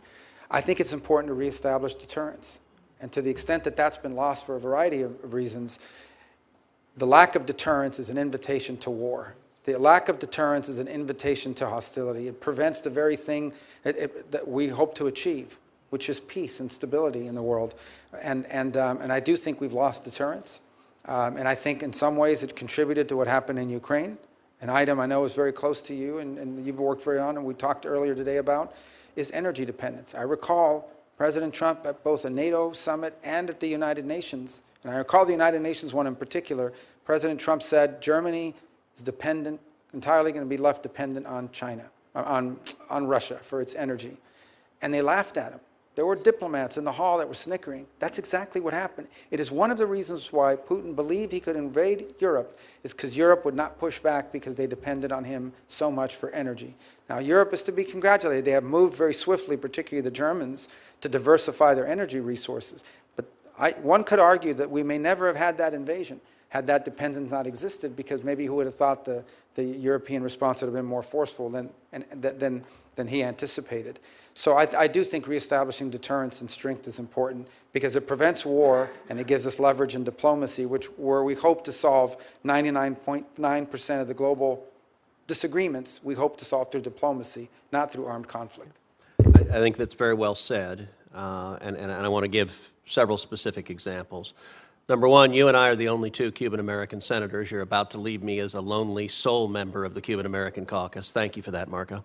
There are 3 Cubans. They always call it a conspiracy. So now I have no one to play dominoes with. But look, issues of Cuba, both you and I share family stories of parents who fled oppression and came here seeking freedom. As you know, as you talked about earlier today, this week the administration delisted Cuba as a state sponsor of terrorism. I think it was an absolutely shameful and reckless decision. I think it was a political decision on the way out. I think it was designed to hamstring the incoming administration. I am unequivocal that I think the Cuban government are evil communist bastards. Given your new job, I suspect you might be slightly less forceful in saying so and slightly more diplomatic, but I know you're hard on the question. But let me ask you this. Do you believe Cuba is a state sponsor of terrorism? Without a question, and I'll tell you why. Number one, the FARC, which is, elements of the FARC and the ALN for that matter in Colombia. These are narco-terrorist organizations, and have been. They started out as ideological organizations that now figured out they're Marxists, but they want to make money selling cocaine. So they've done that. They have had the full support of the Cuban regime throughout their entire existence. We know that Cuba has been friendly towards Hamas and Hezbollah, openly friendly towards Hamas and Hezbollah. We know as well that the Cuban regime, for example, hosts not one, but 2 countries' espionage stations within their national territory, 90 miles from the shores of the United States, and that provide valuable insights and cooperate with these elements. We know that they have strong ties to Iran as well, and the terrorist elements associated with them. And we know for a fact that there are fugitives of American justice, including cop killers and others who are actively hosted in Cuba and protected from the long arm of American justice by the Cuban regime. So there is zero doubt in my mind that they meet all the qualifications for being a state sponsor of terrorism. Well, it is clear you're going to be confirmed to this position. You're going to be confirmed with an overwhelming bipartisan vote. I think it is likely you'll be confirmed on January 20th, on the first day the president is sworn in. When you are confirmed, I think it is also likely, I hope on that very first day, you will reverse that determination. You may not feel prepared to make that commitment now, but is there anything you want to say on that? Well, I would just say, again, I don't want to speak ahead of the administration's these decisions. As I said, the president sets our foreign policy, and my job is to execute it. That's how our system of government works. I would just remind anyone on this recent deal with Cuba that just happened over the last 12 hours, nothing that was agreed to is irreversible or binding on the new administration. And I think people know my feelings, and I think they know what the president's feelings have been about these issues when he was president previously. And nothing that the Biden administration has agreed to in the last 12 or 18 hours binds the next administration, which starts on Monday. Good. Let's turn to Israel. In the last 4 years, this administration has been the most anti-Israel administration we have ever seen. They have systematically undermined the government of Israel, particularly at a time of war. The Biden State Department secretly asked other parts of the administration to suspend anti-terrorism sanctions so they could pour unaccountable hundreds of millions of dollars into the Hamas-controlled Gaza Strip.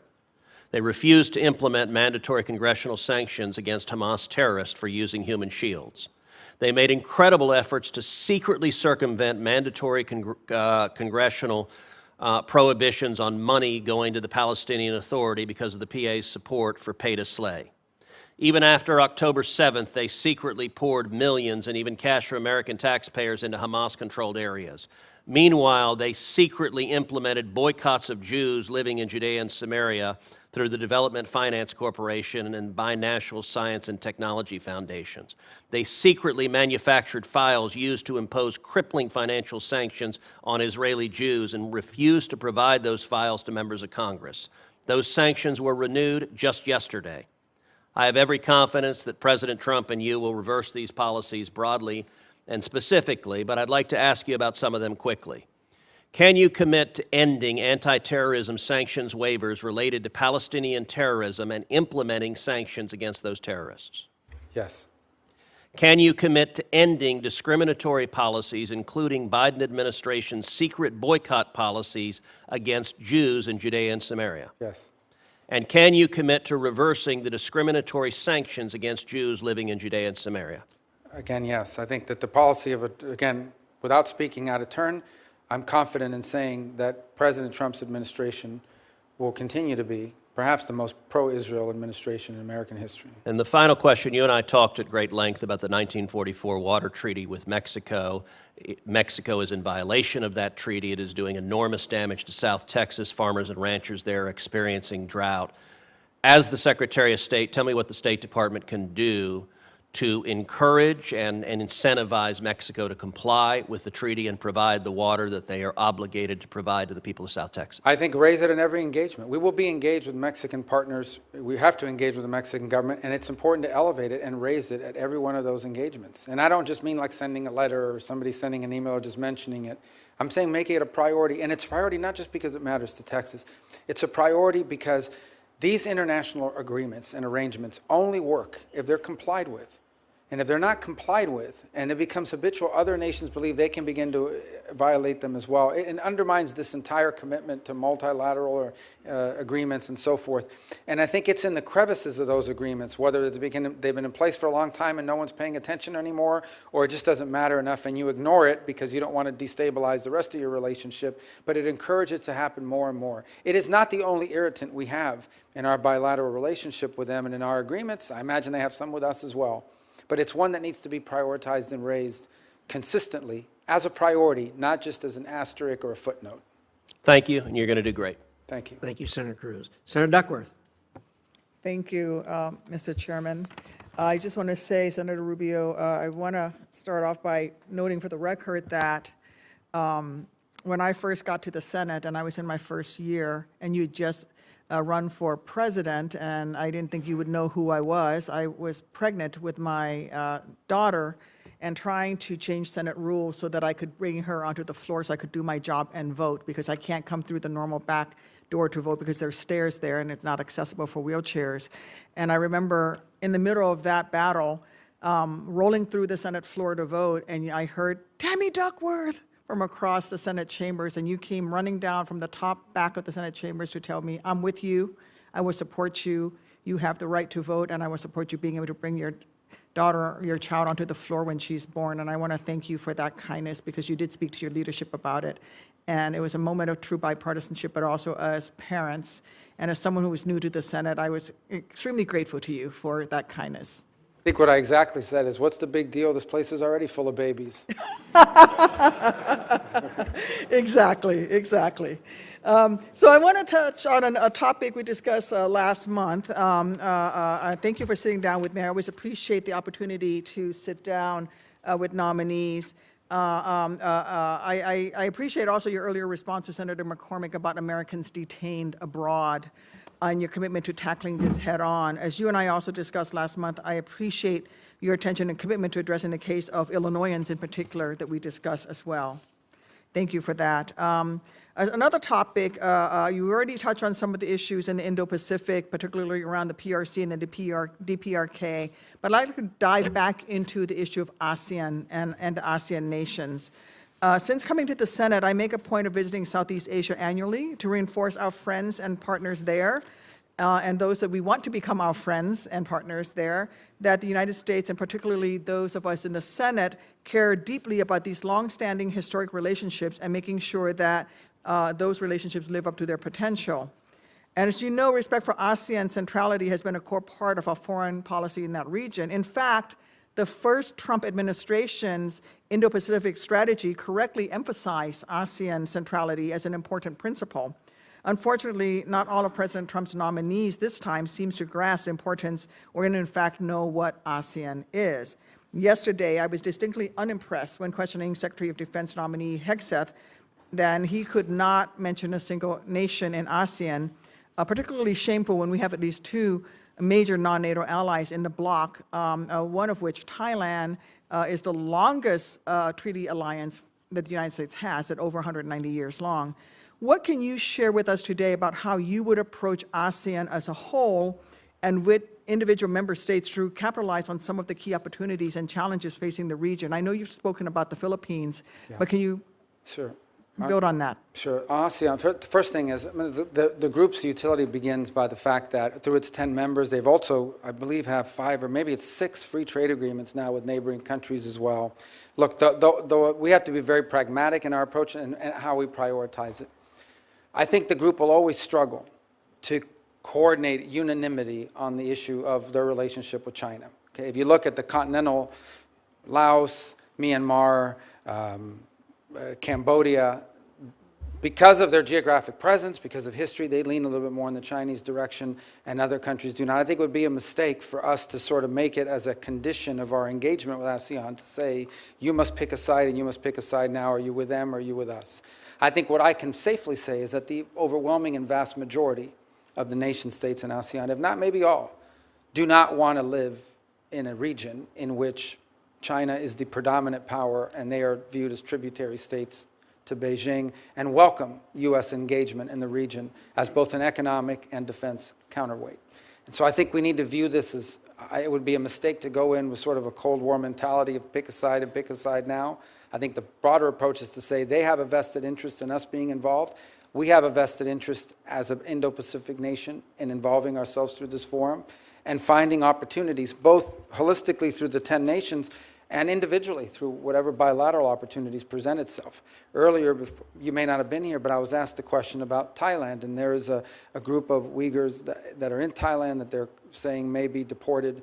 And I said, this is one of our strongest, longest relationships in the region, and maybe one of the longest and strongest in the world. And that's where these relationships really come to bear, not to browbeat them in a public forum, but through strong diplomacy and using the benefit of that relationship to go to Thailand and see if we can't get them to not deport these people into the hands of Chinese authorities, knowing the atrocities that have been committed.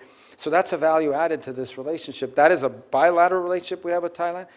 It's not the one we're going to have with every country in the region, but I do think the forum serves as a useful platform for us to be able to engage the region and individually these countries. So you would agree with what the first Trump administration emphasized, which is that ASEAN centrality. And I think this is something that the new ASEAN chair, Malaysia, under Prime Minister Anwar Ibrahim, is saying with the Mandani concept, which is growing that cohesion within ASEAN itself and in dealing with the organization while we continue to pursue those bilateral relationships. But the stronger ASEAN can be cohesively as a unit, allows them to better deal with countries like Myanmar, for example, and allows us to better have those relations with them and also for them cohesively to try to stand up to outside forces. One of the things that I think, and I think you saw this in the first Trump term, and we'll probably see again, is to the extent you see production sort of moving from China to other countries, some of these countries stand to benefit from that, assuming they themselves are not the target of some tariff or what have you. But I think there are benefits there in that regard. I would imagine that there are also some concerns they would share with us about maybe some of our other policies, economic or otherwise. But I do think it's an opportunity that provides some real economic development benefit opportunities for a number of the countries in ASEAN. We would hope all of them, but certainly some more than others because of alignment of interests. What I do think is we have to be realistic, and I just want to reiterate this because I think sometimes we go into these things viewing them with the lens of NATO or something else.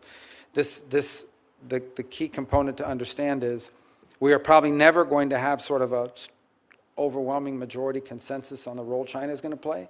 But I do think you could argue that the vast majority of countries in this forum, if not all, do not want to live in a region in which China is the predominant overwhelming power, and they all are viewed as sort of tributary states. They are not interested in that, and they view the United States as a very logical and welcome economic and defense counterweight to that. And I do think that even the mainland ASEAN nations that, as you, in your words, are lean more towards China, have suffered. If you look at what happens with water, we talked a lot about Mexico and water into Texas, but also with the Mekong River in ASEAN, with the 10 dams that China has built upriver is now affecting water and also arable lands further down the river. And initiatives like the Two Rivers Initiative, which marries the Mississippi River, which is 2/3 of the border of my home state, along with the Mekong River, is a way for us to build some of these relationships and bring in American expertise. A different place where we can also provide expertise is international disability rights. We have been working with ASEAN on developing disability rights and a cohesive approach to it in ASEAN. But I think on an international scale, whether it's ASEAN or Ukraine as they rebuild, I do think that disability awareness, rebuilding Ukraine to become more accessible, promoting disability rights around the world is something that is a way that we can engage with the rest of the world as well. Love to hear from you. And I say this, commitment to disability rights around the world.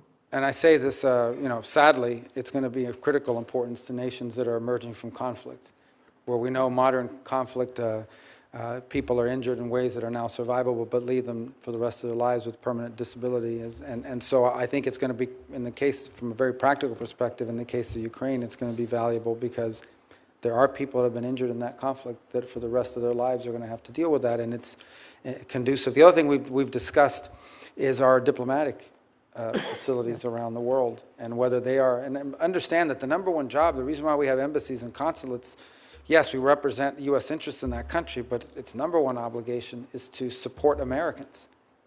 If you lose your passport, if God forbid you go to jail, whatever it may be, that we have a presence there that can support Americans abroad. And it was stunning for me in our conversation to learn that there are a number of these locations around the world that are not accessible to Americans with disabilities that needed to access them. So it's something that we would have to look, we'd be interested in looking at as well to make sure that just from our core obligation, we're able to fulfill it. And also, it keeps many of your own staff members who may have disabilities from serving in some of these overseas missions. As you said, highly trained, well-qualified regional experts, subject matter experts may not be able to serve in some of these embassies where they can't it's not accessible for them. So I thank you for bringing that up. And I will yield back my 9 seconds, Mr. Chairman. Oh, thank you so much. You're welcome. So generous. Thank you. Great. Thank you very much, Senator Duckworth. Those are important points. Last but not least, welcome back, Senator Lee, to the committee, and appreciate you've had your work cut out for you today in your new role as chairman of your committee. But the floor is yours. Thank you. Thank you, Mr. Chairman. And thank you, Senator Rubio, for your willingness to serve in this position. I'm going to make a bold prediction and say that you are likely to be confirmed. That's my prediction. I can't speak for others, but I believe that nonetheless, and it's a bittersweet moment. I'm back on the committee after 12 years of being away from it. You and I came to this committee and to the Senate at the same time, both in our late 30s, the youngest members of the Senate at the time, although you have me by exactly 7 days, 7 days older. Notwithstanding the fact that you were the older between us, you've got all of your hair, and it's not a single gray hair in there. But I've deeply enjoyed working with you as a colleague and getting to know you as a friend. We have kids that are about the same age, and I've watched yours grow, and it's just been a delight getting to know you, Jeanette, and your kids, and I hope that'll continue. But I'll miss having you here, not only as my Spanish teacher, not only as my source of Bible insights and my source of comedic material, but also for your great insights on foreign policy, domestic policy, and everything else we do here. You've just been great to work with, and you will be missed in the very likely event that you are confirmed. Let's talk first about the Western Hemisphere, an issue that I know is near and dear to your heart and mine. And we'll start with the Panama Canal. President Trump has recently talked a little bit about the fact that there are some questions arising about the status of the Panama Canal. When we look to the treaty at issue, the treaty concerning the permanent neutrality and operation of the Panama Canal, we're reminded that some things maybe aren't quite as they should be there right now, given that the Chinese now control major ports at the entry and the exit to the canal, it seems appropriate to say that there's at least an open question. There's some doubt as to whether the canal remains neutral. Would you agree with that assessment? Yeah, and yes, here's the challenge. Number one is, look, I want to be clear about something. The Panamanian government, particularly its current office holders, are very friendly to the United States and very cooperative, and we want that to continue. And I want to bifurcate that from the broader issue of the canal. Now, President Trump is not inventing this. This is something that's existed now for at least a decade in my service here. I took a trip to Panama in 2017. When on that trip to Panama in 2017, it was the central issue we discussed about the canal, and that is that Chinese companies control port facilities at both ends of the canal, the east and the west, and the concerns among military officials and security officials, including in Panama at that point, that could one day be used as a choke point to impede commerce in a moment of conflict. That's going back to that. But before you got here, and I don't want to have to dig through this folder to find it again, but basically cited that how the immediate past head of Southern Command, just retired General Richardson, said she flew over the canal, looked down and saw those Chinese port facilities and said, those look like dual-use facilities that in a moment of conflict could be weaponized against us.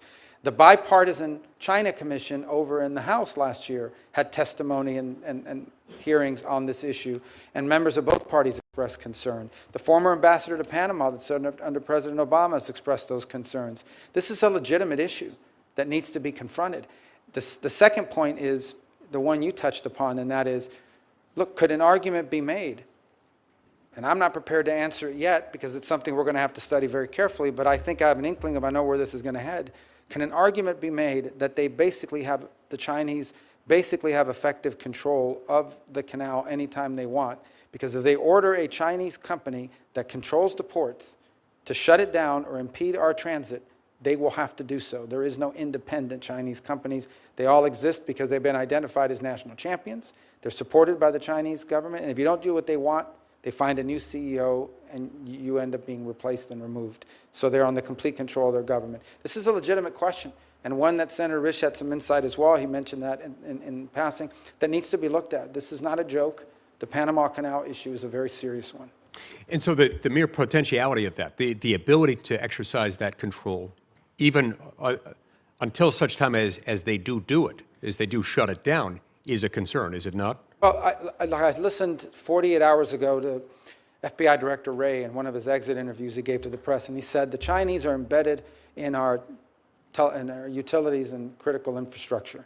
Now, he didn't say every single day they're shutting off the power in the United States. He said that if there's a conflict, they're embedded and they could shut off the power in key places. We've all identified that as a threat. The fact that you can do it, you don't have to do it every day. No one's claiming that the Chinese are shutting down the canal every day.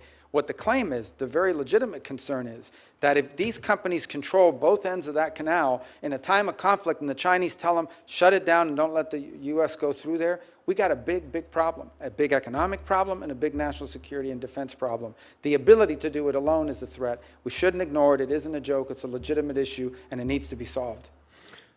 Excellent. And that feeds right into the next thing I wanted to ask you about, which it just involves areas of dual-use capabilities throughout the Western Hemisphere. Ports, infrastructure, critical minerals, and so forth.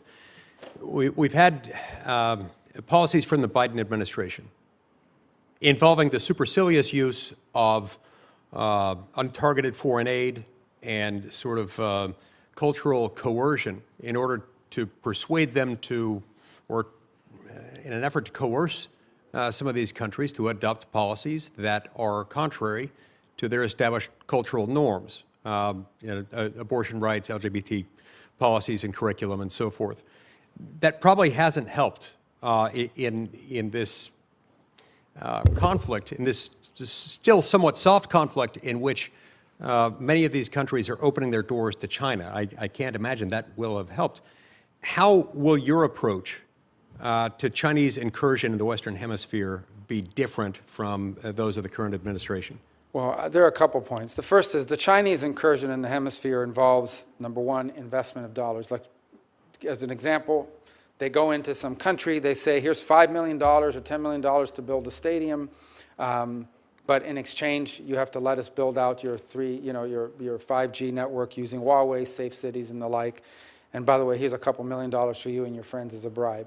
Okay, that's their first level of engagement. They go in and then in some ways they create deals that you can not possibly pay back. So now you've got a debt that you can't pay back, and they have you trapped. And now they've got your vote at the UN and your cooperation on X, Y, and Z. And that happened in Panama, by the way. In 2016, 2017, that was well understood that part of the investments they made in Panama were conditioned upon Panama's ability to convince the Dominican Republic and other countries to flip their recognition away from Taiwan. That happened.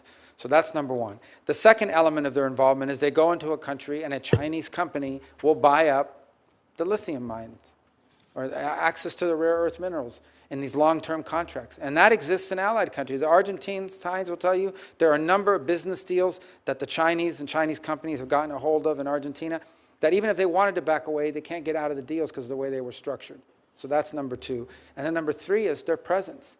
The Chinese are actively involved in military installations in the Western Hemisphere on the island of Cuba, 90 miles from our shores. Only a few hundred miles from where Space Force operates and NASA and Cape Canaveral. Only a few miles from MacDill, where we have Central Command and Special Operations Command. Only a few miles from Southern Command. Only a few miles from Eglin Air Force Base and the test range we have out in the Gulf of Mexico. All of these things, this is real, and it's operating right off the coast of the United States. They have a presence in our region. So we have to acknowledge that this is happening, and then we have to be present and have counters to each of these, and/or there has to be consequences for each of these.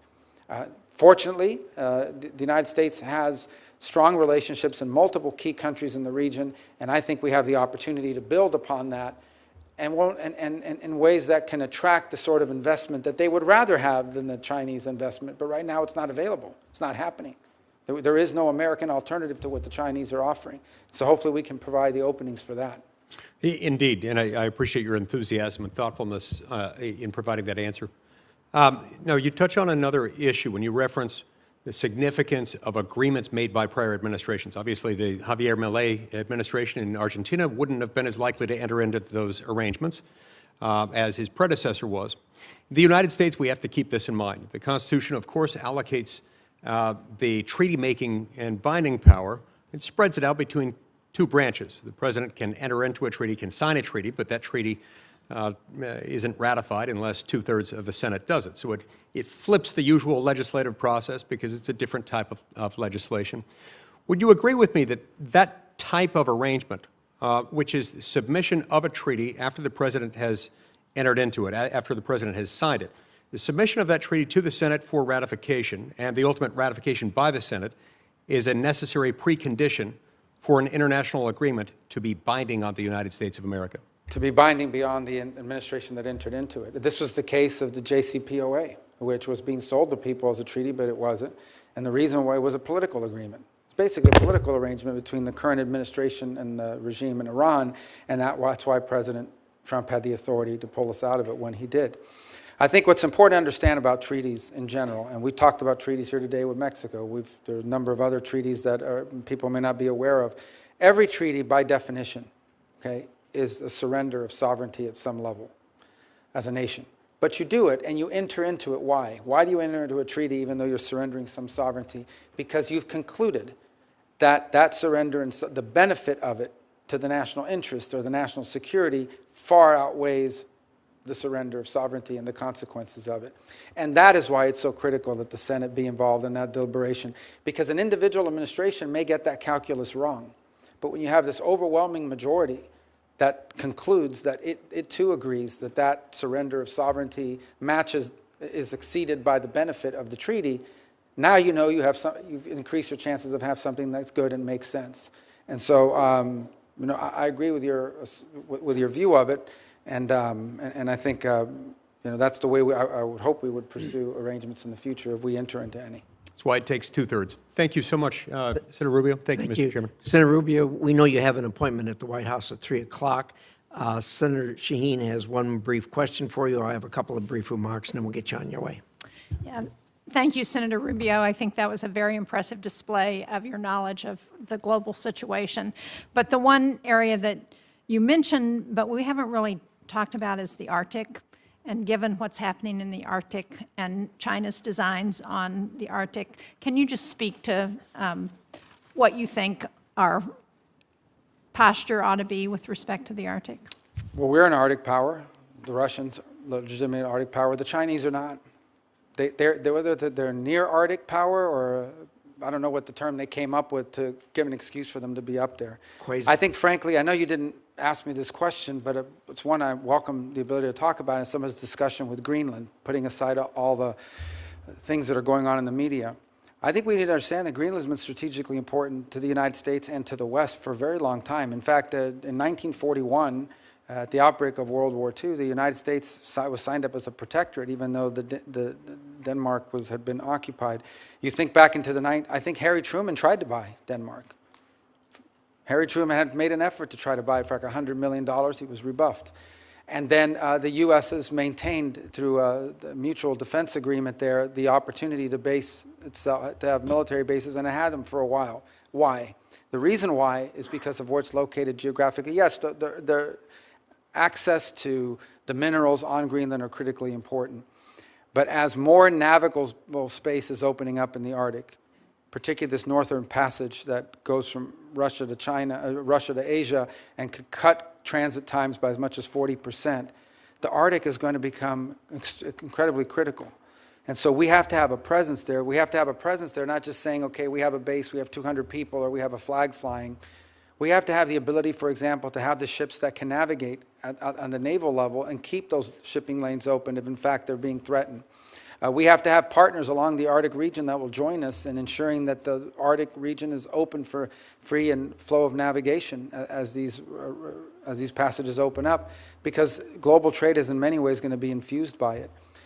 We have positions within the State Department that I think in the past have been diminished or people just haven't paid a lot of attention to. And I just had this conversation the other day with Senator Murkowski, that all of a sudden I think people are interested in serving in Arctic affairs and in Arctic posts, because this issue of Greenland has opened our eyes to the broader geographic importance of the Arctic region, which long has been a curiosity or something people have not talked about. But I think now we have the opportunity to see it for what it is. And that is, one, if not the most important, one of the most critical parts of the world over the next 50 to 100 years will be whether there's going to be freedom of navigation in the Arctic and what that will mean for global trade and commerce. Thank you. I'm going to order that Senator Rubio's responses, written responses to the questions regarding his relationship with this committee be filed for the record. I'm also going to order that the letters in support of Senator Rubio's confirmation be entered in the record. And finally, I want to say thank you, Senator Rubio, for providing us with the benefit of your testimony, your responses, and your knowledge. It was outstanding. This committee takes oversight of U.S. foreign assistance extremely seriously. You know well that transparency and accountability are paramount. To that end, I want to flag for you my work with the Office of the Inspector General on the State Department's Bureau for Global Health Security and Diplomacy, PEPFAR, and the Biden administration's failure to uphold long-standing United States laws protecting life in global health assistance.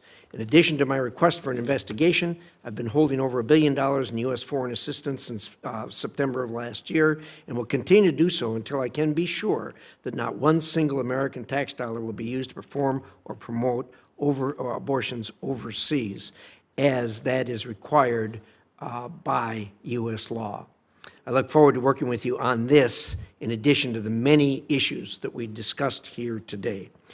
Finally, I will note for the information of members of the committee that the record will remain open until tomorrow, Thursday, January 16th at 1 p.m.